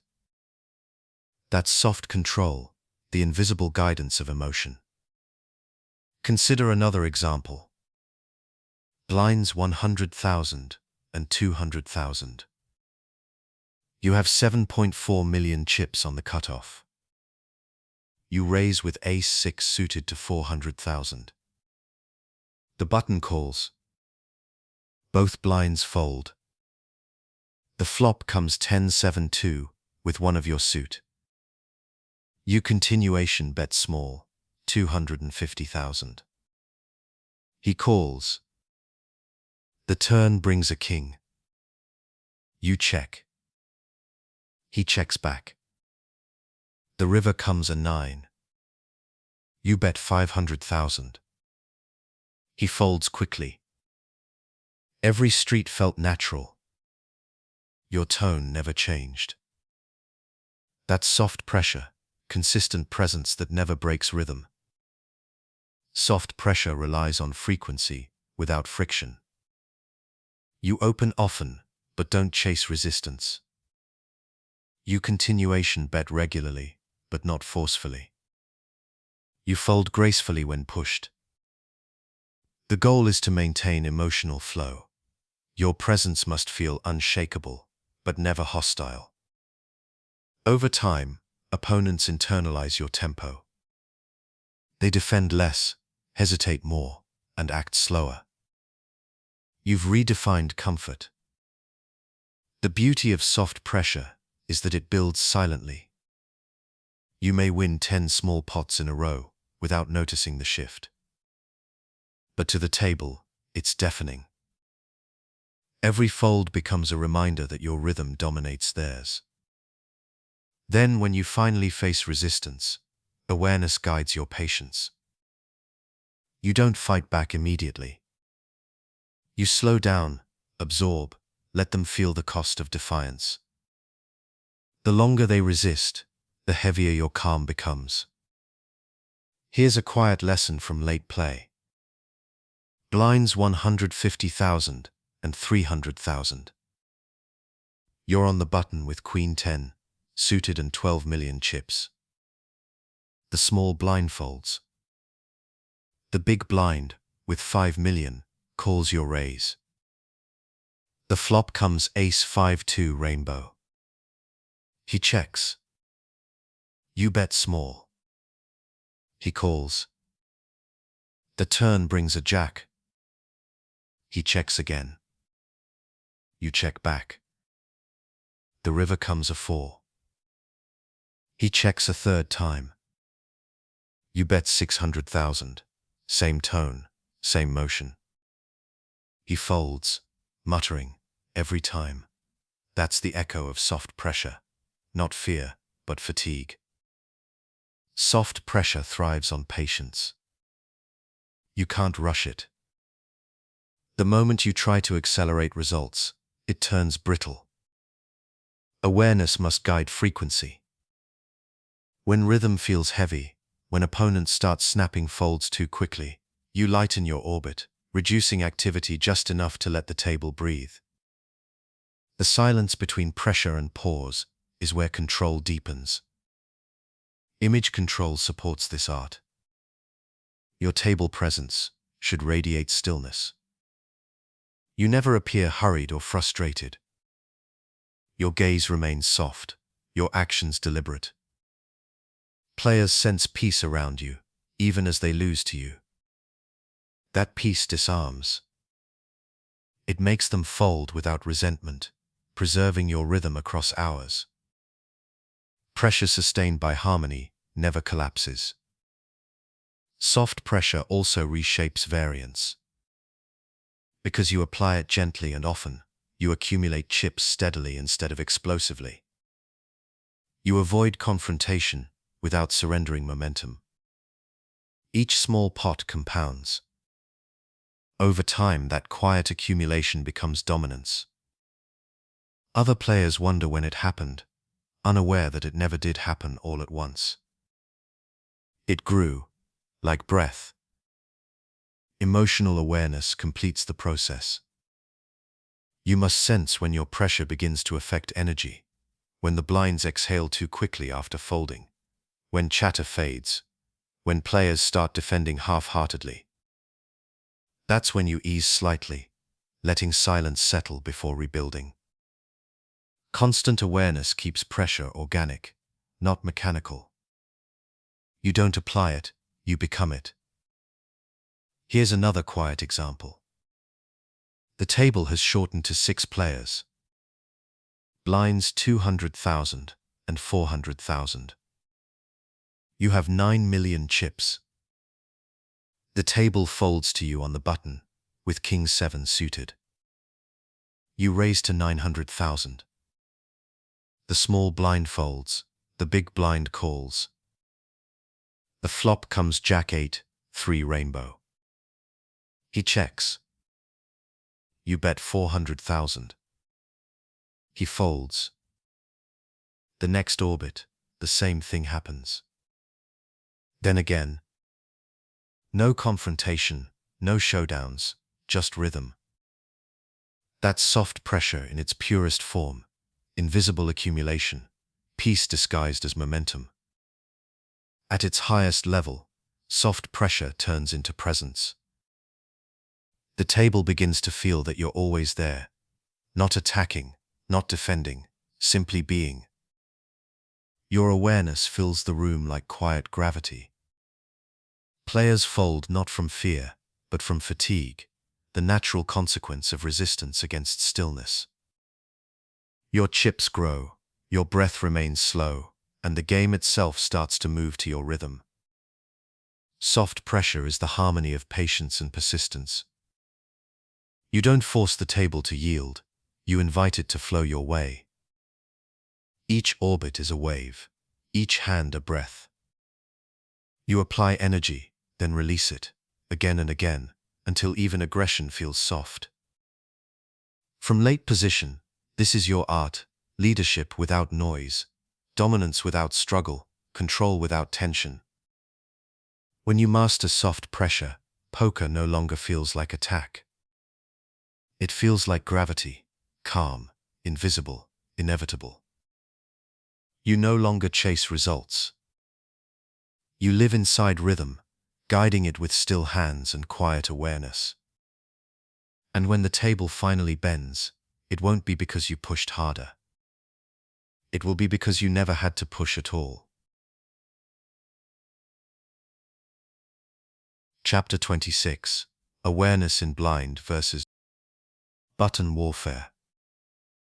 This is the purest conflict in poker, the quiet war between the button's freedom and the blind's resistance. It happens dozens of times each tournament, and yet it never feels the same. Each orbit, energy shifts. Each hand, rhythm changes. Awareness is the only constant, the silent observer guiding motion without tension. You sit with around 40 big blinds, steady, balanced, composed.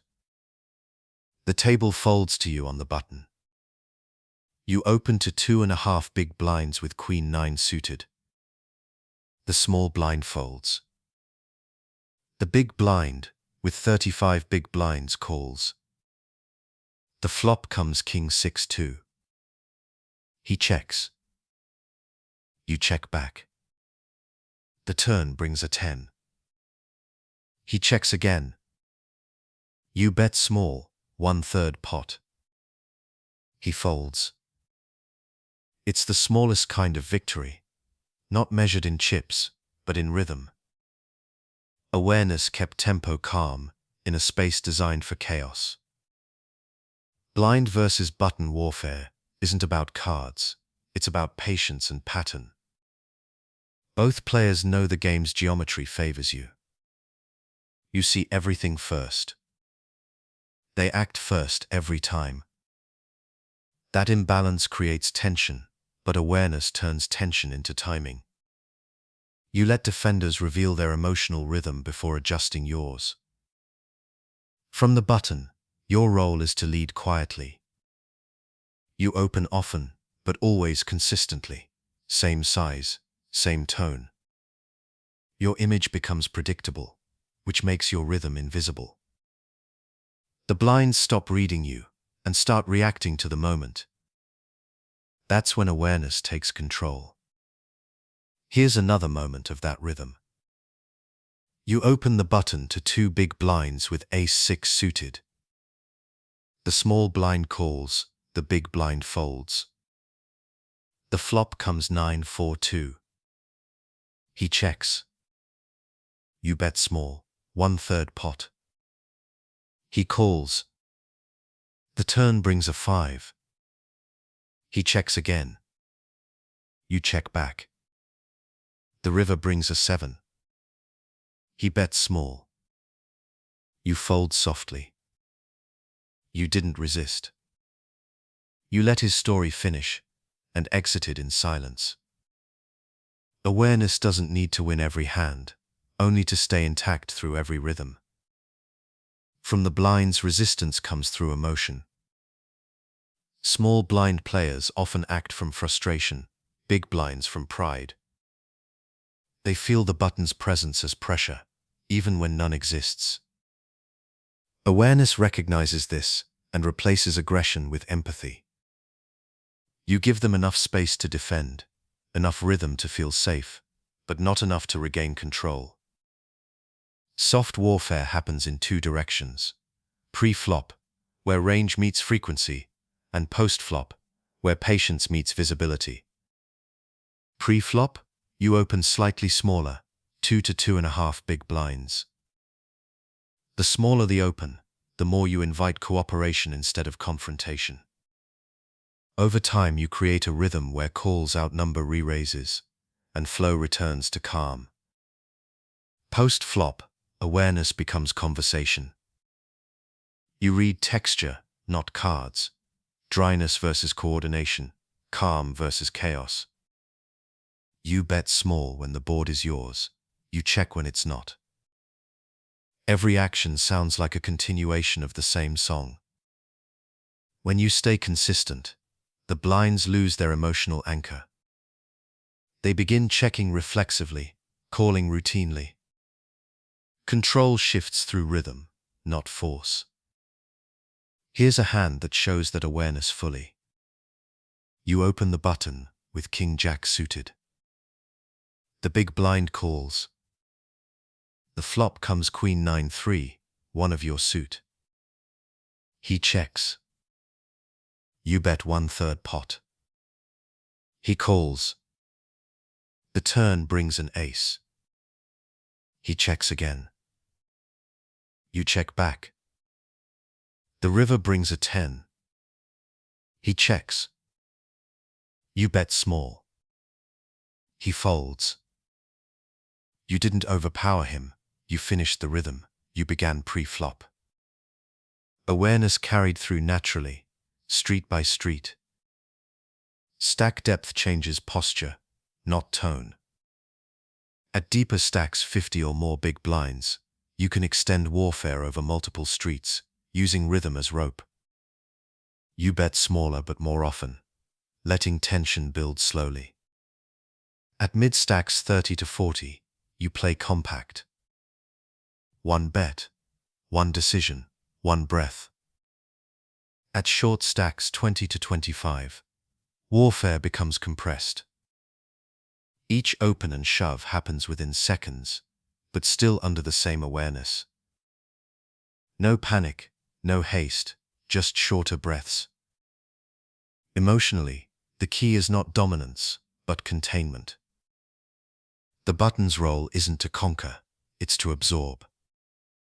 When defenders swing wide, you stay soft. When they tighten, you expand. Awareness reacts not to aggression, but to imbalance. You always return rhythm to center. Here's another soft illustration. You have pocket fives on the button, with 35 big blinds. The big blind defends. The flop comes ace-9-4. He checks. You check back. The turn brings a 5. He checks again. You bet small. He calls. The river brings a blank. He checks once more. You bet small again. He folds. You showed no excitement, no speed. Your awareness remained constant. The pot followed presence. Over time, this battle becomes meditation. You and the blinds share rhythm. You both know what's happening, yet you play because it must continue. You apply soft pressure, they respond. You rest, they react. The war turns into dance. Awareness blurs the lines between attacker and defender until both move in harmony. At its highest form, blind versus button warfare becomes effortless. You no longer think in hands or frequencies, only energy. You sense when the blinds are tense, when they're relaxed, when they've surrendered quietly. You adjust not through math, but through empathy.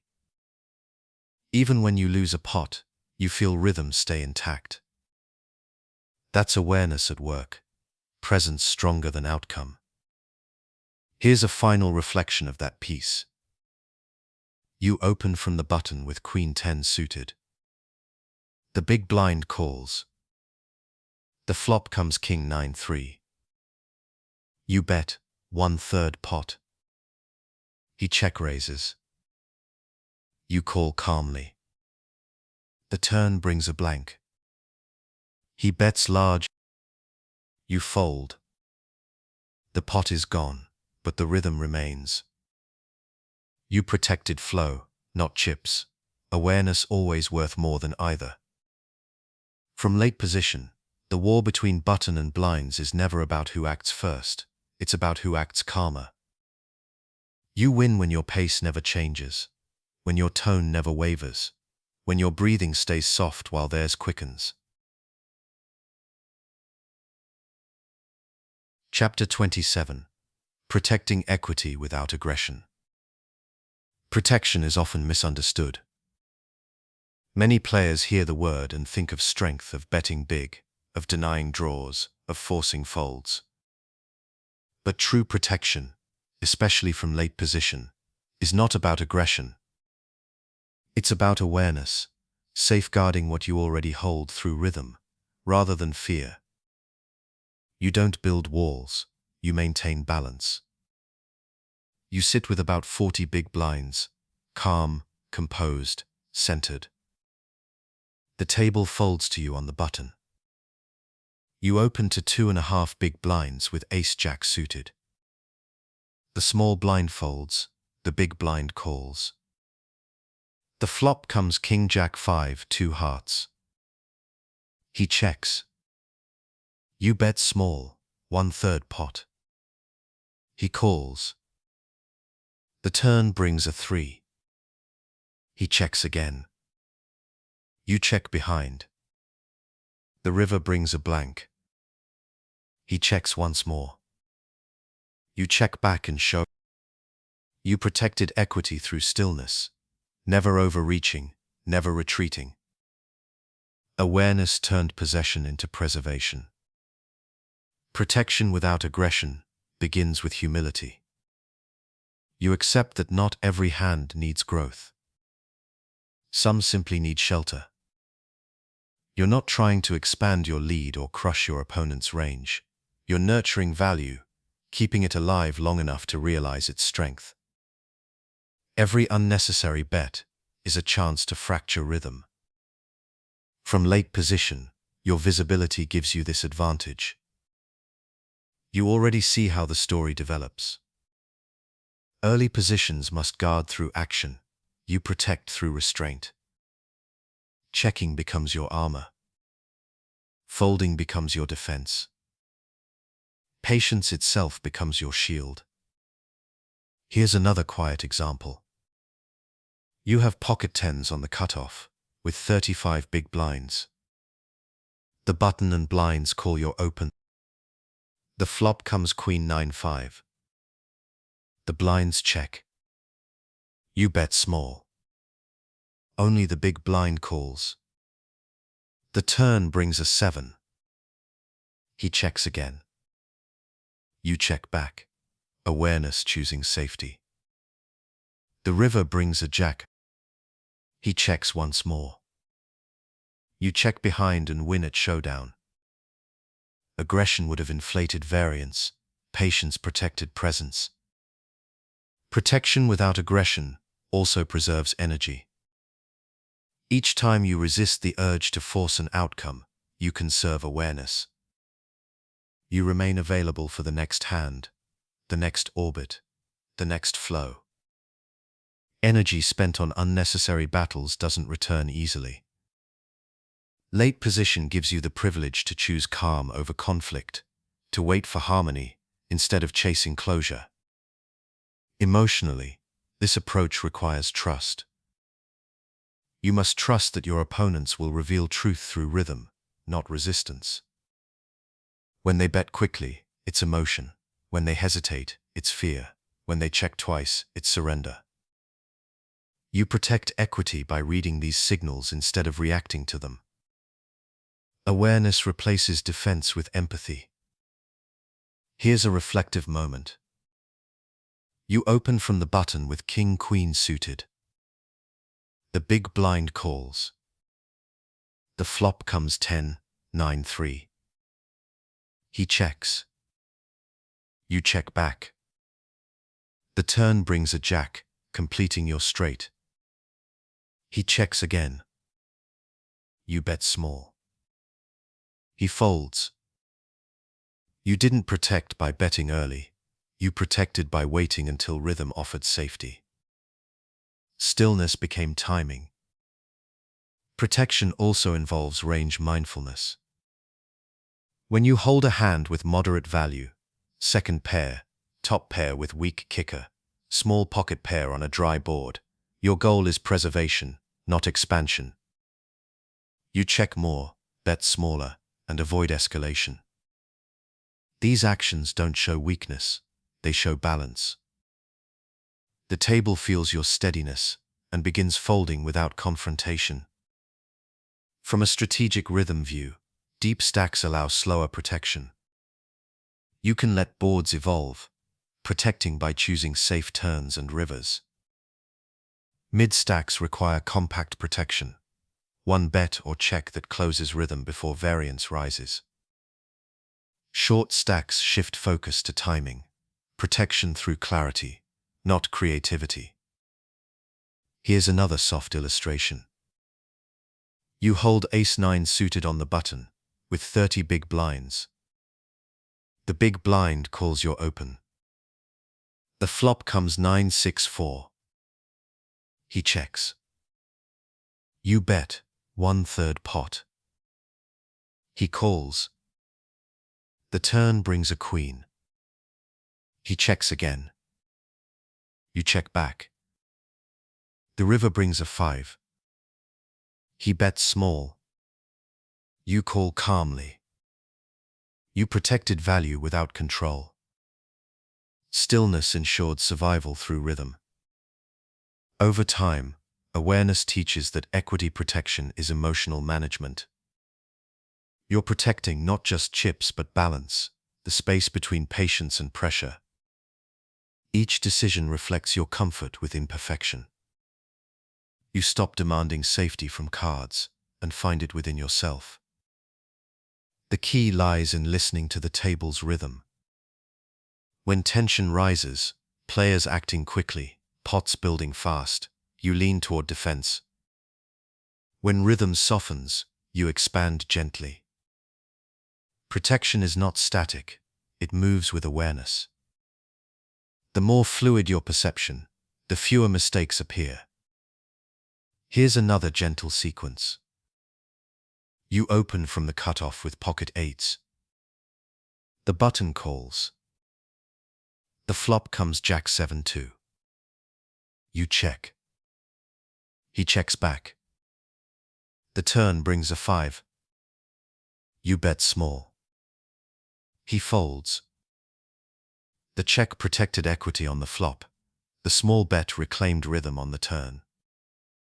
Each motion existed for balance, not dominance. Emotionally, protecting equity without aggression means surrendering pride. You no longer feel the need to assert control through volume. You measure strength by calm, not by force. When others chase safety through large bets, you find it in stillness.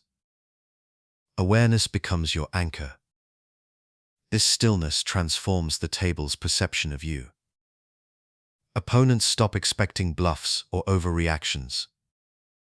They start respecting patience.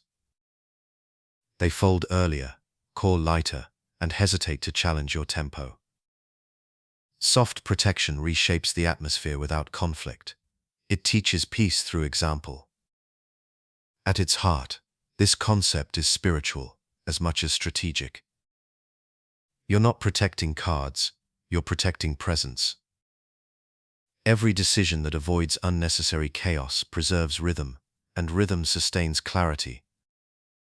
The chips follow naturally, orbit after orbit, because nothing in your game feels rushed. From late position, control means knowing when not to act. When you can sit in the middle of tension and feel no need to add to it, awareness has matured fully. You protect, not through defense, but through understanding. You hold the hand, the moment, and the rhythm in equal balance, without fear, without urgency, without sound. Chapter 28. Recognizing Table Fatigue and Flow. Every table has a heartbeat. It rises and falls across hours, changing with blinds, stacks, and emotion. In the beginning, energy hums brightly, chips move quickly, voices carry, decisions come fast. As time passes, fatigue enters quietly. Players stop protecting rhythm. Awareness fades. This is where late position becomes more than position. It becomes perception. You sit with about 40 big blinds, relaxed, observant, steady. It's late in the session. The blinds have increased. The air feels heavier. The players in early position now fold without looking fully. The small blind rubs his eyes before each hand. Even the dealer moves slower. Fatigue has arrived. You open from the button to 2.5 big blinds with Queen 10 suited. The blinds fold instantly. No resistance. Just rhythm, slowed, soft, open.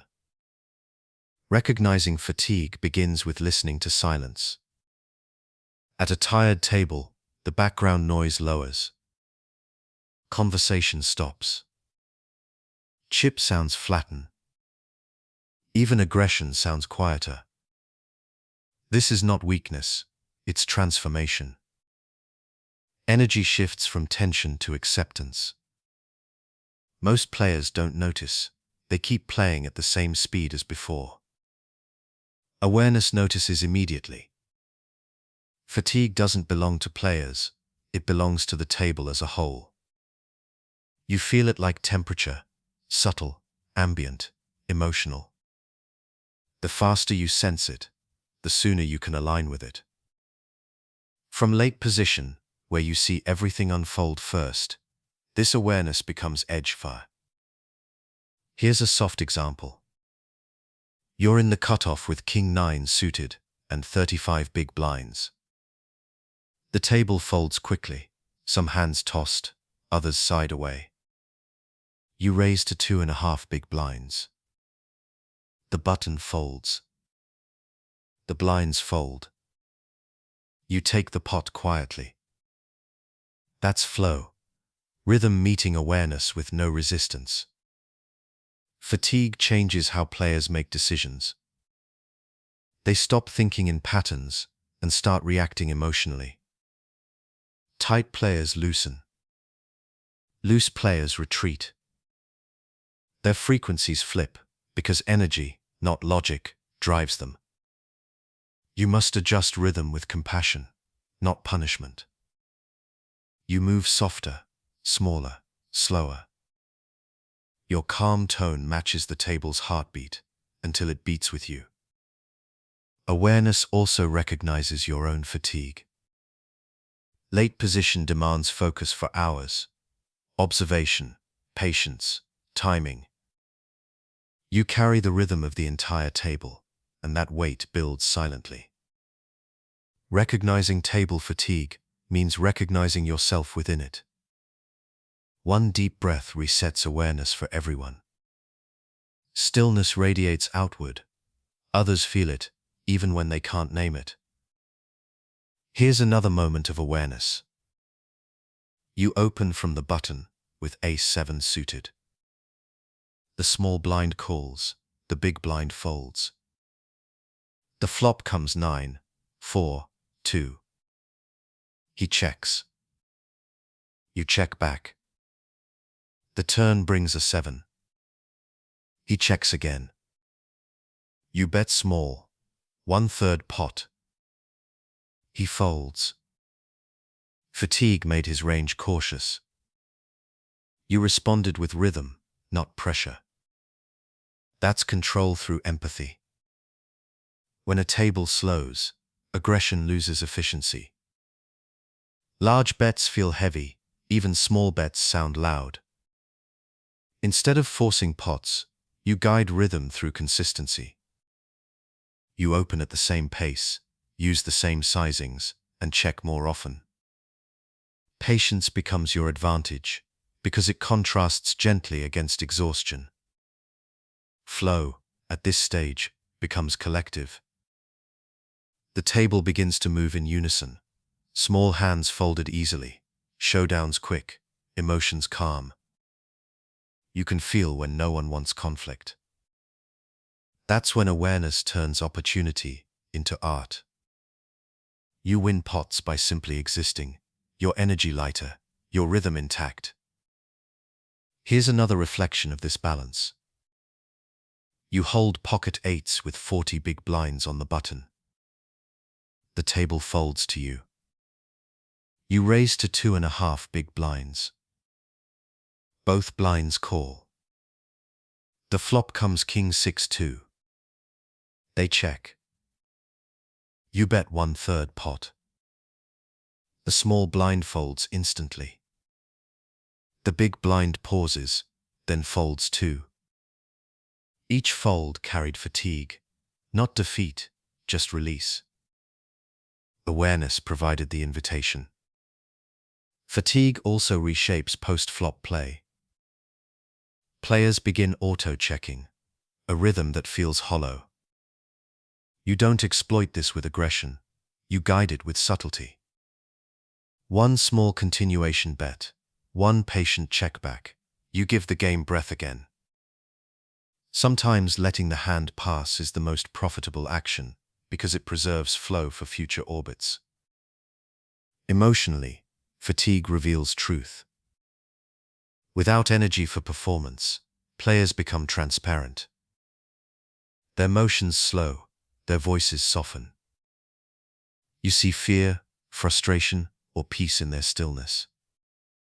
Awareness turns that visibility into comfort. You no longer fear unknowns. You see the rhythm beneath them clearly. Here's another soft illustration. You open from the cutoff, with Jack-10 suited.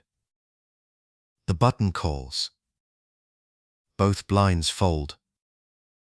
The flop comes Ace-9-3. You check. He checks back. The turn brings a queen. You bet small. He folds. Fatigue shortened his patience. Your timing filled that space. When flow slows completely, when players start folding hands mid-motion, or sigh before calling, the table is ready for rest.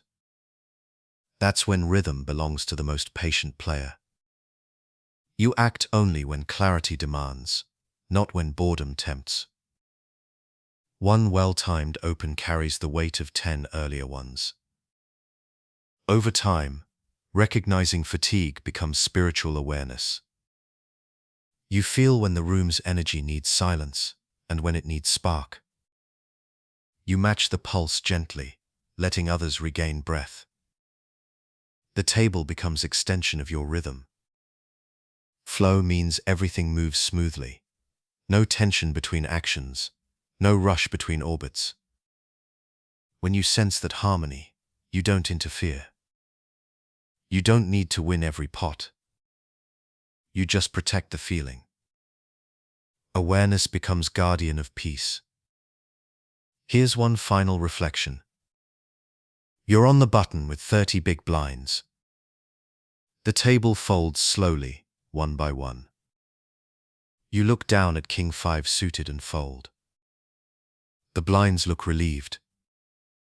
Everyone exhales. You just preserved rhythm. No chips won, but flow sustained. That's mastery in its quietest form. From late position, recognizing fatigue and flow transforms poker from battle to balance. You no longer seek edges through force. You find them through timing, through knowing when energy wants silence, when the table needs breath, and when awareness itself is the only move required. That is rhythm's highest expression, not taking advantage of fatigue, but guiding it gently back to harmony. The table rests. You remain still. And in that stillness, you win without needing to win. Chapter 29. Controlling Tempo Through Silence. Silence is the purest form of control. At the poker table, every sound carries intention. The click of chips, the shuffle of cards, the rhythm of speech. Silence cuts through it all, grounding rhythm in awareness. From late position, silence is not passivity, it's tempo. It shapes pace without command, influence without motion. You sit with about 40 big blinds, calm, centered, breathing evenly. The table folds to you in the cutoff. You open to 2.5 big blinds with King 10 suited. The button calls. Both blinds fold. The flop comes Jack 7-3. You bet 1/3 pot. He calls. The turn brings a blank. You check. He checks. The river brings a king. You bet small, 2.5 big blinds. He folds. The hand felt quiet from start to finish. The rhythm never broke. That's what silence sounds like. Not absence, but harmony. Controlling tempo through silence begins internally.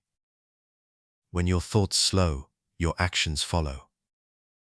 Awareness creates stillness inside, before expression outside. You move when it feels right, not when it feels urgent. Opponents sense that peace.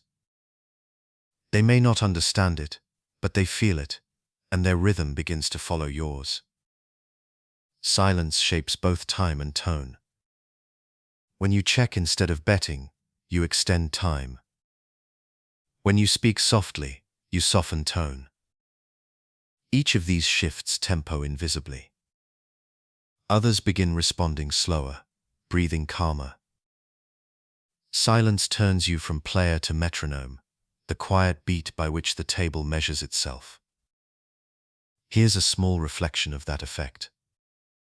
You open from the button with Ace 9 suited. The small blind calls, the big blind folds. The flop comes 10-6-3. He checks. You check back. The turn brings a 9. He checks again. You bet small. He folds. Your silence on the flop shaped the entire hand's rhythm. By holding still, you guided him into transparency. From late position, silence also controls perception. When you don't fill space with action, opponents create meaning where none exists. They interpret quiet as strength, uncertainty, or trap, each one their own invention. Awareness lets them build those stories, while you remain still. Control through silence is allowing others to reveal themselves while you stay unchanged. Here's another soft example. You're in the cutoff with pocket jacks. The table folds to you. You open to 2.5 big blinds. The button calls. The blinds fold. The flop comes king 7-5.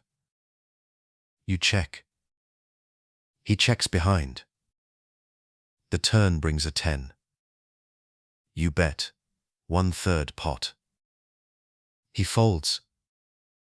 Your silence on the flop disguised your intent. Tempo flowed around you like water. Controlling tempo isn't about acting slower. It's about acting in rhythm. Some moments require quiet speed, a decisive fold, a single bet, while others call for pause. Awareness distinguishes between the two. Silence doesn't mean delay, it means intentionality. Every second spent thinking becomes a choice rather than reaction. Emotionally, silence creates stillness that others crave. In long tournaments, tension builds like static. Players talk to release it, bet to relieve it, chase noise to feel alive. When you remain quiet, you create an alternative, a still rhythm that feels safe. Gradually, others fall into it. The whole table slows, matching your energy. That's silent leadership. Silence also protects energy. Words cost focus. Every unnecessary explanation or expression pulls you from awareness. When you stop narrating your thoughts, even in your own mind, presence deepens. Late position rewards this stillness because your clarity expands with visibility. You start hearing what others miss, the subtle timing, the emotional sighs, the tired patterns. Here's another moment of clarity through silence. You open from the button with Queen Jack suited. The small blind 3 bets. You pause, fold, and stay quiet.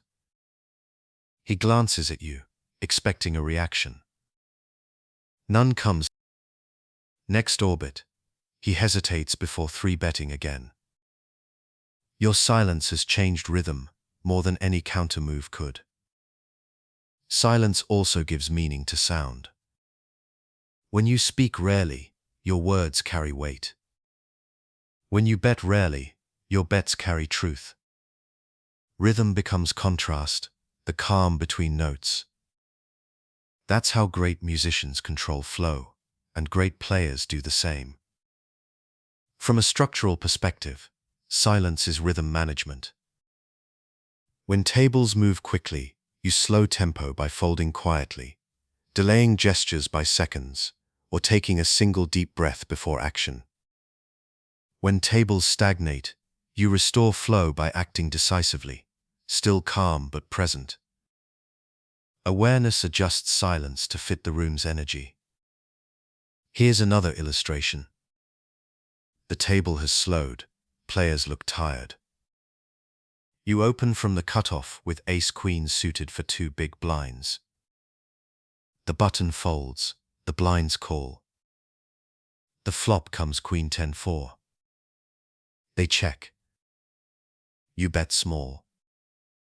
The small blind calls. The turn brings a 6. Both check. You check back. The river brings a blank. You bet small. He folds. Each motion quiet, even breathing. Your silence between actions set the pace for everyone else. Emotionally, silence is patience embodied. It's the confidence to let noise pass through you without response. You don't rush folds, don't celebrate wins, don't lament losses. You remain the same presence, orbit after orbit. That consistency becomes influence, control, without demand. Over time, silence becomes rhythm itself. You realize that every hand, every pause, every check has its own sound, a natural tempo waiting to be respected. You don't need to lead loudly, you only need to listen closely. Here's one final reflection. You sit on the button with 35 big blinds. The table folds to you. You look at King 5 suited and pause. Then you fold quietly. No noise, no reaction. But in that calm, the table's pace resets. Your silence echoed through 10 players. From late position, silence is not the absence of action, it's awareness, choosing where action belongs. You don't control the table by force. You guide it through stillness, one breath, one fold, one unspoken thought at a time. Chapter 30. Adjusting to 3-bet frequencies. Every table develops its own heartbeat, and within that rhythm lives tension, the push and pull of open and re-raise. The 3-bet is pressure given form, but awareness turns it into music. From late position, you are both conductor and listener, adjusting flow without resistance. The key is not to fight frequency, but to understand its tone. You sit with about 40 big blinds, calm, balanced, aware. The table folds to you in the cutoff. You open to 2.5 big blinds with ace-queen suited. The button, holding 50 big blinds, re-raises to 7. The blinds fold. You take a breath. This is not a threat, it's rhythm. You call. The flop comes 9-6-3. He continuation bets small. You call again, still breathing. The turn brings a jackin. He checks. You check behind. The river brings an ace. He checks. You bet small. He folds. You didn't counter aggression with defiance. You followed rhythm until balance returned. 3-bet frequencies reveal the table's emotional pulse. When players 3-bet often, energy is high, tension looking for release.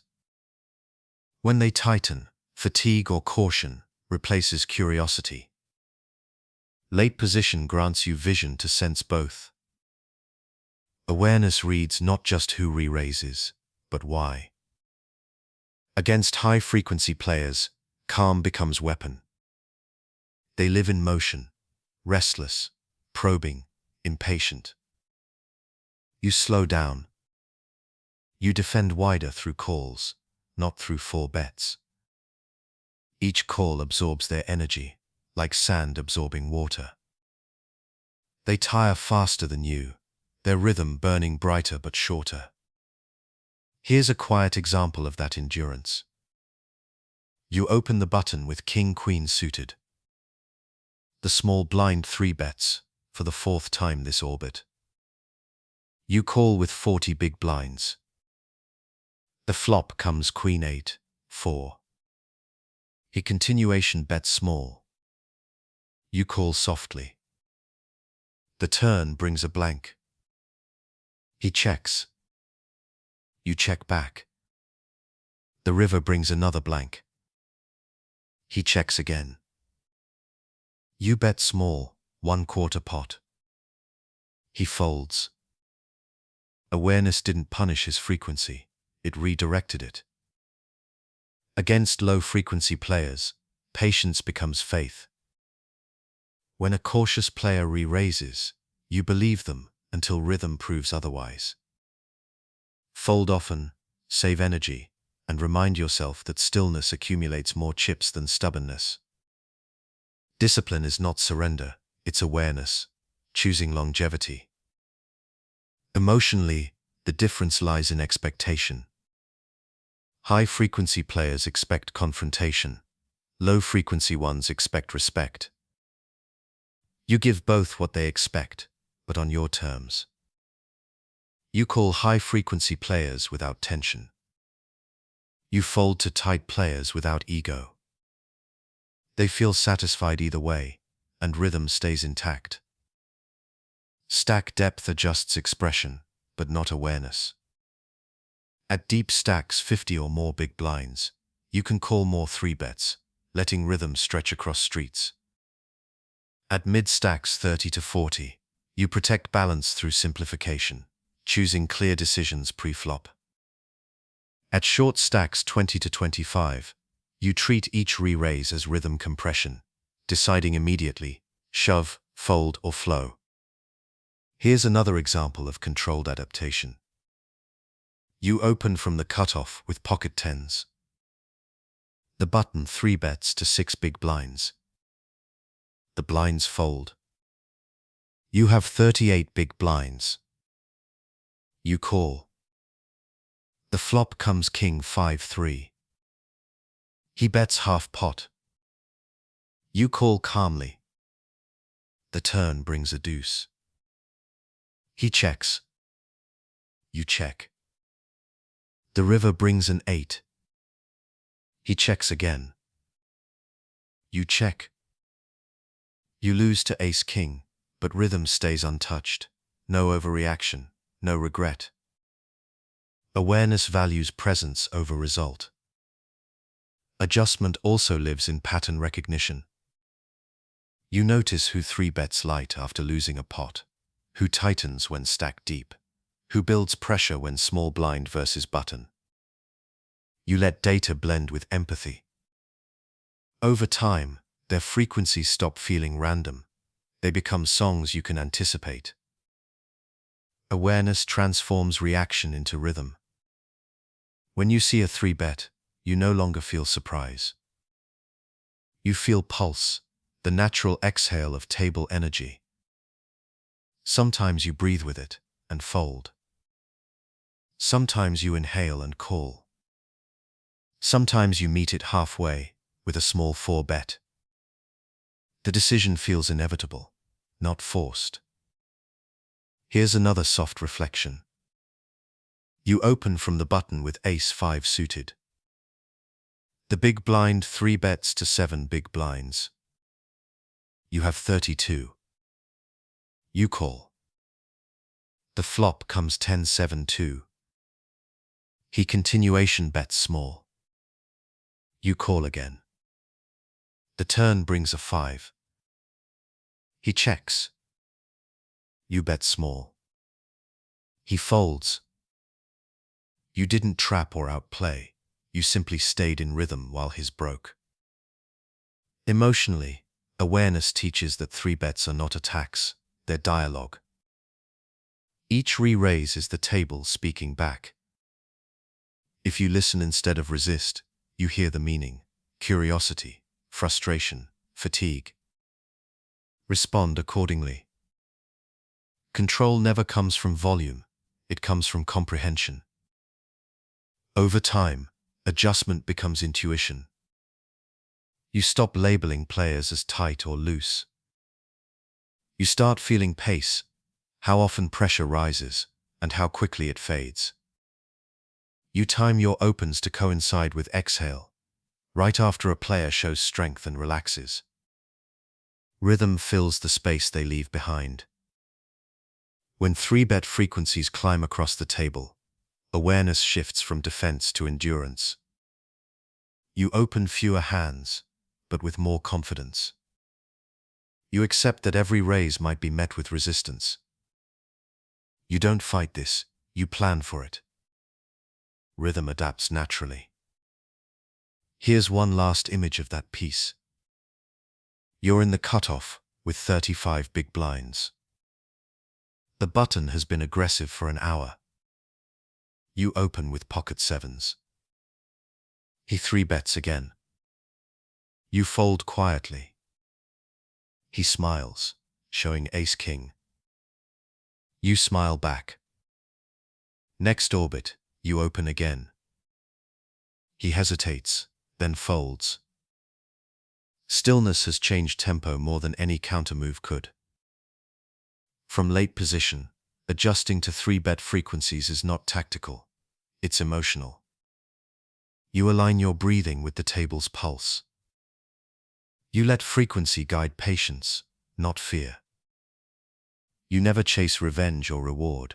You follow awareness wherever rhythm leads. Chapter 31. Reading Fear Behind Aggression. Aggression often sounds like confidence, but most of the time it is fear speaking loudly. At the poker table, strength expressed too quickly, too sharply, too often, usually hides discomfort. From late position, awareness gives you the distance to see it clearly, not as threat, but as rhythm imbalance. Reading fear is not about exploiting weakness. It's about seeing emotion behind motion. You sit with around 40 big blinds, balanced, patient, quietly alert. The table folds to you in the cutoff. You open to 2.5 big blinds with Queen Jack suited. The button folds. The small blind calls. The big blind, restless, raises to 7 big blinds. You pause. His motion is abrupt, chips thrown quickly, eyes forward but unfocused. You fold softly. Not out of caution, but awareness. The energy didn't belong to the hand, it belonged to emotion. Fear shows itself in rhythm, before words or actions. You can feel it in the texture of movement, sudden gestures, uneven breathing, forced pace. Players trying to reclaim lost control bet faster, talk more, or reach for chips before they've decided. Awareness recognizes this, without judgment. You don't label them nervous, you simply note rhythm out of sync. Here's another moment of observation. You open from the button with Ace-10 suited. The big blind, having lost 2 pots in a row, 3 bets immediately. You call with 40 big blinds. The flop comes Jack-7-4. He continuation bets half pot quickly. You call slowly. The turn brings a queen. He checks, tension visible. You check behind. The river brings a blank. He checks again. You bet small. He folds. Aggression spoke first. Fear answered second. Awareness waited for truth to surface. From late position, reading fear begins with empathy. Fear is not your enemy. It's part of the rhythm. Every player carries it at different volumes. Some hide it under aggression, others under silence. You don't attack it, you absorb it. By staying calm, you let fear burn itself out. Fear-driven aggression has patterns. Fast motion, bets made before thinking. Unnecessary size, large raises from discomfort, not confidence. Abrupt stillness, silence after overextension. Each signal reveals misalignment. True strength moves slowly. Fear always hurries. Here's another quiet example. You're on the button with King-Queen suited. The small blind 3 bets large to 10 big blinds, oversized for his stack of 35. You call. The flop comes 10-8-3. He bets half pot quickly. You call. The turn brings a 9. He checks. You bet small. He folds instantly. Fear had overcompensated pre-flop, then retreated when rhythm returned. Awareness never fought it, it simply listened.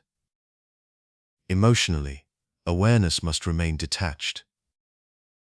When you sense fear behind aggression, your own instinct might awaken, the urge to punish or prove dominance. That reaction destroys rhythm. You counter fear not with power, but with patience. Let their aggression express itself fully, then breathe once before acting.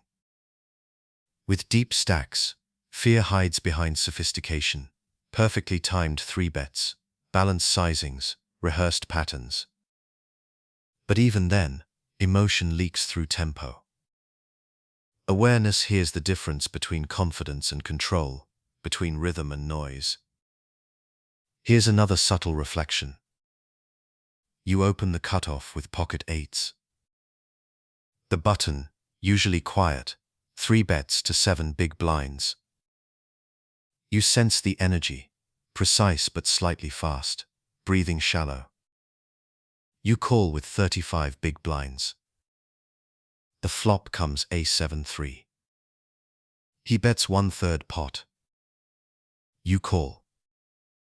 The turn brings a blank. He checks. You check. The river brings a 10. He checks again. You bet small. He folds. His aggression was technical, but his rhythm was emotional. Awareness saw what theory cannot. Fear has many voices. There is defensive fear, the need to protect from imagined loss. There is performative fear, action made to appear strong to others. And there is silent fear, stillness that hides retreat. Awareness learns to distinguish between them. Defensive fear folds easily. Performative fear collapses when met with calm. Silent fear waits. You wait longer. From late position, your advantage is perspective. You see who is struggling before you act. You can let fear pass through the table, like a wave tightening ranges, softening bets, adjusting rhythm. When you remain stable, others unconsciously align to your calm. Here's another small scene. You have Ace-9 suited on the button, with 40 big blinds. The big blind, frustrated, shoves 25 big blinds over your open. You fold instantly. He exhales loudly, relieved, almost grateful. Fear revealed itself through release. You didn't need to call to win, your awareness already had. The goal is not to eliminate fear from the game, it's to coexist with it peacefully. Every orbit carries emotional texture. When you sense fear, rhythm becomes fragile. You protect it by softening your energy, smaller bets, slower breathing, fewer words. Others respond subconsciously, calming with you. Over time, reading fear turns into reading flow. You stop labeling aggression as strength or weakness. You start hearing emotion as tone. Every raise, every check, every pause becomes part of an ongoing conversation. Awareness listens for where tension peaks and when it releases. Here's one last reflection. You open from the button with Queen-10 suited. The big blind calls. The flop comes King-9-3. He checks. You check back. The turn brings an 8. He checks again. You bet small. He folds. Fear existed before cards, in posture, in silence, in breathing. Awareness heard it before the flop began. From late position, you lead through empathy. You see aggression not as threat, but as expression, fear, searching for safety. You don't resist it. You let it pass through rhythm until balance returns. Chapter 32. Managing Image After Showdowns. Every showdown is a mirror. It reflects not just the hand you played, but the energy you carried. Whether you win or lose, what matters most is not the result, it's how the table feels afterward. Image is emotion stored in memory. From late position, where visibility is constant, awareness of this echo becomes a quiet form of influence. You sit with around 40 big blinds, steady, balanced, still. The table folds to you in the cutoff. You open to 2.5 big blinds with King Jack suited. The button folds. The small blind calls. The big blind folds. The flop comes 10-7-3. You bet 1/3 pot. He calls. The turn brings a jack. You bet small again. He calls. The river brings a blank. You check. He checks. You show. You win. He nods, folds his cards, and glances once more. The table absorbs your calm. Rhythm remains unbroken. Image management begins not with perception, but with stillness. How you act after a showdown becomes part of every future hand. The tone you set, silent or celebratory, peaceful or reactive, defines the rhythm that follows. Awareness treats showdowns not as conclusions, but as transitions. After a win, your instinct might be release, stacking chips quickly, exhaling with relief. But stillness sustains rhythm better. Move slowly, breathe evenly, and let silence reclaim space. The less you display emotion, the more your image projects control. Opponents start imagining stability even when you're uncertain. Here's another example of that equilibrium. You open from the button with Ace-10 suited. The big blind calls. The flop comes Queen-10-5. You bet 1/3 pot. He calls. The turn brings a blank. You check. He checks. The river brings another blank. You bet small. He calls and shows Ace-Queen. You lose. You nod once, slide chips forward without reaction, and look down quietly for the next hand. Nothing breaks rhythm. You've lost, but the table feels no shift. That consistency becomes its own armor. Image after showdown is cumulative. Each hand leaves residue, a trace of emotion, others collect unconsciously. If you react loudly even once, that residue multiplies. Calm erases it. The quieter your aftermath, the faster rhythm resets. From late position, control of image extends beyond cards. Every time you reveal strength, humility keeps rhythm soft. Every time you reveal weakness, confidence restores balance. Awareness ensures the emotional weight of a hand never exceeds its size. Here's another moment of balance. You open from the cutoff with pocket sevens. The button calls. The flop comes Ace-6-2. You check. He checks. The turn brings a 7. You bet small. He calls. The river brings a blank.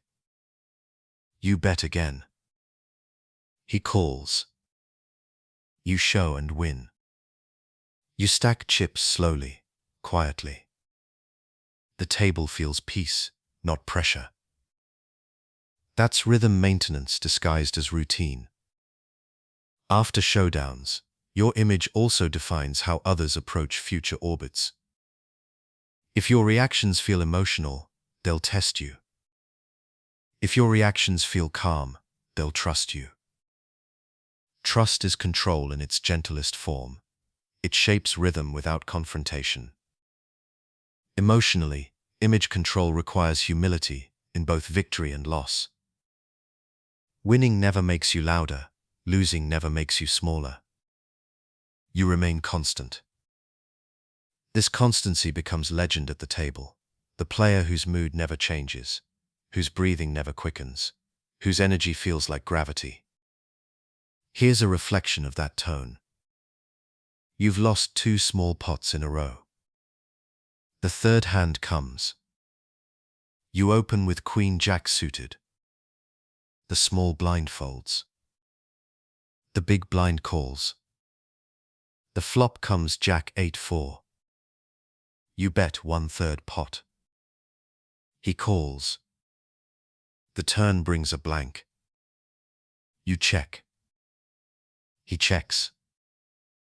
The river brings a queen. You bet small. He folds.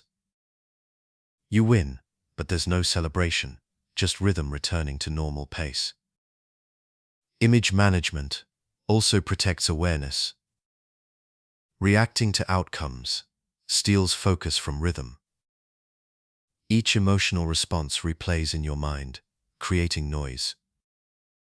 Stillness erases that echo before the next hand begins. You're not hiding emotion, you're preventing residue. Late position thrives on clarity, each orbit a fresh canvas. At deeper levels, showdowns can shift momentum. When you show a strong hand after patience, your credibility expands. The table grows cautious, folding lighter hands to your future bets.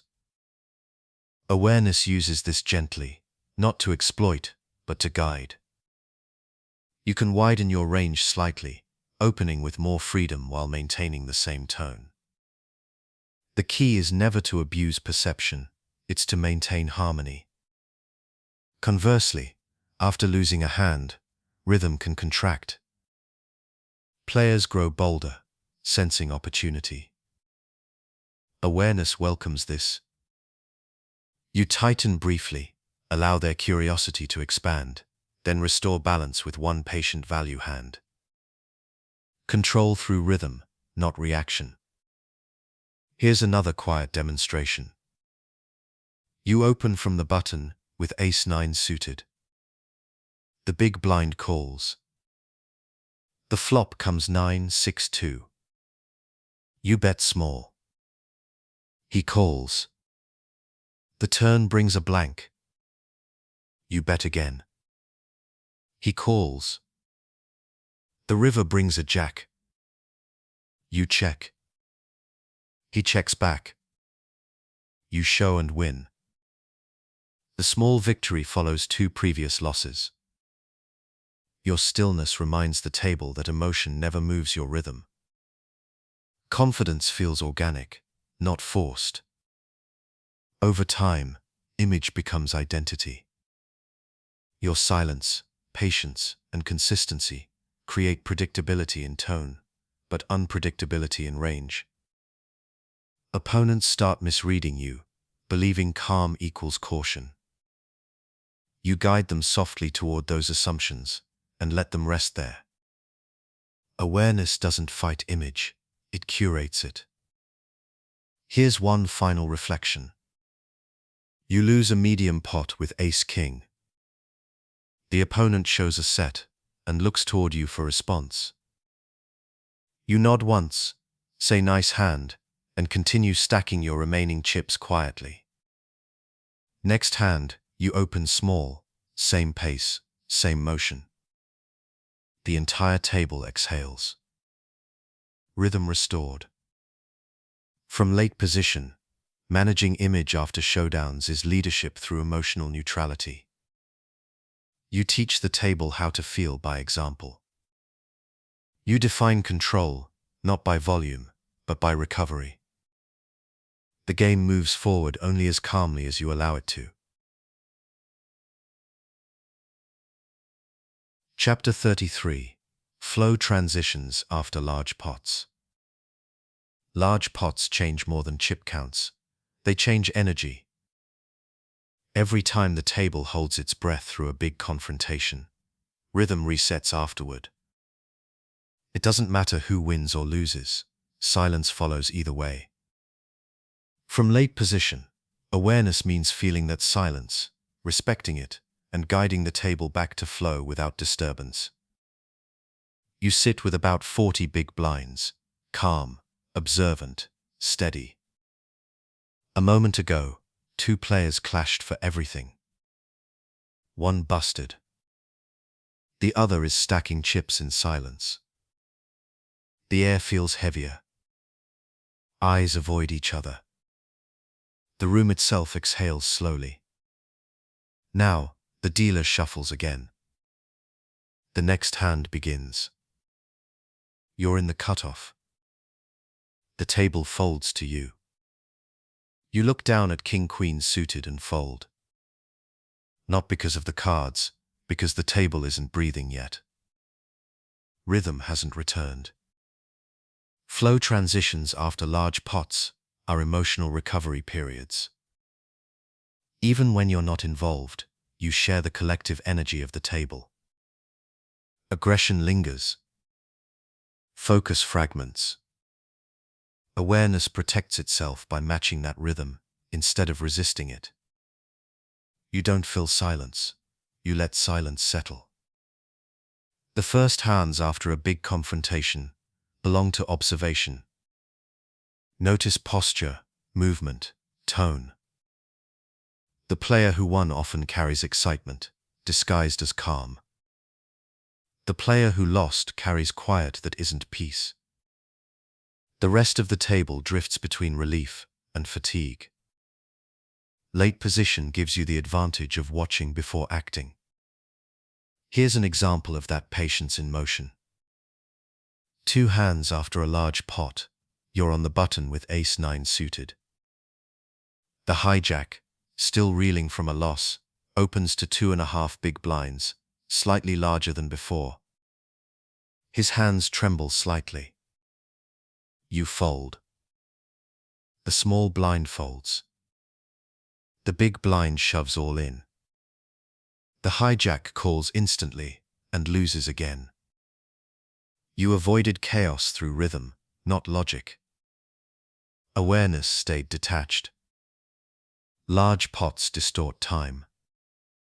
Players who win them feel temporarily invincible. Players who lose them feel compressed. Every future hand heavier. Awareness rebalances pace gently. You use smaller opens, slower decisions, calmer posture. You reintroduce peace 1 orbit at a time. Emotionally, this is stewardship. You are protecting the shared rhythm, ensuring that emotion doesn't carry forward. When others are tense, your stillness becomes anchor. When they rush, your calm slows them. Late position strength lies in visibility. Every change in flow passes through your awareness first. Here's another soft example. You open from the cutoff with pocket 10s for 2.5 big blinds. The button calls. Both blinds fold. The flop comes Queen-9-4. You bet small. He calls quickly. The turn brings a blank. You check. He checks. The river brings a 10. You bet small again. He folds. A modest pot, gentle rhythm. Small actions after big moments rebuild flow. Flow transitions also depend on your own involvement in large pots. When you win big, awareness must prevent expansion. Excitement tempts overconfidence, wider opens, faster motions, louder energy. Instead, shrink pace. Fold a few hands, breathe longer. Allow gratitude to replace adrenaline. The table feels your stillness and follows. When you lose big, awareness becomes restoration. The urge to reclaim rhythm through action can break it completely. You fold instead, not from defeat, but from self-preservation. 1 orbit of quiet restores perspective faster than any gamble could. Here's another reflection. You've just lost a large pot, kings cracked by a river ace. The dealer pushes chips away. The table watches. You nod once, thank the dealer softly, and fold the next 2 orbits. By the third, tension fades. You open again with ace-queen suited, same size, same tone. The table feels relief. Rhythm restored. Large pots also shift dynamics of respect. After a win, players view you differently. Some cautious, some envious. After a loss, they view you as vulnerable. Awareness neutralizes both by staying constant. Consistency dissolves perception. When your motion doesn't change, others' expectations fade. From late position, consistency guides flow back to equilibrium. After dramatic hands, act last but softly. Your presence becomes the signal that the table is safe again. After silence, act first but small. Rhythm reawakens gently through your lead. Each motion calibrates the group's tempo back to calm. Here's another example of this restoration. You open the button with Jack 10 suited. The small blind, just after losing a big hand, 3 bets small. You call. The flop comes Queen 9-3. He bets half pot. You call softly. The turn brings a blank. He checks. You check back. The river brings an 8. He checks again. You bet small. He folds. Flow returned through stillness. No escalation, just balance regained. Emotionally, awareness learns to love silence after noise. It's the sound of rhythm breathing again. You stop fearing quiet tables. You start cherishing them. You realize every large pot is just an exhale before calm resumes. With time, you begin to sense these transitions intuitively. Before cards even touch felt, you feel when energy is heavy or light. You open less when noise still lingers, more when it clears. Your choices flow with atmosphere, not against it. That's awareness as environment, not reaction. Here's a final reflection. You sit with 35 big blinds. The table has just finished a loud emotional confrontation. The dealer begins the next hand. You look at Ace-King on the button and fold. Not because of strategy, but because rhythm isn't ready. Stillness wins more in the long run than impatience ever will.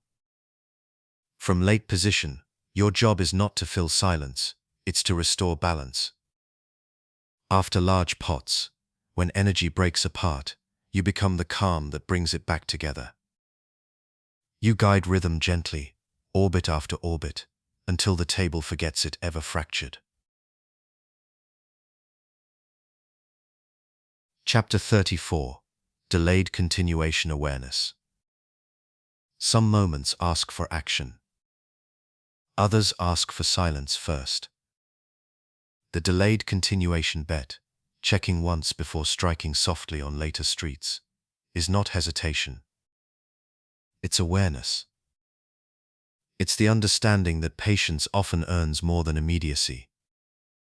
From late position, where vision is full and control fluid, this rhythm becomes art, aggression expressed through stillness.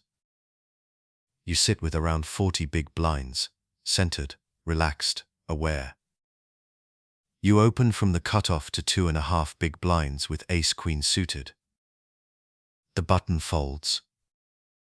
The small blind calls. The big blind folds. The flop comes King 10-5, 2 hearts. He checks. You check back.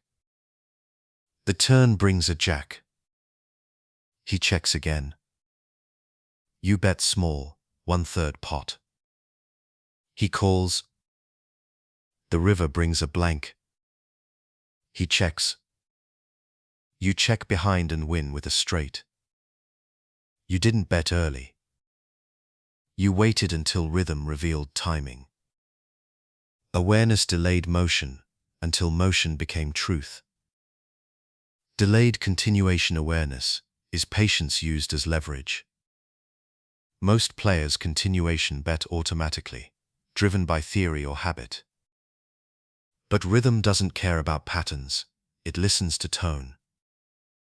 On some flops, especially those that hit your opponent's range more than yours, stillness protects tempo better than noise. You check not to give up, but to let energy unfold naturally. The secret is that the delay itself creates imbalance. When you check once, opponents relax. They assume surrender. Their guard lowers, their rhythm slows. Then when you bet later, the contrast restores tension, soft but powerful. Awareness uses time, not size, as weapon. Here's another moment of that patience. You open the button with Queen Jack suited. The big blind calls. The flop comes Ace 10-4, Rainbow. You check. He checks. The turn brings a king. He checks again. You bet small. 1/3 pot. He folds immediately. A single delayed motion rebalanced the hand. Silence spoke first, timing followed. Delayed continuation awareness requires emotional control. When you check, your ego may whisper, "You're missing value. You're losing control." Awareness silences that voice. You're not surrendering, you're breathing. The table moves fast, sometimes too fast. Waiting one street returns power to pace. From late position, this technique fits naturally into flow. You see opponents' posture, their rhythm of checking, their eagerness to act. Each movement tells you whether delay invites opportunity. When tension feels high, you rest. When it softens, you speak. Here's another gentle illustration. You open from the cutoff with pocket eights. The button calls. The flop comes Queen 6-3. You check. He checks back. The turn brings an 8. You bet small. He calls. The river brings a blank. You bet small again. He folds. Your silence on the flop disguised your strength later. Rhythm evolved at its own speed, not yours. Emotionally, delay trains patience. Every unchecked urge to bet becomes stillness, earned. Every pause refines timing. Eventually, the difference between waiting and missing disappears. You stop thinking in turns and streets. You start thinking in breaths. Stack depth determines how delay feels. At deep stacks, waiting one street adds intrigue, room to maneuver, space for rhythm to mature. At mid stacks, the delay creates safety, conserving chips while preserving initiative. At short stacks, it's less common, but still powerful. One check can buy rhythm, even in small spaces. From a strategic rhythm view, the delayed continuation bet works best when the table expects action, when energy feels loud. Your silence contrasts that volume. It forces others into awareness. They start thinking again. In a world of automation, that alone is edge. Here's a small reflection of that clarity. You're on the button with King 10 suited. The big blind calls. The flop comes 9-8-3. You check. He checks. The turn brings a jack. He checks again. You bet small. He calls. The river brings a blank. He checks. You check back and win with a straight. Silence was strategy. Timing was execution. Delayed continuation awareness also refines emotional texture. When you act too early, hands feel rushed, like breath interrupted. When you delay, rhythm completes itself before you enter. Every bet feels necessary, not reactive. The table senses this calm inevitability. Patience in these moments doesn't only protect chips, it expands presence. By checking, you create more space for observation. You see how quickly opponents check back, how they hold chips, how they glance at the board. Stillness collects information that words and bets never could. Here's another example of that subtle insight. You open from the cutoff with ace-9 suited. The button calls. The flop comes king-10, 3. You check. He checks. The turn brings a 9. You bet small. He calls. The river brings another blank. You check. He checks back. You win. A single pause turned uncertainty into knowledge. Awareness grew while tension rested. Over time, delay becomes natural rhythm. You stop forcing decisions at predetermined times. You act when energy feels aligned. Not too early, not too late, simply correct. Your delayed bets sound like music, returning to key. Emotionally, this discipline carries peace. You no longer chase missed value or fear lost control. You understand that awareness always collects more than aggression. Silence adds depth to every decision. Patience becomes profit, disguised as calm. Here's a final reflection. You open from the button with ace-jack suited. The small blind calls. The flop comes queen-7-2. You check. He checks. The turn brings a 10. You bet small. He calls. The river brings a blank. He checks. You bet small again. He folds. Each motion balanced, silence, then sound, then silence again. From late position, delayed continuation awareness is the art of timing through stillness. You protect rhythm by pausing, then restore pressure when peace returns. Opponents feel your calm and mistake it for hesitation. But awareness knows, patience isn't weakness, it's precision. Chapter 35.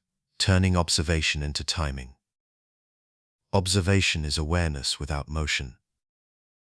Timing is awareness expressed through motion. Between the two lies mastery, the moment when what you've seen becomes what you do, effortlessly and without hesitation. From late position, your advantage is space, time to observe, clarity to interpret, and patience to wait until rhythm aligns.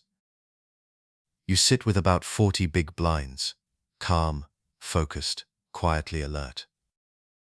The table folds to you in the cutoff. You hold ace-10 suited. You open to 2.5 big blinds. The button folds. The small blind calls. The big blind folds. The flop comes king-8-5. He checks. You check back, awareness storing rhythm. The turn brings a 10. He checks again. You bet small. He folds. Observation became timing. One patient breath turned into motion. Observation begins long before cards arrive. It starts with watching posture, pacing, breathing, and energy shifts orbit after orbit. You note who moves fast after folding, who hesitates before calling, who protects blinds with pride. Each detail is a beat in rhythm. You don't analyze consciously, You let patterns sink into calm memory. Awareness collects data. Timing decides when to use it. Observation says, he's defending lighter than usual. Timing says, now is when to open wider. Observation notes, she checks twice after missing flops. Timing chooses, now is when to float.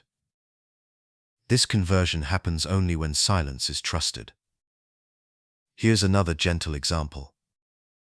You open from the button, with King-Queen suited. The big blind calls. The flop comes 9-6-3. He checks. You check back, rhythm neutral. The turn brings a queen. He checks again. You bet small. He calls. The river brings a blank. He checks once more. You bet small again. He folds. Your earlier observation, his tendency to give up after checking twice, shaped timing perfectly. Observation without timing is paralysis. Timing without observation is noise. Awareness unites the two by listening longer and acting softer. You no longer guess, you simply respond when energy feels ready. From late position, your field of vision is wide, every motion passes through you last. Observation here means patience, not passivity. You fold hands and still learn something. Every orbit adds texture to intuition. When the right moment arrives, action feels natural, not forced. Emotionally, this balance feels like breathing. You inhale through observation, absorbing information calmly. You exhale through timing, releasing it as motion. Neither side dominates, both sustain rhythm. Here's another reflection of that flow. You have pocket sevens on the cutoff, with 35 big blinds. Earlier you noticed the button defending wide but folding flops easily. You open to 2.5 big blinds. The button calls. The flop comes Jack 9-4. You continuation bet 1/3 pot. He folds. Timing lived inside that observation, gentle, accurate, complete. Observation also includes self-awareness. You must see your own patterns, how often you bet, how fast you act, how tension changes your breathing. When you know your rhythm, you can disguise it. Awareness inward keeps perception outward clean. Stack depth shapes observation's usefulness. At deeper stacks, you watch for multi-street rhythm, players who fire twice then surrender. At mid-stacks, you watch for immediate imbalance, one quick 3-bet, one sharp call. At short stacks, observation compresses, every motion louder, every reaction clearer. Awareness scales effortlessly across depth when stillness remains intact. Here's another quiet illustration. You open from the cutoff with Queen-Jack suited. The big blind calls.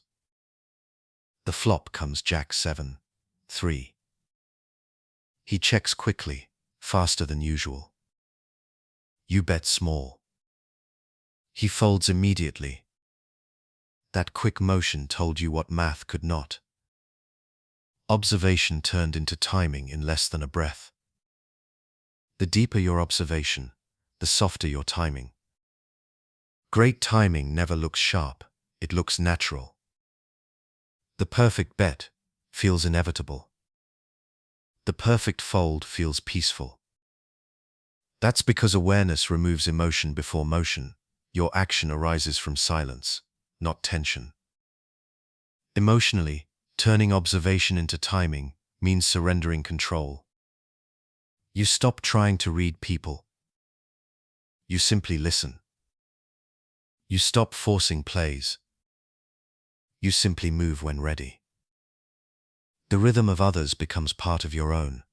No separation, no conflict, just flow. Here's another soft moment of connection. You've watched for an hour as the small blind bets big whenever he's strong and small when weak. Now you're on the button with ace-5 suited. You open to 2 big blinds. He calls. The flop comes queen-10-4. He leads small. You raise small.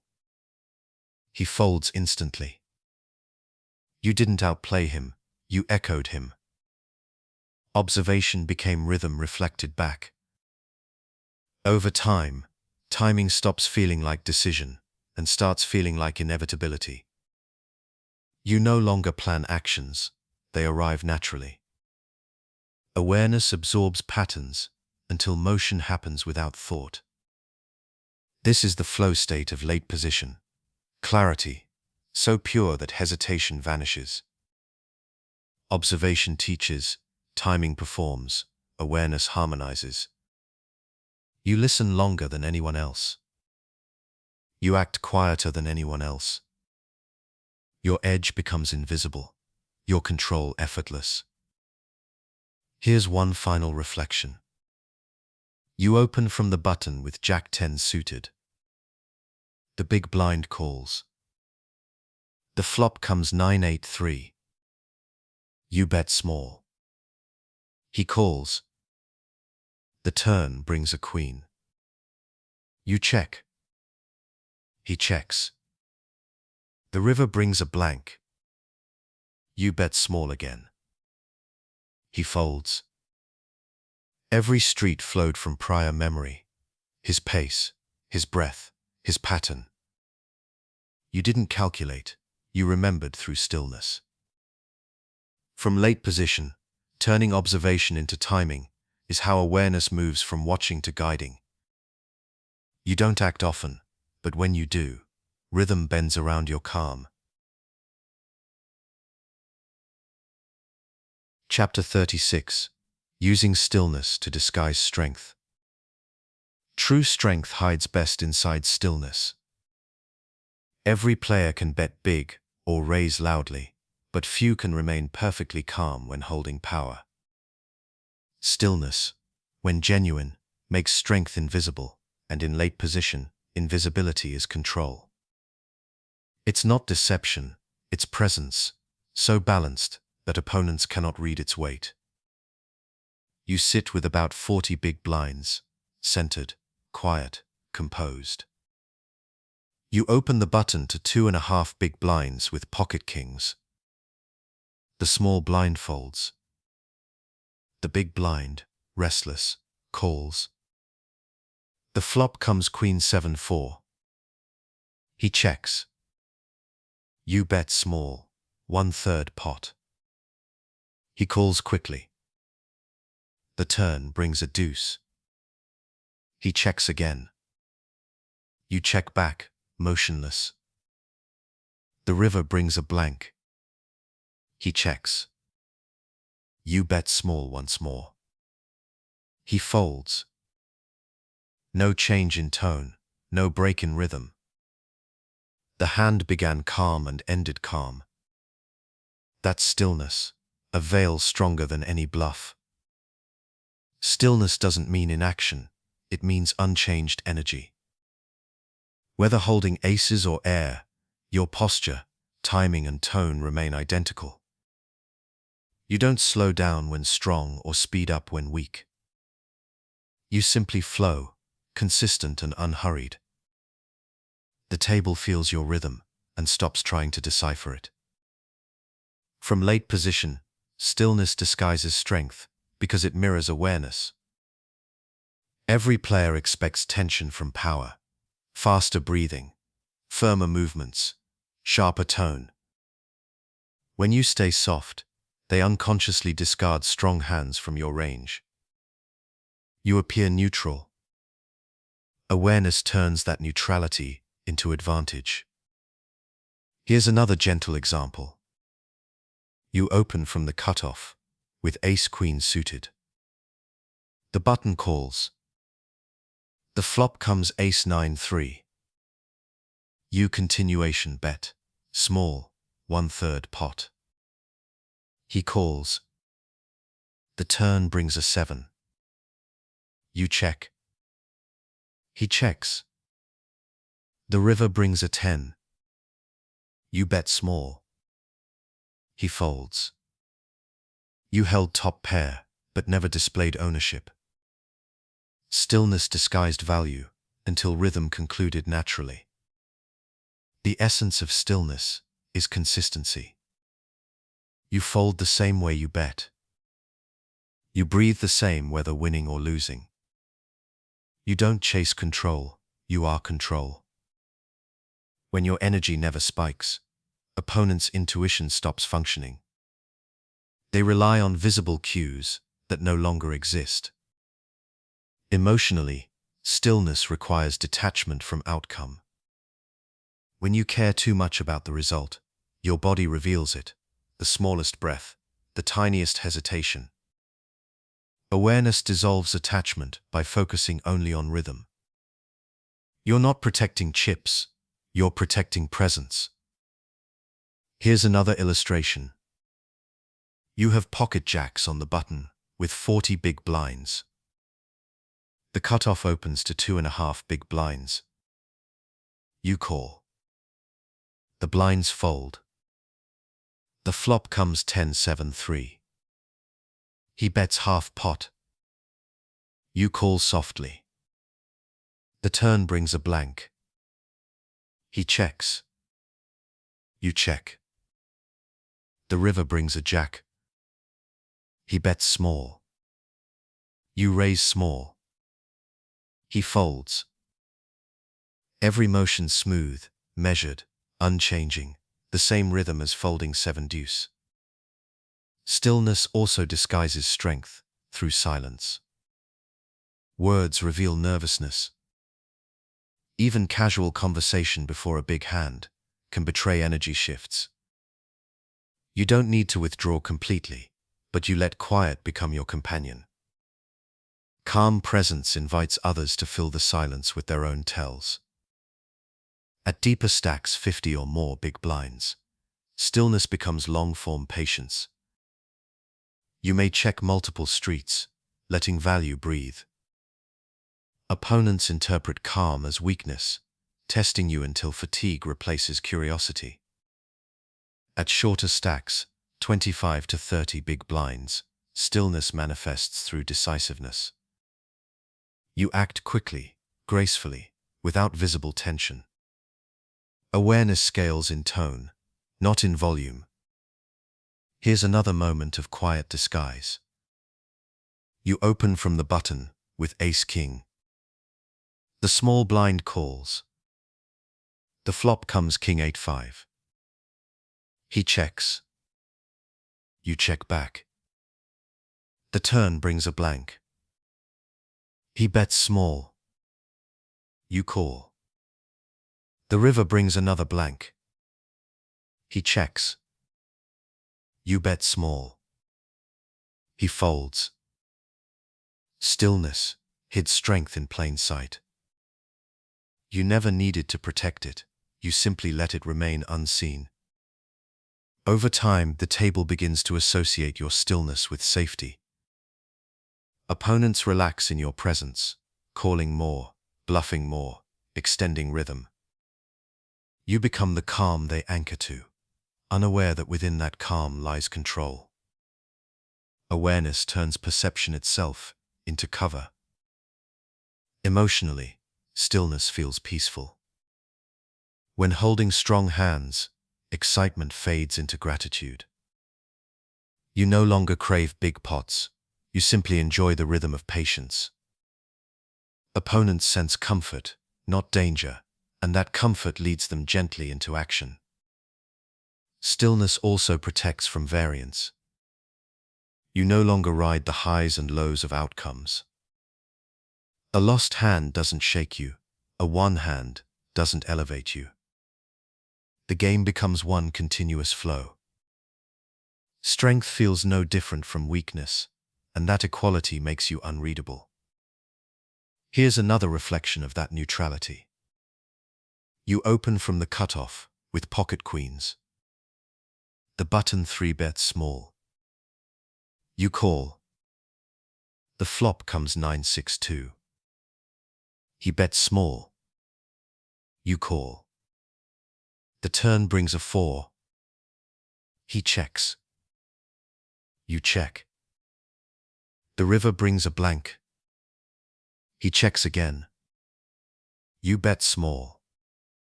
He folds. Stillness in rhythm allowed you to extract quietly, without ever revealing certainty. Ultimately, using stillness to disguise strength isn't about deception, it's about truth. The truth that emotion adds nothing to clarity. The truth that power doesn't need proof. You win more when your energy remains equal, when rhythm stays constant, when awareness holds shape regardless of circumstance. From late position, stillness becomes invisibility. You lead by example, calm, consistent, unshaken.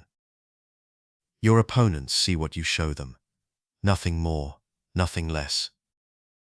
And within that nothingness, you hold everything. Chapter 37. Counteracting tilt from the blinds. Tilt is heat, awareness is cool air. From late position, you sit closest to where emotion reveals itself most. The blinds. They face constant pressure, constant decisions, constant reminders that they are defending rather than acting. Tilt builds there quietly, like steam beneath the surface. Your role is not to ignite it or exploit it, but to neutralize it, to bring the table back to balance through patience and rhythm. You sit with around 40 big blinds, calm, steady, centered. The table folds to you on the button.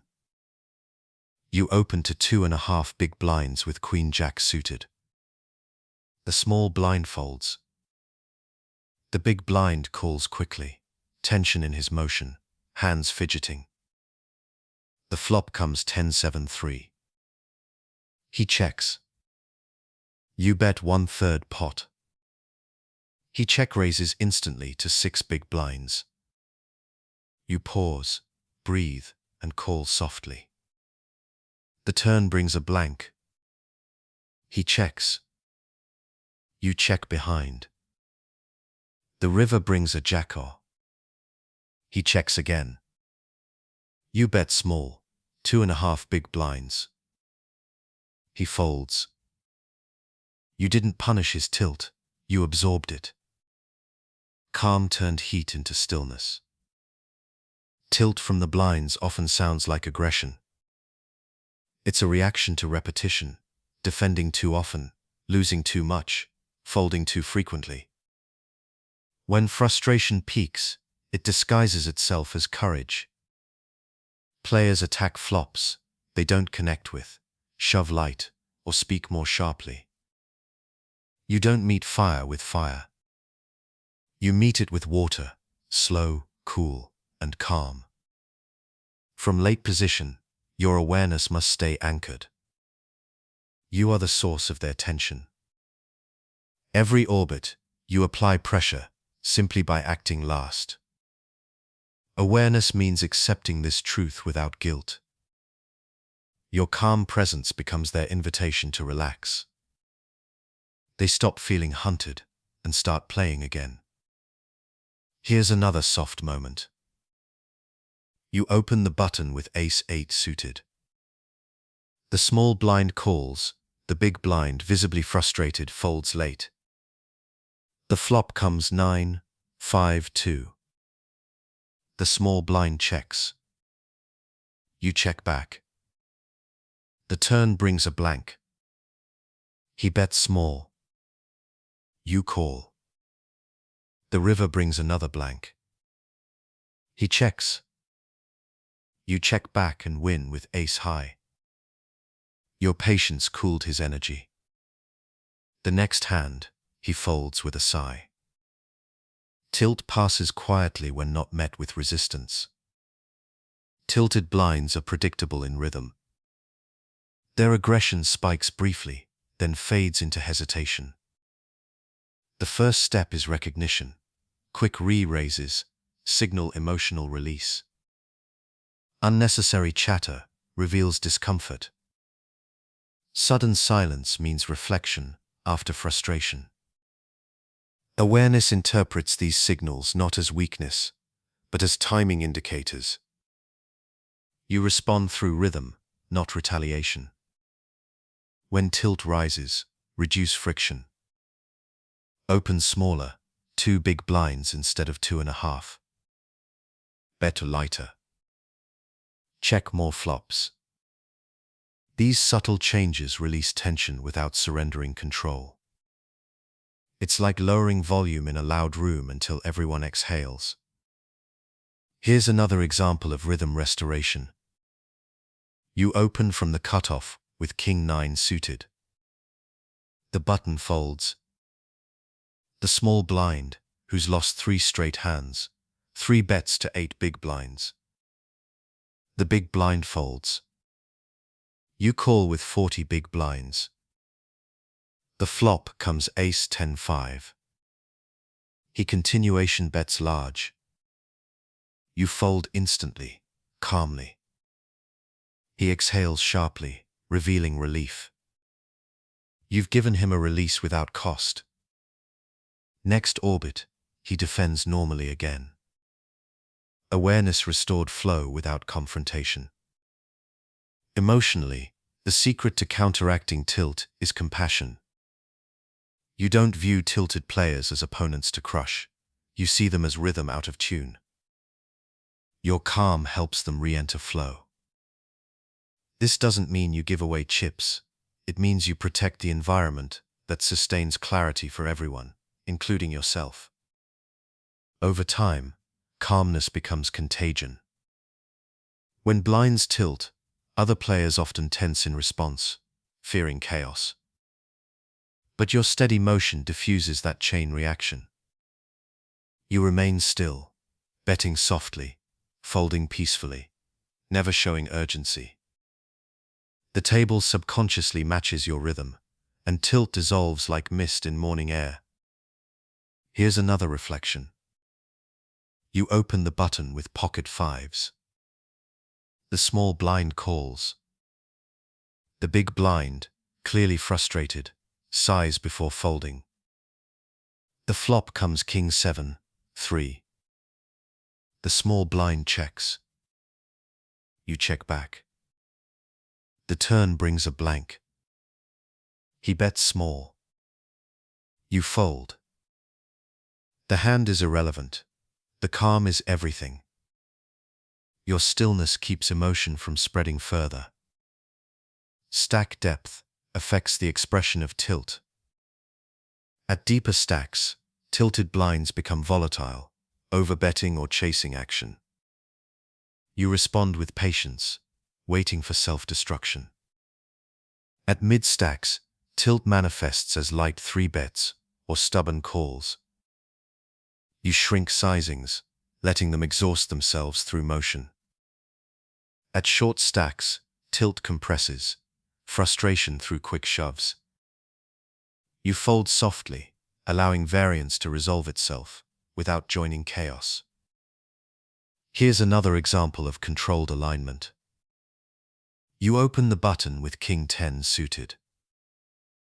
The big blind, short and irritated, shoves 15 big blinds. You fold. He shows ace 3, smiling too wide. You nod quietly. Next orbit, you open again. He folds instantly. Energy has cooled. Tilt leaves when met with peace. Emotionally, awareness also guards against your reaction to tilt. When others grow loud or reckless, part of you may feel tempted to restore order through dominance. But true control doesn't demand obedience. It models stillness. You never correct rhythm through volume, only through calm repetition of the same gentle beat. Tilt can last an orbit or an hour, depending on atmosphere. Awareness listens without impatience. If tension lingers, you fold more, talk less, breathe slower. Presence becomes medicine. Eventually the table exhales. The moment you feel that, rhythm returns. Here's one last quiet image. You're on the button with Queen 10 suited. The big blind, flushed with emotion, calls loudly. The flop comes Jack 7-2. He leads large. You fold instantly. He smirks, expecting reaction. You remain still.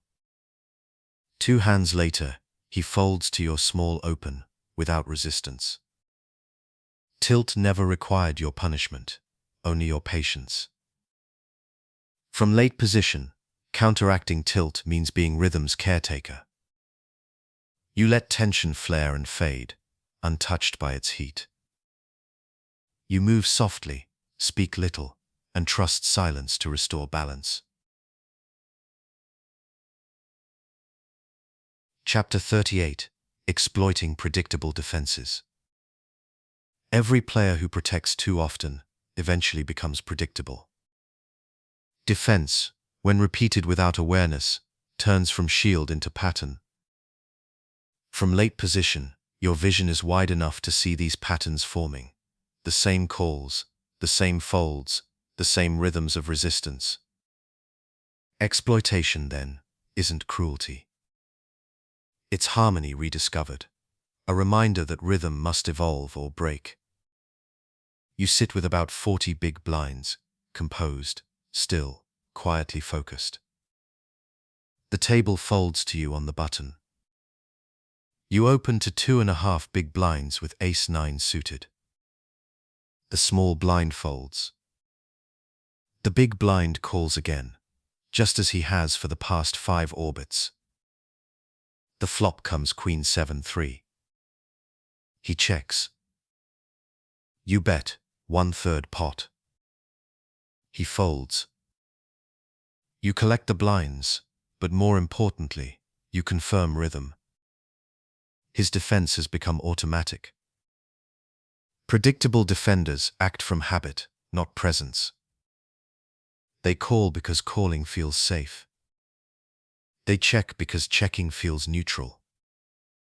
They avoid confrontation, mistaking repetition for stability. Awareness spots this early and adjusts softly. Smaller bets, wider value range, less variance. You stop fighting their defense. You flow around it. Here's another quiet example. You open from the cutoff with King-Queen suited. The button folds. The big blind calls, as always.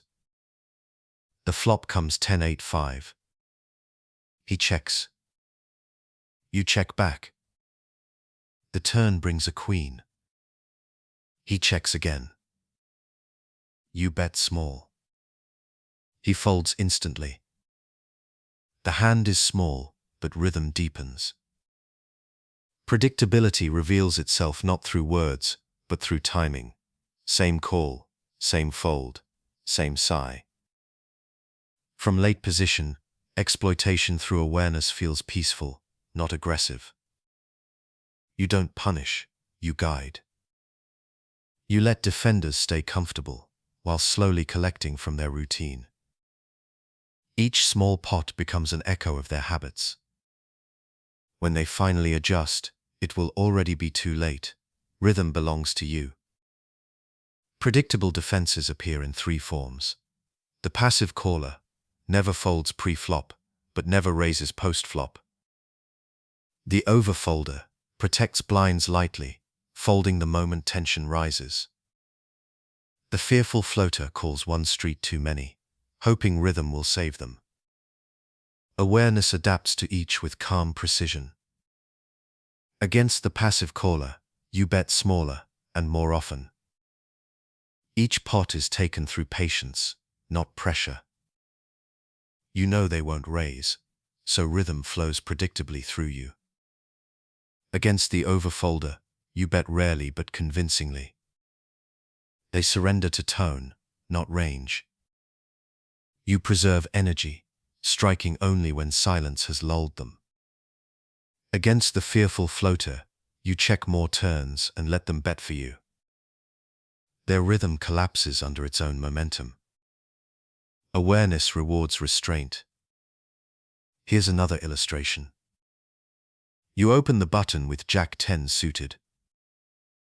The big blind calls again. The flop comes King 9-3. You continuation bet small. 1/3 pot. He calls quickly. The turn brings a blank. You check. He checks. The river brings a queen. You bet small again. He folds. Every hand, the same cycle. Call once, fold later. Predictability transforms into income. Emotionally, exploitation through awareness feels kind. You don't mock or rush them, you simply let rhythm play out. Your steadiness invites them deeper into pattern, until they define themselves. By the time they realize, you've already adjusted twice. Stillness ensures they never feel attacked. Aggression breeds resistance, but calm disarms it. You win more by appearing harmless than by acting powerful. Predictable defenders crave safety, your tone gives it to them. While they rest in comfort, you guide the flow of chips like water following slope. At deeper stacks, 50 or more big blinds, these patterns grow stronger. Players rely on safe calls and standard folds. You respond with consistent pressure that feels fair, never threatening, always rhythmic. They comply willingly. At shorter stacks, 25 to 30 big blinds, predictability condenses. Each call or fold carries more weight. Awareness measures tempo, one fast fold, one slow call, until timing itself becomes signal. You no longer need cards. Rhythm alone guides action. Here's another moment of quiet control. You open from the cutoff with Ace 10 suited. The big blind, who always defends, calls again. The flop comes 10-6-4. You bet small. He calls. The turn brings a blank. He checks. You bet small again. He folds. Each repetition strengthens your calm, weakens his. Rhythm repeats until it surrenders. Emotionally, predictable defenses reveal truth. Humans seek routine when tired, safety when unsure, repetition when afraid. You recognize this not to exploit people, but to align with energy. You move with them, not against them. Eventually, awareness makes adjustment automatic. You no longer think he folds too much. You simply feel when the hand is already over. You bet softly, rhythm carries, and chips move without sound. Here's a quiet reflection. You have pocket sevens on the button with 35 big blinds. The big blind defends once again. The flop comes 9-5-2. You bet 1/3 pot. He folds. You look down, exhale slowly, and smile within. Awareness works best when unseen. When defenders finally notice and tighten, rhythm shifts. Now, you rest. You open fewer hands, check more often, and let silence rebuild curiosity. Soon they'll return to habit, and the cycle continues, like tide returning to shore. From late position, exploiting predictable defenses is less about aggression and more about observation. You move as rhythms mirror, acting only when reflection is clear. Chapter 39: The Rhythm of Short-Handed Control. As the table shrinks, rhythm sharpens. Every orbit grows faster, every blind hits sooner, and silence between hands shortens. What once felt like freedom now becomes responsibility. More action, more decisions, less rest. In this compressed environment, control is no longer about dominance. It's about composure. From late position, short-handed play is the purest test of rhythm awareness. You sit with around 35 big blinds, alert, patient, steady. Only 6 players remain. The table folds to you in the cutoff. You open to 2 big blinds with king-queen suited. The button folds. The small blind calls. The big blind folds. The flop comes 9-6-3. He checks. You bet small, 1/3 pot. He folds. The motion is simple, but the meaning deep. Presence guiding pace, calm cutting through tension. Short-handed tables hum differently. Noise replaces quiet, action replaces stillness. Yet awareness transforms the chaos into music. You feel tempo through flow. Who's pressing? Who's pausing? Who's tired? Every player's rhythm becomes magnified. Control comes not from strategy alone, but from sensing how fast energy moves. The first truth of short-handed rhythm: tightness disappears. Every hand holds value because every position is near the blinds. You can no longer wait for strength. You must play presence itself. Awareness replaces patience as your main currency. Each orbit, you breathe with tempo instead of resisting it. Here's another soft moment. You're on the button with Ace-7 suited. The cutoff folds. You open to 2 big blinds. The small blind calls. The big blind folds. The flop comes 10-5-2. He checks. You check back. The turn brings a 7. He checks again. You bet small. He folds. Your rhythm felt natural. No hurry, no force, just adaptation to speed. From late position, your goal is to stay fluid while others grow rigid. When tables shorten, players often overcorrect, tightening ranges or forcing aggression. Awareness balances both. You open widely, but calmly. You play more hands, yet each motion feels deliberate.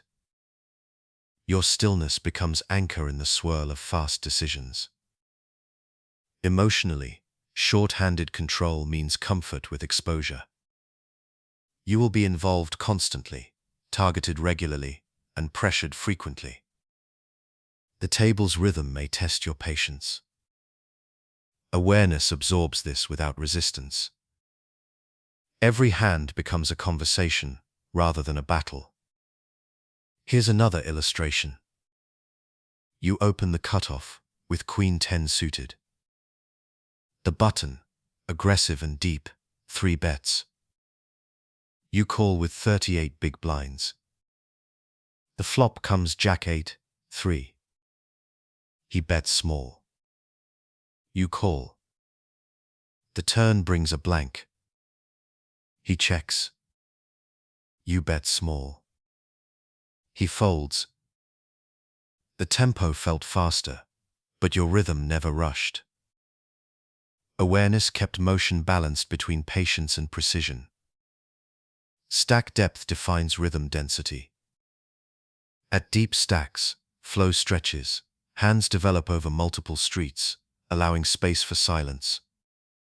At mid stacks, rhythm compresses.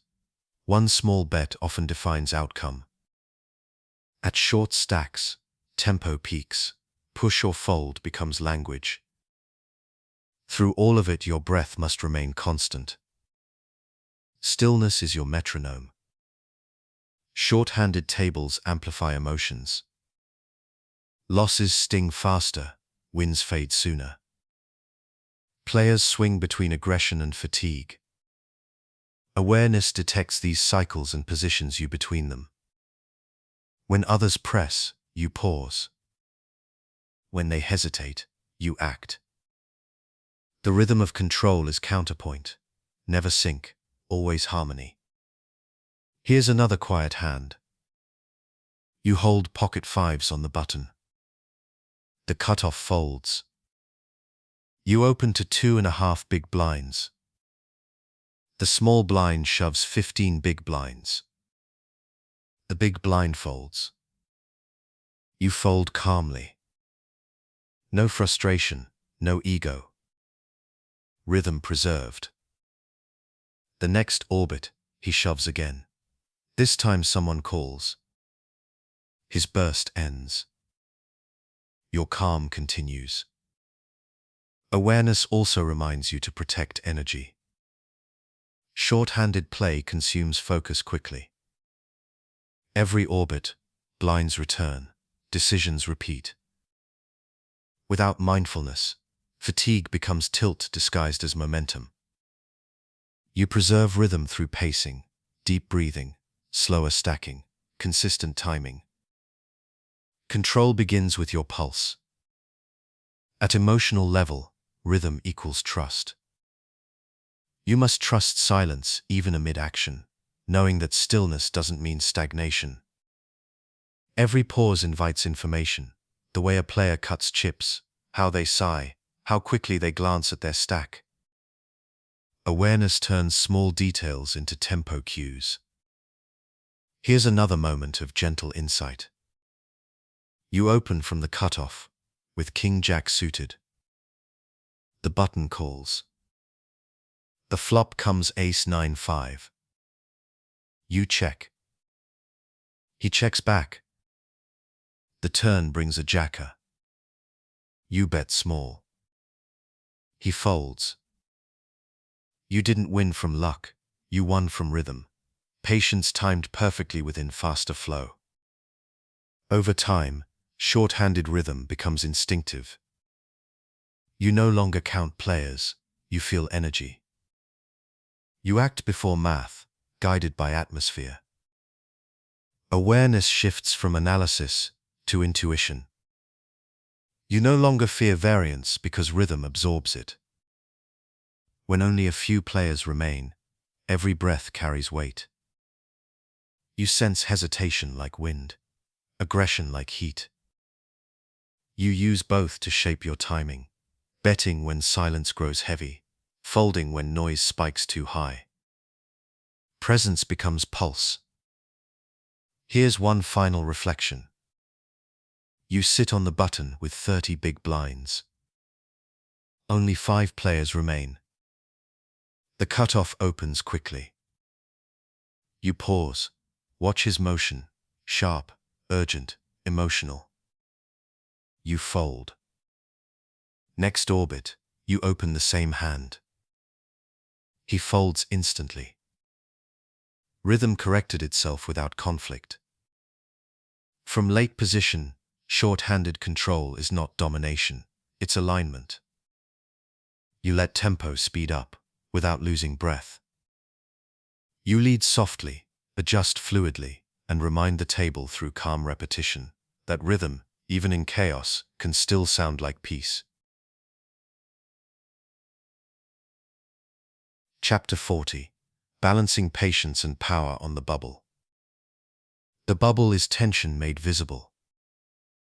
It's the space between fear and freedom, where every player knows one mistake can erase hours of endurance, and every decision carries more weight than it should. From late position, where time moves slower and vision stretches wider, you stand at the edge of both patience and power. The balance between them defines mastery. You sit with about 40 big blinds, comfortable, aware, still.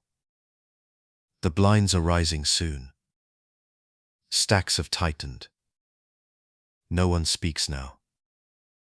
Chips move softly, rhythm quiet. The table folds to you on the button. You look at ace-9 suited and fold. Not because it's weak, but because rhythm isn't ready. One orbit later, the same hand appears. You open small. Both blinds fold instantly. That is the balance, patience until energy softens, power when rhythm opens. On the bubble, awareness becomes emotional control. Every player around you feels the same pulse, cautious, fragile, uncertain. They're protecting, not progressing. You don't fight their fear, you align with it. Your stillness reflects safety, your small bets sound gentle.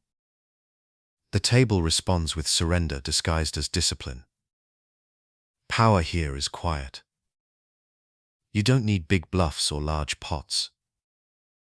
The fear of loss already does the work. You apply pressure like touch, 2 big blind opens, 1/3 pot bets. You don't push, you suggest. Awareness allows fear to amplify your presence naturally. Here's another soft example. You open from the cutoff, with king-queen suited. The button, with 20 big blinds, folds reluctantly. Both blinds fold after short pauses. You gather chips without conflict. You didn't dominate. You harmonized with the table's anxiety. Patience created the moment. Power simply completed it. At the bubble, energy divides into 2 groups. Those who hold breath, waiting to survive. Those who exhale, trusting awareness. You choose the second group. Each breath keeps rhythm even. You act slowly, purposefully, never chasing elimination or safety. You flow. The mistake most players make here is emotional contraction.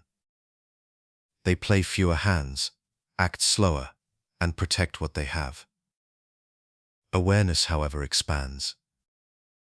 It sees that everyone else has slowed, so you move lightly between their stillness. You become the rhythm they're waiting for. Here's another reflection. You have pocket 8s in the cutoff. The table folds to you. The button and blinds are all near 20 big blinds. You open to 2 big blinds. The button folds quickly. The small blind folds. The big blind thinks, then folds too. 3 minds caught in fear, 1 mind steady in rhythm. That's not luck, that's awareness manifesting as courage without aggression. Patience and power must breathe together. Patience watches, power moves. Patience absorbs silence, power fills it when the time comes. From late position, you see both sides of tension, who's protecting chips and who's pretending to. Your job isn't to exploit, it's to restore balance. You win by reminding the table that calm exists even now. Emotionally, patience protects clarity. When you wait, you hear the sounds others miss, quick sighs, chip counts whispered under breath, hesitation before folds.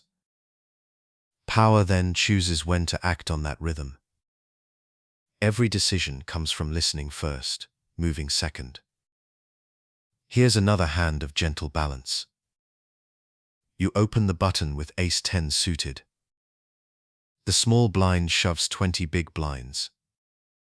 You fold instantly. Next orbit, the same player checks his watch before folding pre-flop. Then when you open again with Jack-10 suited, he folds instantly. Patience preserved rhythm, power will return later. Stack depth defines your patience to power ratio. At deep stacks, patience dominates. You can afford silence, gathering information orbit after orbit. At mid stacks, balance tilts slightly toward motion, more steals, more continuation bets, but still quiet. At short stacks, power sharpens, not through aggression, but through precision. Every hand matters, but awareness decides which one truly belongs to you. Here's another quiet hand. You have 35 big blinds on the button. The cutoff folds. You open with Queen Jack suited. The small blind folds. The big blind hesitates, then calls. The flop comes King 8-3. He checks. You bet small. He folds. No risk, no friction, just steady flow, patience before, power after. Emotionally, the bubble magnifies ego. Some players crave survival, others crave dominance. Awareness belongs to neither. You don't chase safety or fear elimination. You simply play rhythm. Whether in or out of the money, your calm never changes. Power misused breeds chaos. When others tighten, over-aggression feels like violence to rhythm. Your goal is to move quietly, to lead through example, not pressure. The less you fight the bubble, the more it bends around you. Here's another reflection of balance. You open from the cutoff with Ace-5 suited. The button, who's short, folds reluctantly. The blinds fold quickly. You exhale softly. Rhythm feels even again. The table has followed your breath. When the bubble finally bursts, awareness shifts instantly. Noise returns, laughter, relief, motion. You don't rush to rejoin it. You fold one orbit, letting energy stabilize. When you do act, it feels intentional again. Awareness waits for peace before resuming pace. At its heart, balancing patience and power means recognizing that both live inside the same stillness. Patience without courage leads to stagnation. Power without calm leads to collapse. Only awareness can hold both at once, soft enough to wait, strong enough to move. From late position, this balance becomes leadership. You show that serenity can win more than fear. You prove that presence can guide a table faster than force. You remind the room that tension is just noise waiting for rhythm. Chapter 41. Energy shifts in final tables. Final tables are where rhythm becomes emotion. Every stack carries story. Every chip has memory. What once felt like a long flow of hands now feels like gravity, each decision pulling heavier, each silence lasting longer. From late position, you no longer play just against opponents, you play against atmosphere itself. Awareness becomes your only compass. You sit with around 40 big blinds, calm, centered, aware. 9 players remain. The room is quieter now, focused. Lights feel brighter. The chips sound sharper. You are in the cutoff, the table folding slowly toward you. You open to 2.5 big blinds with Ace-Queen suited. The button, short with 12 big blinds, folds reluctantly. The blinds fold after brief glances. You breathe. The first pot of the final table feels heavier than it looks. Energy shifts constantly in these moments. Every elimination changes air pressure. Each double up alters rhythm. Awareness must track not just cards but emotion. Who's confident? Who's hiding fatigue? Who's holding breath? The final table is no longer about ranges or frequency. It's about presence. The first shift is caution. Players tighten instinctively, defending less, speaking less. You adapt by loosening gently, not through aggression, but through patience. You open more, bet smaller. Let rhythm move softly around their restraint. Here's another quiet example. You open from the button with King Jack suited. The small blind folds. The big blind, short and anxious, hesitates before folding as well. You collect the blinds silently, stacking them slowly. The pot is small, but the rhythm win is large. Awareness reclaims pace without confrontation. The second shift is momentum. When a large stack starts winning, the table follows their rhythm. Faster calls, lighter opens, more tension. You don't resist it immediately. You wait until momentum peaks, then introduce stillness again. One calm orbit restores flow. Power built too quickly always burns itself out. Awareness waits for the cool air that follows. Here's another reflection. The chip leader opens from middle position every hand. You sit on the button with pocket tens. You call with 35 big blinds. The flop comes 9-5-3. He bets small. You call. The turn brings a jacker. He checks. You check. The river brings a blank. He checks again. You bet small. He folds. No conflict, no noise, rhythm turned through patience. The third shift is fatigue. After hours of play, focus phrase. The small details, chip counts, stack order, timing, begin to blur. Awareness notices before others do. You adjust by simplifying rhythm, smaller bets, fewer hands, slower breathing. You maintain clarity while others drift into autopilot. Emotionally, the final table tests endurance more than courage. You will feel both excitement and exhaustion, fear and serenity, pride and doubt, sometimes within a single orbit. Awareness accepts all of it. You don't fight emotion, you let it pass through like wind through tall grass. Here's another small moment of flow. You open from the cutoff with Queen 10 suited. The button, deep with chips, calls. The flop comes King 8-4. You bet 1/3 pot. He calls. The turn brings a 9. You check. He checks.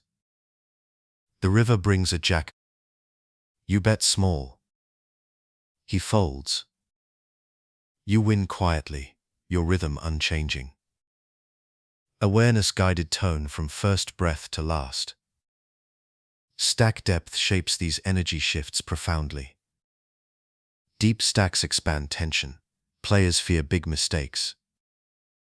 You act smaller, calmer, leading rhythm through patience. Mid-stacks balance risk and reward. Rhythm pulses evenly. Short stacks move like sparks, fast, sharp, bright. You stay still, so their motion doesn't disturb yours. At the final table, position equals vision. From the button or cutoff, you see everything: posture, motion, hesitation. Awareness uses this perspective not for exploitation, but for empathy. You understand what each player feels, and that understanding itself becomes power. Over time, awareness detects subtler shifts. A player sits taller after folding. Another exhales longer after calling. One glances repeatedly at the payout sheet. These cues mark transitions in energy. You move opposite to maintain balance: stillness when they tighten, motion when they freeze, silence when they grow loud. Here's another illustration. You're on the button with pocket eights. The hijack, deep and confident, opens. You call. The flop comes 7-6-4. He continuation bets small. You raise small. He folds quickly. The hand barely matters, the rhythm reset does. The table's energy, drawn to his momentum, now returns to neutral. Emotionally, awareness becomes compassion again. You realize everyone here has fought the same journey. Hours of decisions, countless folds, silent endurance. The difference now isn't talent, but calm. You remain unshaken, respecting the rhythm of the game more than the result. When players bust, energy lightens briefly, then condenses. The fewer remain, the louder each heartbeat feels.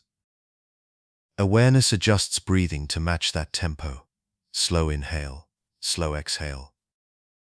The table's pulse becomes your own. Here's one final reflection. 5 players remain. The big stack opens under the gun. You sit on the button, with king-queen suited, and 35 big blinds. You call. The flop comes ace-9-5. He bets small. You fold instantly. He looks at you, expecting reaction. You give none. The next orbit, he folds to your open. Rhythm restored through silence.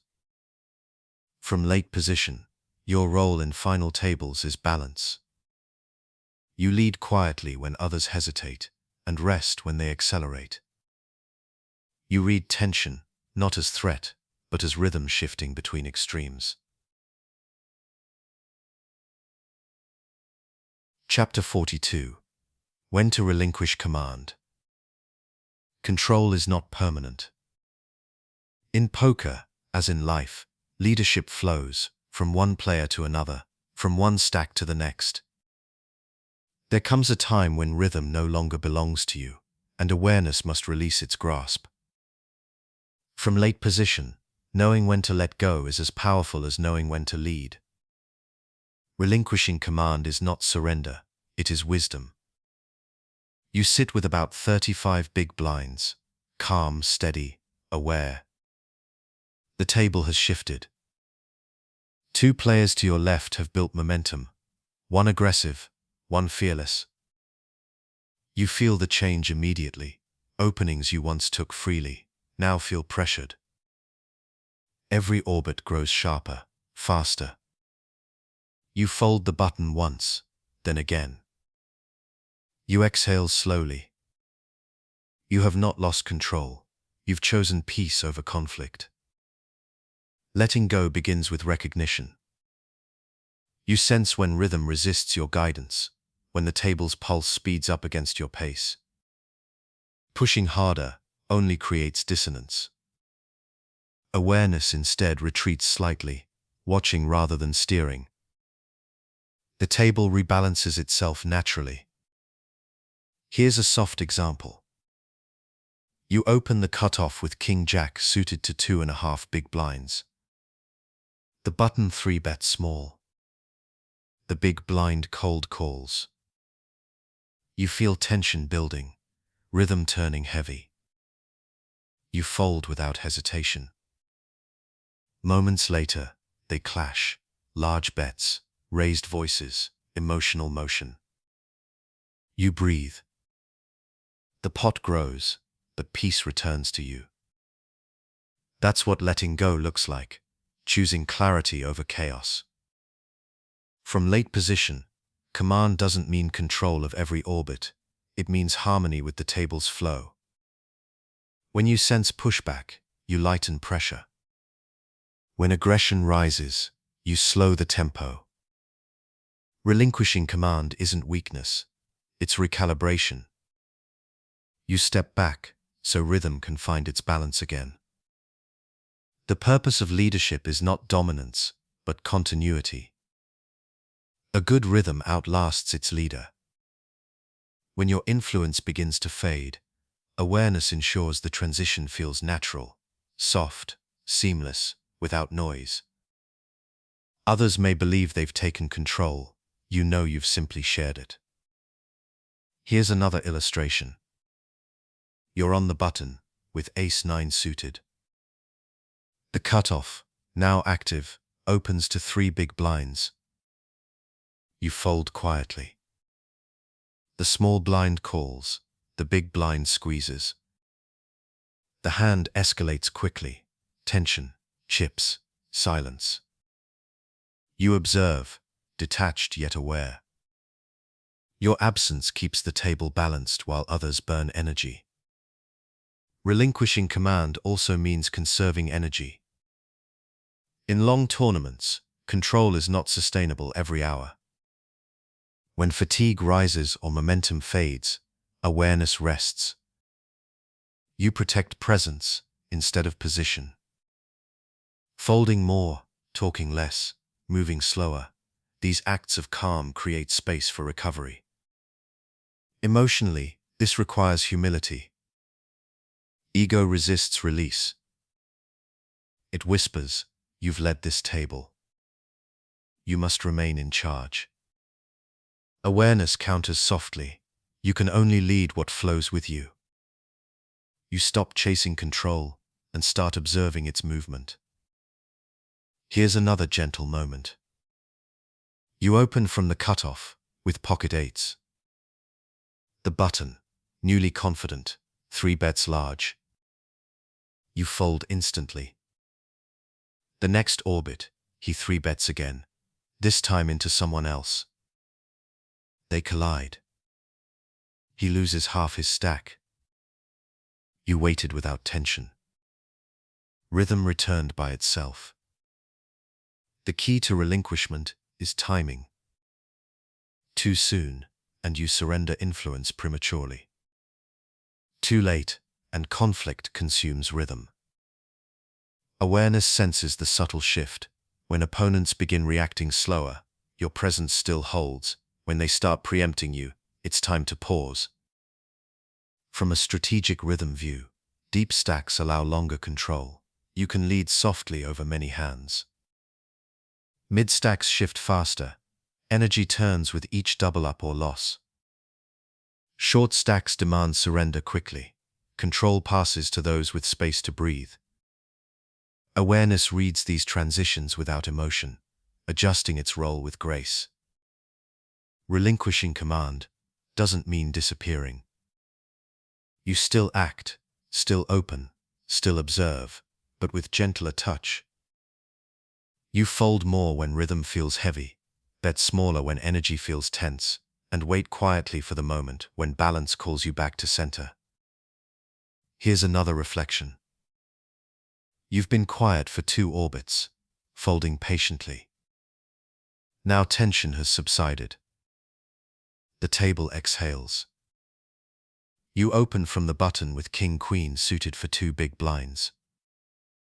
Both blinds fold. Control returns, not because you forced it, but because you gave it space to return on its own. Emotionally, relinquishment builds trust, both within and around you. You learn to trust rhythm itself, not your need to dominate it. You realize that leadership is cyclical. Calm gives way to chaos. Chaos yields to calm. You don't fear the change, because you no longer identify with either side. Awareness teaches that control was never possession. It was permission, rhythm lent to you temporarily by the table. When it's time to return it, you do so without regret. That humility becomes strength invisible to others, but felt by all. Here's one last image. You're on the button, with 40 big blinds. The table folds to you. You look down at Jack-10 suited, a beautiful hand, but the blinds have been battling hard. You fold softly. The small blind and big blind collide again. You watch quietly, breathing evenly. Stillness feels more powerful than any bet could. From late position, knowing when to relinquish command defines emotional mastery. You lead when rhythm invites you, and rest when it resists. You understand that control isn't something to hold, it's something to flow with. Chapter 43. Emotional Reset Between Hands. Each hand is its own lifetime. It begins, lives, and ends, complete within itself. But most players carry fragments of the last one into the next, dragging the weight of emotion across orbits until rhythm bends under it. From late position, awareness means knowing how to let every hand die gently, so the next may be born clean. The reset between hands is the quietest skill of all. You sit with about 35 big blinds, peaceful, patient, alert. You've just lost a medium pot. The chips have moved, the cards are gone. The dealer is already shuffling the next hand. You inhale once, exhale once, and let everything fade. The next hand begins. You look down at Jack-9 suited. You fold softly. The moment is clear again, no echo, no noise. Emotional reset is the art of release.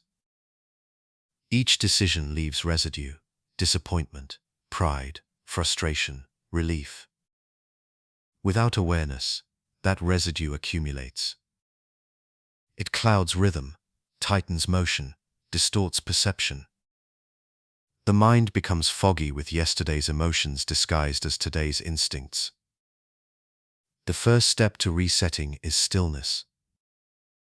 Don't react immediately after a hand. Don't reach for chips or commentary. Just breathe. Feel the rhythm slow until it matches your pulse again. The game doesn't move as fast as it feels. Awareness always finds the space between hands. Here's another gentle moment. You win a large pot. The table murmurs softly. You smile quietly, stack chips slowly, and glance once at the dealer. The next hand begins. You fold. There is no need to preserve momentum or prove control. The past has already ended. Awareness doesn't crave continuity, it prefers peace. Resetting between hands protects energy. Tournaments are marathons of focus, not in volume, but in recovery. Every hand draws from emotional reserves. By resetting, you refill those reserves naturally. The stiller you become, the longer you last. From late position, this matters most. You act last on most streets, the observer, the rhythm keeper. Your emotions ripple through the table more than anyone's. When you remain calm, others follow subconsciously. Silence from your seat becomes permission for others to exhale. Emotionally, the reset begins before understanding. You don't need to analyze results. You don't ask what went wrong, or what could I have done. You simply accept, win or loss, noise or quiet, and let the experience dissolve. Reflection belongs to later, away from the table. Presence belongs here. Here's another illustration. You open from the button with Ace-10 suited. The small blind calls. The flop comes 9-7-4. You continuation bet small. He raises large. You fold. No frustration, no mental replay. Just breath. The next hand starts. The rhythm remains whole. At deeper levels, emotional reset becomes routine, almost invisible. You fold, breathe, reset. You win, breathe, reset. Every motion returns to zero before the next begins. Awareness keeps nothing. The mind learns rhythm through repetition. At first, you must remind yourself to pause. Later, the pause becomes automatic, like a wave withdrawing before returning to shore. You let the table's energy flow past you, uncollected. The moment a hand ends, you release attachment to what could have been. Here's another quiet reflection. You have pocket eights on the button. The small blind 3 bets. You call. The flop comes ace-king 5. You fold to his continuation bet. He shows ace-king, smiling. You nod gently, feeling no sting. The hand dissolves before thought forms. The next orbit begins with no residue. Emotional reset isn't avoidance, it's protection. You're not ignoring lessons, you're postponing them until silence allows clarity. Awareness understands that emotion distorts learning. The truth of a hand only appears once the heart stops reacting. From a strategic rhythm view, resets maintain consistency. Players who cannot reset become predictable. After wins, they play loose. After losses, they tighten or lash out. Awareness stays neutral, unaffected by short-term waves. Each hand remains a fresh melody, unconnected to the last. Here's another moment of clarity. You've just lost a flip ace-queen against pocket tens. The table reacts. Someone says tough one. You smile softly, say it's all right, and look down at your next hand. The rhythm continues. No anger, no story. Over time, resetting becomes sacred. It's a ritual of returning to presence. It's what separates fatigue from flow, ego from awareness. Each reset reaffirms that poker isn't war, it's meditation through variance. You learn to love the moment after folding, the silence when no one speaks, when cards slide across felt, when your thoughts feel empty. That emptiness is clarity itself. Here's one last reflection. You lose a small pot, stacking chips quietly. The dealer shuffles. The next hand begins. You glance at the blinds, at your cards, at the rhythm of breathing around you. The past is gone. You are fully here again. From late position, emotional reset is leadership unseen. You model composure for the table, reminding everyone through silence, not speech, that the game always starts anew. Chapter 44. Awareness during momentum peaks. Momentum feels like flight. It's that rare phase when every decision lands softly, every move feels inevitable, and rhythm bends naturally toward you. Pots grow without struggle, opponents hesitate without reason. But momentum is both gift and test. From late position, awareness must anchor you while the table begins to tilt in your favor, because nothing shifts faster than fortune unguarded. You sit with about 40 big blinds, composed, steady, clear. The cards have flowed well for several orbits. You've won 4 of the last 5 pots, each through simple rhythm, small opens, small bets, quiet presence. Now the table watches you differently. The air feels lighter, but attention grows heavier. The next hand begins. You look down at king-queen suited. You fold. The true test of momentum is the ability to pause inside it. Momentum builds through rhythm alignment. You're not luckier than before, you're synchronized. The table's pace matches your breath, and your awareness anticipates before action. The danger comes when you mistake that harmony for permanence. Momentum is rhythm amplified. It needs balance to survive. Here's a soft example. You open from the button with ace-9 suited. The small blind folds. The big blind calls. The flop comes 10-8-3. He checks. You bet small. 1/3 pot. He folds. You win again, quietly. But instead of expanding, you slow. You stack chips softly and fold the next orbit's marginal hand. Momentum remains unbroken because ego never entered. From late position, awareness during momentum peaks means listening for acceleration. When rhythm speeds up, chips moving faster, voices lighter, blinds folding quicker, you remind yourself to breathe slower. You create friction against motion, anchoring presence inside flow. Emotionally, the peak is seductive. Success feels like certainty, and certainty tempts risk. The urge to widen ranges, to force continuation, whispers subtly. Awareness notices this voice, smiles, and lets it pass. You don't need to control momentum, you only need to protect it. Here's another quiet reflection. You've opened the last 3 buttons uncontested. This time, you look down at Jack-8 suited. You fold. The table blinks, a pattern broken before prediction.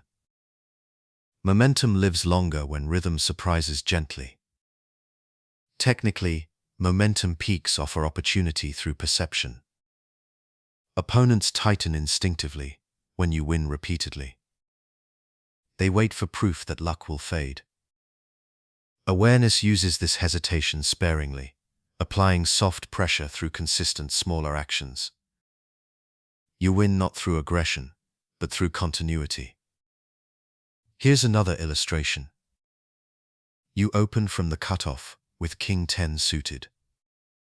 The button calls. The flop comes 9-7-3. You bet small. He folds. The rhythm feels effortless, but your tone stays even. Each win feels lighter than it looks. Stillness preserves rhythm's lifespan. Stack depth defines how momentum breathes. Deep stacks allow slow expansion, gentle increases in range, more flops seen, more patience. Mid-stacks require balance. Every extra open must carry awareness of resistance. Short stacks make momentum fragile. A single misstep erases rhythm completely. Awareness must track not just the table, but yourself. Momentum speeds the mind. Thoughts shorten, confidence grows louder. Presence whispers, slow down. Feel again. You check once before betting, breathe once before acting. Stillness keeps tempo human. Here's another small moment. You open from the cutoff with ace-queen. The button 3 bets. You call. The flop comes 10-7-3. You check. He checks. The turn brings a queen. You bet small. He folds. You don't celebrate. You just breathe. Another step within rhythm's rise, steady, quiet, aware. Emotionally, momentum carries warmth. You feel lighter, friendlier, more open to connection. Awareness harnesses this energy by channeling it into observation rather than excitement. You see clearer because you feel less resistance. That clarity, not confidence, defines the peak. But awareness also knows the top of the wave when it arrives. You feel it, that subtle tilt where flow turns weightless, almost too easy. That's the signal. You fold the next good hand, just to test gravity. If calm remains, rhythm still holds. If frustration stirs, ego has returned. Awareness corrects by slowing entirely. One orbit of silence resets balance. Here's another example. You open the button with pocket sevens. The small blind calls. The flop comes king 10-4. You bet small. He calls. The turn brings a 9. You check. He checks. The river brings a blank. You check again. He checks back and shows 10-8. You lose quietly. The streak ends peacefully. Momentum breaks, but presence remains. True mastery is remaining unchanged, whether momentum rises or falls. You realize both belong to rhythm, not to you. The table breathes through cycles: noise, silence, speed, stillness. Your job is simply to stay aligned. Over time, awareness turns momentum into meditation. You stop chasing streaks. You stop fearing reversals. You treat every phase as equal, opportunity wrapped in rhythm. The excitement of flow and the stillness of pause feel the same. That is balance. Here's one final reflection. You sit with 40 big blinds. You've won 3 small pots in a row.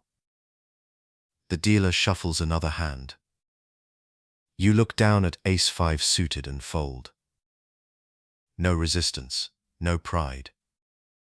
Momentum ends where awareness begins.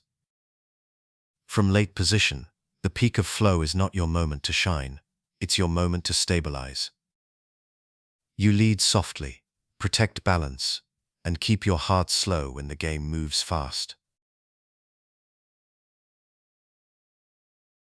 Chapter 45. Lightness in Decision-Making. Pressure makes most players heavy. Every decision starts to feel like a verdict, a test of intellect, a reflection of worth. They weigh possibilities until their own thoughts slow them down. But from late position, awareness transforms decision-making into something weightless. It's not about calculation or control, it's about clarity. You act not to prove, but to flow. You sit with around 35 big blinds, centered, calm, relaxed. The table folds to you in the cutoff. You open to 2.5 big blinds with queen 10 suited. The button calls. The flop comes king 9-4. You bet small, 1/3 pot. He folds. No tension, no expectation. You made the decision, then let it go. Lightness comes from detachment. When you release attachment to result, thought clears. You no longer fear mistakes, because nothing feels final. Every action becomes part of rhythm, not judgment. Awareness keeps decisions soft, unburdened by pressure. Heavy decisions come from resistance, trying to force clarity before it exists. Light decisions come from presence, moving naturally once clarity appears. Awareness teaches that timing creates truth. A good decision made a second too early becomes noise. A simple decision made at the right rhythm becomes brilliance. Here's another gentle moment. You're on the button with ace-9 suited. The table folds to you. You open to 2 big blinds. The small blind calls. The flop comes 8-6-3. You check back. The turn brings a queen. He checks. You bet small. He folds. Each step effortless, each choice brief. That is lightness, motion without tension.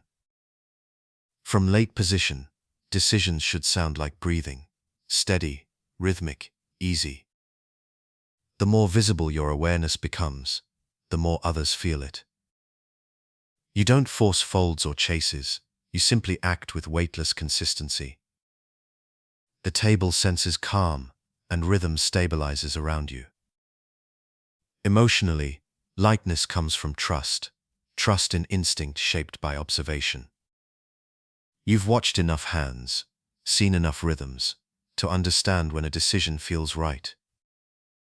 Awareness allows intuition to speak softly beneath noise. You don't doubt it, you simply listen. Here's another example. You open from the cutoff with pocket fives. The button 3 bets to 7 big blinds. You have 35 total. You fold. Instantly. Calmly. You feel no regret, no mental echo. Decision made. Rhythm clean. That's lightness, awareness free from second guessing. At deep stacks, decisions expand. There's time to consider nuance. At mid stacks, they compress. Rhythm speeds up. Awareness adjusts the weight of thought accordingly. You never overthink small pots or underthink deep ones. You let context determine density. Lightness doesn't mean carelessness. It means presence so deep that thought and instinct merge, where action arises before analysis but after awareness. The space between the two is flow. Here's another reflection. You open the button with King Jack suited. The big blind calls. The flop comes Jack 7-3. He checks. You bet small. He calls. The turn brings a blank. He checks again. You check back. The river brings another blank. He checks. You bet small. He folds. Every decision felt like the next natural breath. No hesitation, no push. Awareness also keeps ego light. The heavier the ego, the slower the mind. When you need to be right, every choice becomes burdened with proof. But when you accept imperfection, decisions regain their natural tempo. You act freely, knowing rhythm corrects itself over time. Lightness also protects emotional endurance. Heavy thinking drains energy faster than variance ever could. The calm player, thinking softly and moving naturally, lasts longer, simply because they resist fatigue through ease. Here's another small moment. You have ace-queen on the cutoff. The hijack opens to 2.5 big blinds. You call. The flop comes king 10-5. He bets small. You call. The turn brings a blank. He checks. You check. The river brings a queen. He bets small. You call and win. You never forced the line, you simply followed flow. Awareness guided timing, not control. Over time, lightness becomes rhythm itself. You begin to trust that the right decision doesn't need confirmation. It simply feels aligned. Whether betting, folding, or checking, your body relaxes before you act. The release becomes the signal. Emotionally, this lightness feels peaceful. Poker stops feeling like battle and starts feeling like meditation. Every decision is another breath in rhythm, another expression of calm observation. Here's one last reflection. You sit with 30 big blinds on the button. The table folds to you. You open with Jack 8 suited. The blinds fold. You don't celebrate or analyze. You just rest. The action was effortless, the thought already gone. From late position, lightness in decision-making is how awareness breathes. You replace fear with curiosity, tension with timing, judgment with flow. Chapter 46. Reading Energy from Position of Power. Power changes perception. When you lead the table through chips, control, or rhythm, energy flows differently around you. Players begin reacting rather than acting. Some tighten, others rebel. The air thickens with expectation. From late position, awareness means seeing beyond that illusion, feeling the energy beneath attention, using presence without absorbing pressure. You sit with around 45 big blinds, calm, balanced, unhurried. The table folds to you in the cutoff. You open to 2.5 big blinds with ace-queen suited. The button folds. The blinds fold after brief pauses. You stack the chips softly, noticing eyes glance your way. Power has a sound, quieter than most think. It hums through rhythm, not volume. Reading Energy begins with humility. Power tempts the mind towards certainty, but awareness keeps it curious. The moment you believe the table belongs to you, rhythm drifts away. Instead, you treat leadership as service, maintaining flow, protecting pace, ensuring calm. Here's a soft example. You open the button with King 10 suited. The small blind calls. The flop comes Queen 9-4. You check back. The turn brings a jack. He checks again. You bet small. He folds. You didn't need to assert control. You simply aligned with energy already leaning your way. From position of power, energy speaks through contrast. Those behind you tense when rhythm favors you. Their posture stiffens, speech shortens. Others relax, orbiting your calm. Awareness senses both reactions equally, not to exploit, but to maintain harmony. Power can distort empathy. When things flow easily, you may stop listening. When awareness stays awake, you hear subtler tones, the quiet discomfort of a player guarding their short stack, the nervous laughter of one pretending confidence. Reading Energy means noticing emotion before action. Here's another illustration. You've opened 3 times in 4 orbits. The next hand, you look down at Jack 9 suited on the button. You pause. The blinds glance up. Their silence feels heavier, an unspoken readiness. You fold. The table exhales. Power preserved through restraint, not motion. Stack depth defines energy perception. Deep stacks amplify pressure, others fear colliding with you. Mid stacks balance aggression. You can lead softly through frequency. Short stacks see you as target. Energy sharpens through defiance. Awareness adjusts tone accordingly. With depth, you move slower. Against short stacks, you soften further. Emotionally, awareness recognizes the loneliness of command. The more control you hold, the less genuine connection the table offers. Opponents speak less, joke less, guard more. You feel distance forming, not from arrogance, but from presence misunderstood. Stillness becomes bridge, silence becomes kindness.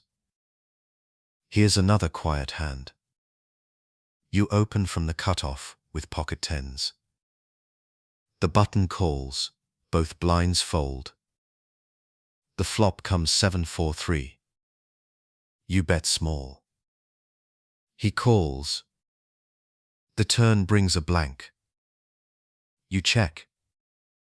He checks. The river brings another blank. You bet small again. He folds. Power expressed gently, energy read, not forced. From late position, you lead not through dominance, but through rhythm stewardship. Every hand, you read the air. When tension rises, you lower it. When fear spreads, you soften. The table feels safer because your awareness keeps emotion balanced. Over time, you learn that power doesn't live in stack size, it lives in presence. Even short-stacked players can command rhythm through calm. Even chip leaders can lose it through haste. True power breathes evenly through every orbit. Energy often reveals itself through silence. The quiet after a big fold, the pause before a call, the subtle hesitation after your open, each carries emotional color. Awareness sees not the action, but the hesitation within it. That pause is where truth lives. Here's another reflection. You open from the button with ace-jack suited.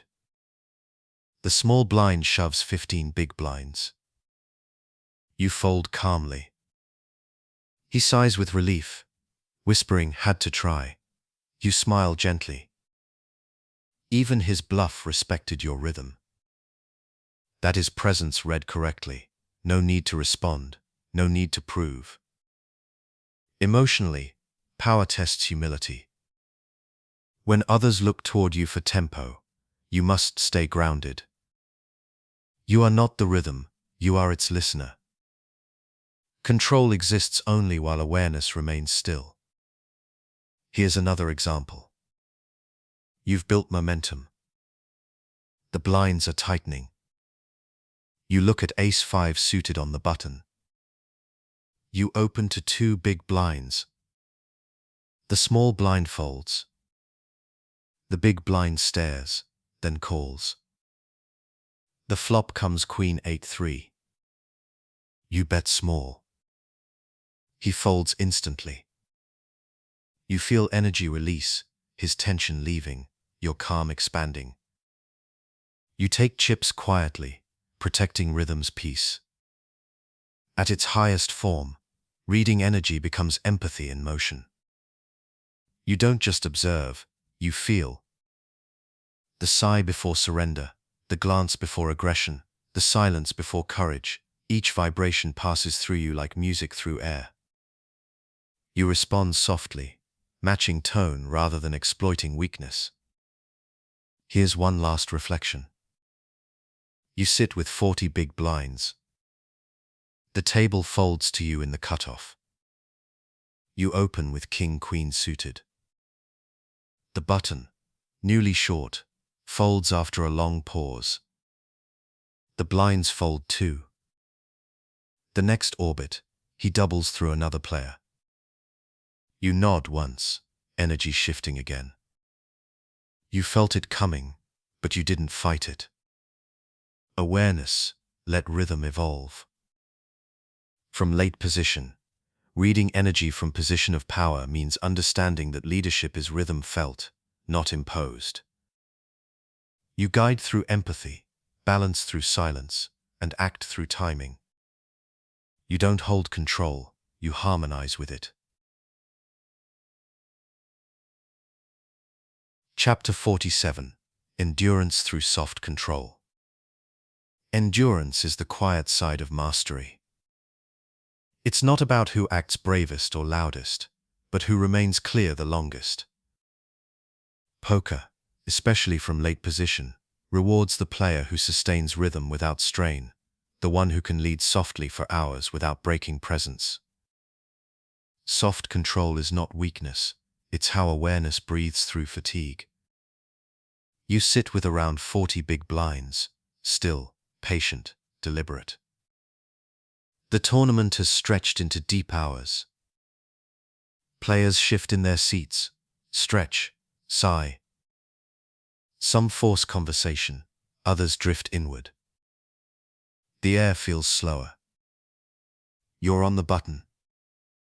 The table folds to you. You open to 2 big blinds with Jack-10 suited. Both blinds fold. You stack the chips slowly, heartbeat steady. awareness feels weightless. Endurance begins with conservation. Not of chips, but of energy. Each unnecessary action drains rhythm, tapping fingers, adjusting stacks, chasing momentum. Soft control means removing friction until movement feels effortless. You do less but achieve more. Here's another quiet moment. You open the cutoff with king-queen suited. The button calls. The flop comes 9-7-3. You check. He checks. The turn brings a king. You bet small. He folds. No celebration, no tension. You win, breathe once, and move on. The rhythm continues, smooth, even, undisturbed. Soft control thrives on predictability of tone, not outcome. Your image becomes one of peace, bets measured, timing consistent, posture unchanged. Others sense safety near you. They stop fighting rhythm and start resting within it. You guide through atmosphere, not dominance. Emotionally, endurance depends on gentleness towards self. You will misread hands, miss bets, lose flips. Awareness forgives instantly. There's no inner criticism, only curiosity. You accept fatigue without frustration.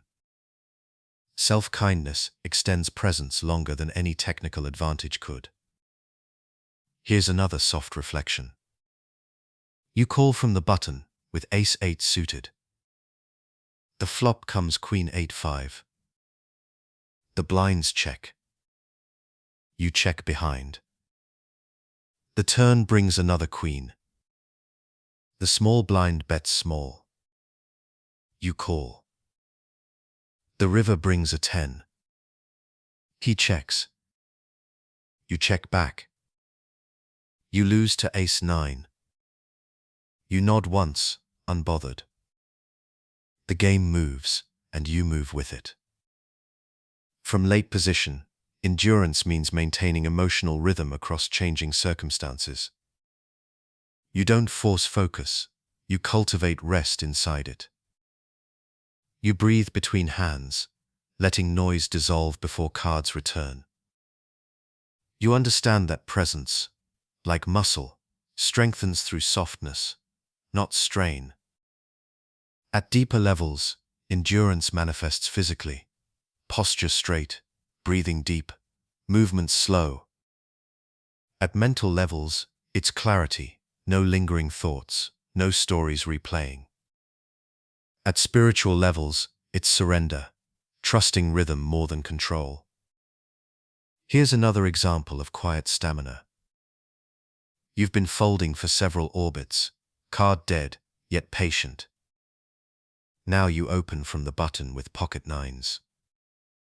The small blind calls. The flop comes jack 6-4. You bet small. He folds. You exhale gently. Nothing heroic, yet everything balanced. Endurance isn't loud, it's continuous.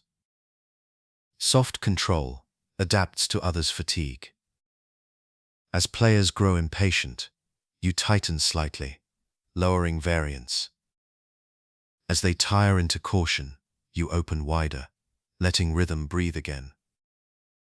You become thermostat for the table, regulating emotion through tone. Emotionally, awareness transforms tiredness into meditation. The longer you play, the quieter your thoughts become. You begin hearing only rhythm, the shuffle, the breathing, the pauses. Decision becomes instinct. Instinct becomes peace. Here's another moment. You open from the cutoff, with ace-queen suited. The button calls. The flop comes 10-7-2. You bet 1/3 pot. He calls. The turn brings a queen. You check. He bets small. You call. The river brings a blank. He checks. You bet small. He folds. Each action steady, fatigue replaced by flow. Soft control also guards against overreach. When energy dips, temptation grows to make something happen. Awareness instead protects neutrality.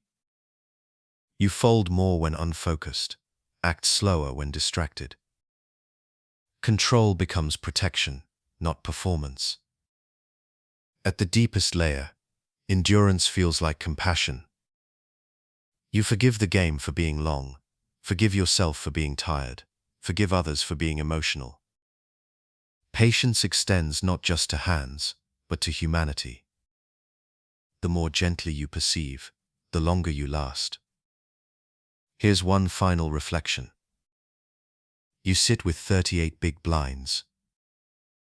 The table folds to you in the cutoff. You open with King Jack suited. The button calls. The flop comes Ace 10-5. You check. He checks. The turn brings a queen. You bet small. He folds. You smile softly, not at the win, but at the calmness that never left.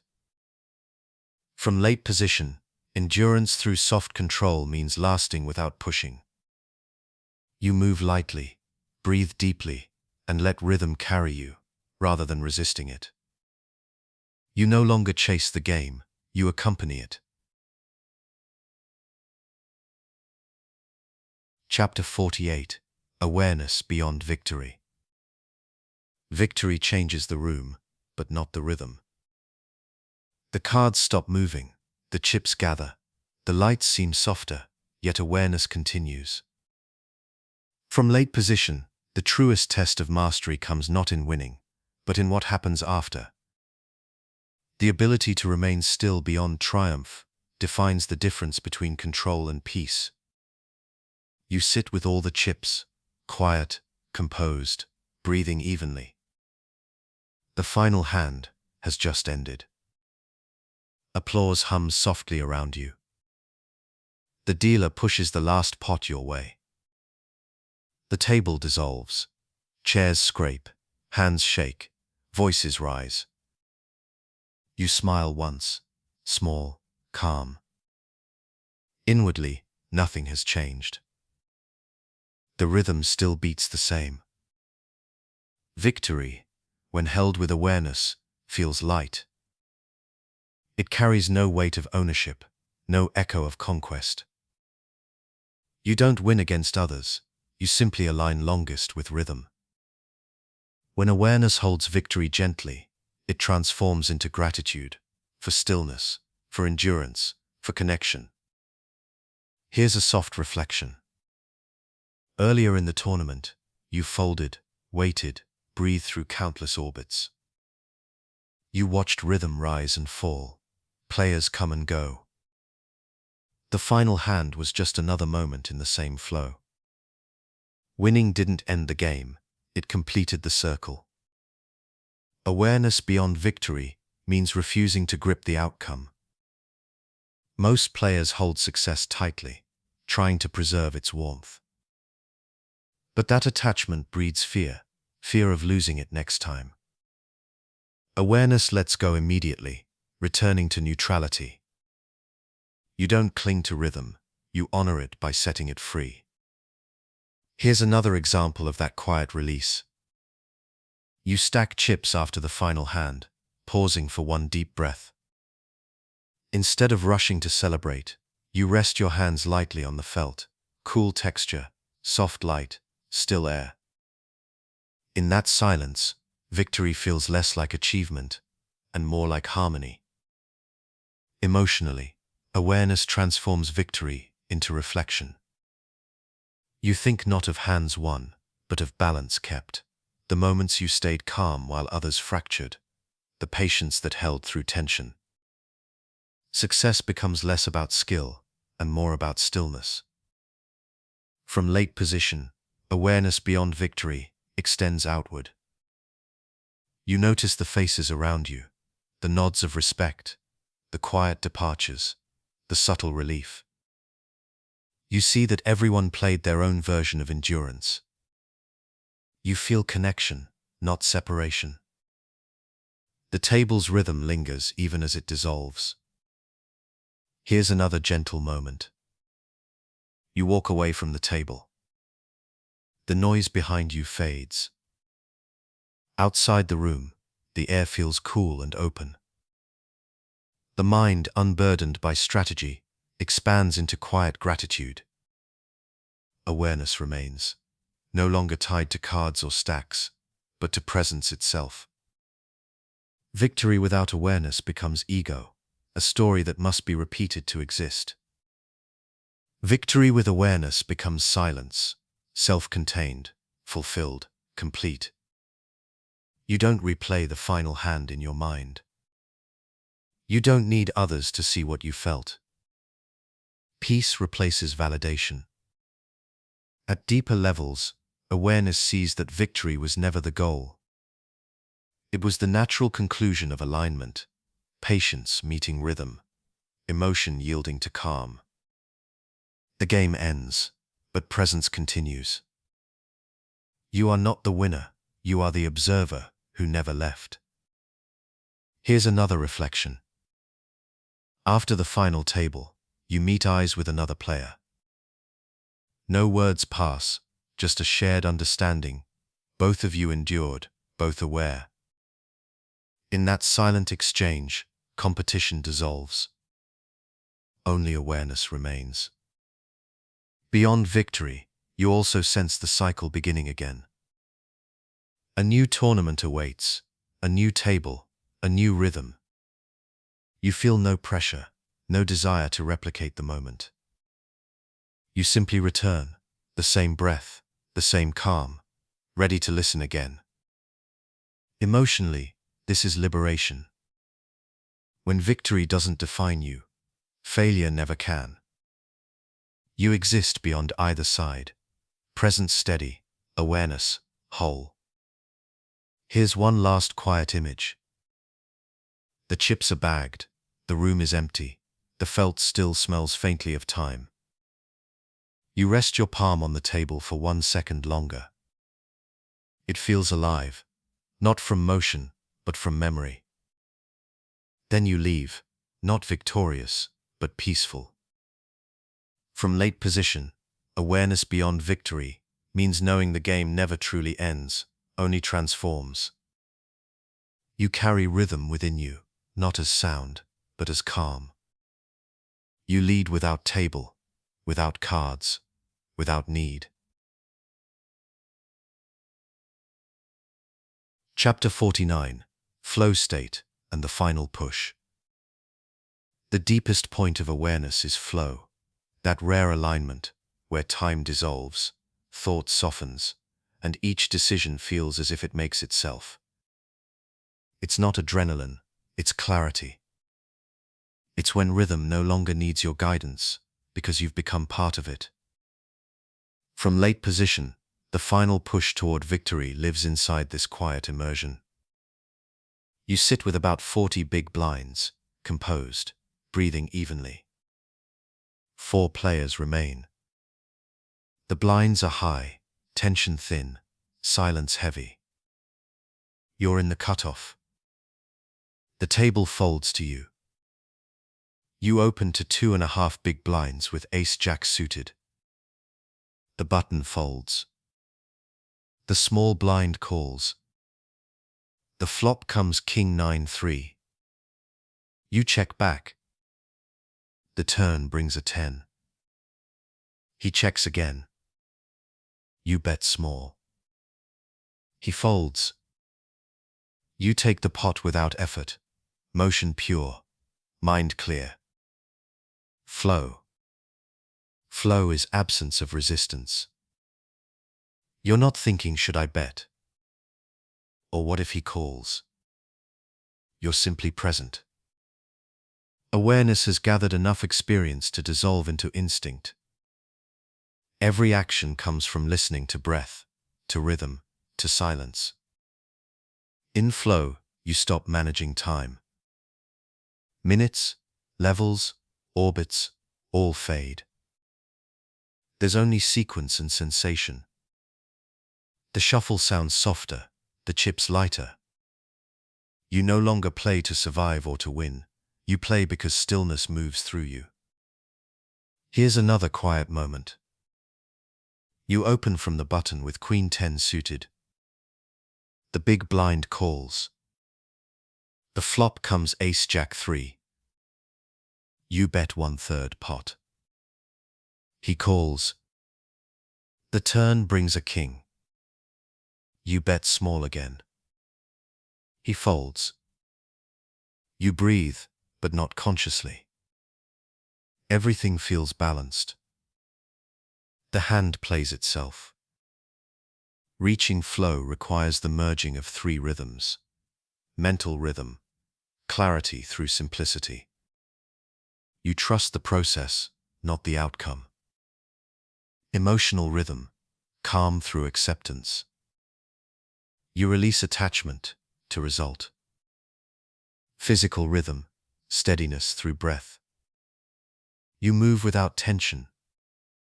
Together, they create harmony, the state where effort disappears.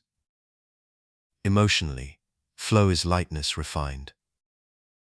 You feel alert but unburdened, engaged but not attached. Mistakes no longer carry sting, wins no longer carry weight. The game becomes meditation. You move from control to communion. Here's another illustration. You folded for several orbits, nothing playable, yet no frustration. Now you open from the cutoff with pocket eights. The button folds. The small blind calls. The flop comes 9/7/4. You bet small. He calls. The turn brings a blank. You check. He checks. The river brings an 8. You bet small. He folds. Even without showdown, rhythm feels complete.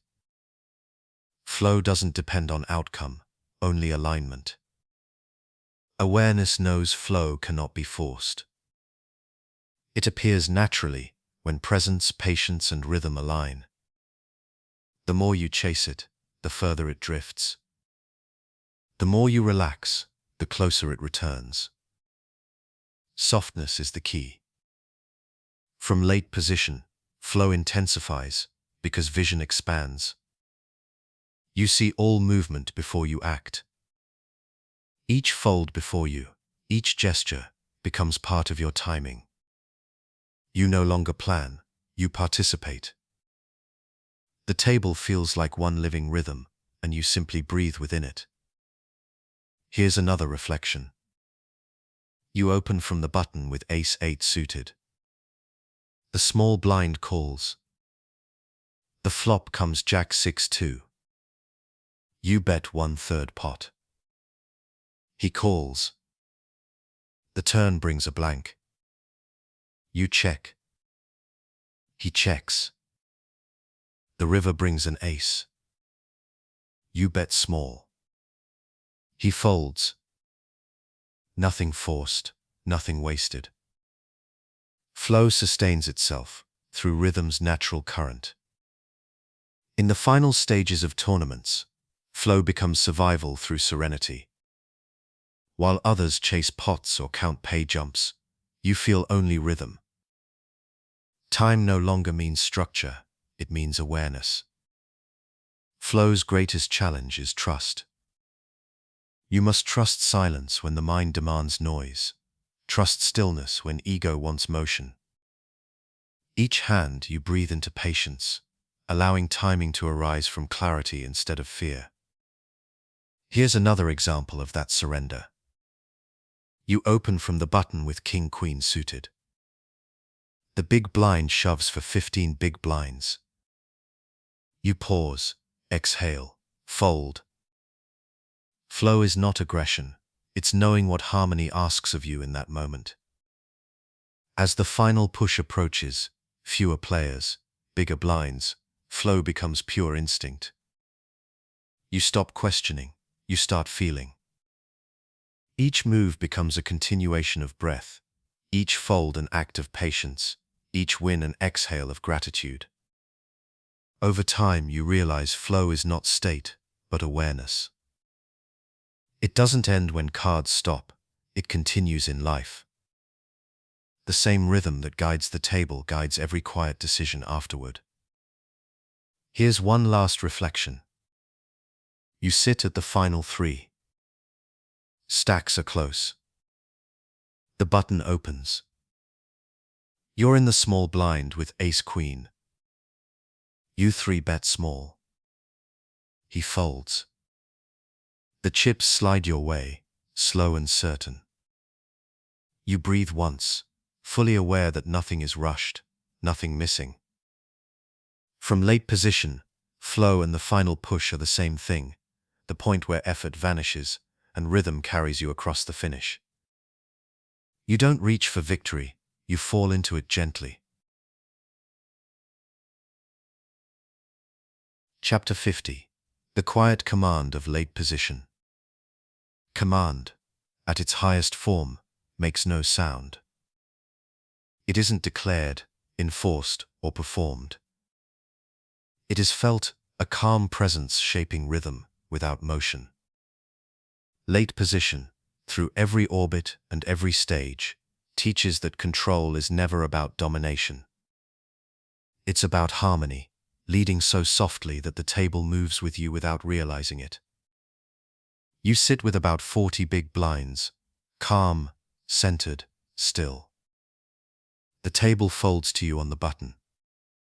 You open to 2 big blinds with king-queen suited. The small blind folds.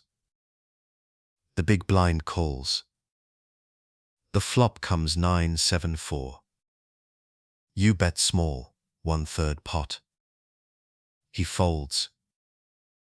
A simple hand, a small pot. Yet everything about it feels balanced. Timing, motion, silence. That is quiet command. Quiet command begins with consistency. Your presence no longer fluctuates with outcomes. You breathe evenly after losses, stack chips slowly after wins. Every motion says, this moment is enough. Opponents stop reading you because there's nothing to read, only calm rhythm echoing through every decision. From late position, command lives in patience. You see first how rhythm builds, and last how it resolves.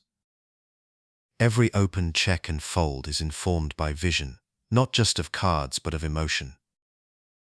You guide flow by adjusting tempo gently, a smaller bet here, a pause there, steering energy back to balance. Here's another quiet reflection. You open from the cutoff with ace-10 suited. The button calls. The flop comes queen 8-3. You check. He checks. The turn brings a 10. You bet small. He folds. No force, no display. Rhythm, once again, follows presence. Quiet command is rooted in humility. True awareness never seeks acknowledgement. You don't need to prove control to anyone, you simply maintain it. When chaos rises, you slow. When others tighten, you loosen. You hold space for equilibrium. Emotionally, quiet command feels like stillness in the middle of motion. The cards, chips and players may swirl, but your center never moves. Each orbit, your energy remains even, subtle enough to calm the table, stable enough to endure its storms. Here's another example of this silent influence. You open from the button with Queen Jack suited. The small blind calls. The flop comes ace 9-4. You check back. The turn brings a king. He checks again. You bet small. He folds. Your command doesn't come from strength, it comes from steadiness. Others surrender, not to force, but to peace. Over time, quiet command reshapes perception. Opponents stop thinking of you as a threat and start thinking of you as rhythm itself, the reliable heartbeat of the table. When that happens, you've transcended competition.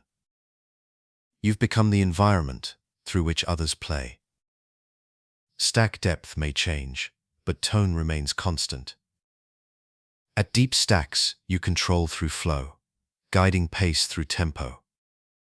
At mid stacks, you control through precision, timing that feels effortless. At short stacks, you control through composure, awareness untouched by variance. Quiet command also includes knowing when to release it. Leadership isn't possession. The moment you sense resistance, you soften, letting rhythm redistribute. Control returns naturally once energy equalizes. You no longer chase command, it finds you when you're ready. Here's another soft moment. You're on the button with ace-queen. The small blind shoves 20 big blinds. You fold. He shows ace-jack proudly. You smile, unbothered. You haven't lost power, you've maintained peace. The next orbit, you open again, same tone, same breath. He folds without hesitation. Control restored without confrontation. Emotionally, quiet command is the evolution of patience.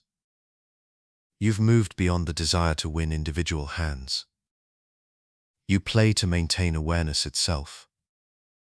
Every decision honors rhythm more than ego. At the spiritual level, late position becomes metaphor. You act last, not just in sequence, but in life, responding to noise with calm, to emotion with observation. You see before you act, listen before you speak, breathe before you move. This is poker's greatest lesson, awareness beyond competition. Here's one final reflection. You sit again on the button. The table folds to you. You look at King 10 suited. You open to 2 big blinds. The blinds fold. You place the chips gently in the stack, breathe once, and smile. The game continues. Nothing changes, yet everything feels whole. From late position, the quiet command is not victory, it is balance. The ability to guide without force, to influence without ego, and to lead without leaving a trace. Your awareness doesn't dominate the table, it heals it. That is the summit of positional mastery. Control expressed through calm, power whispered through patience, and rhythm carried through silence.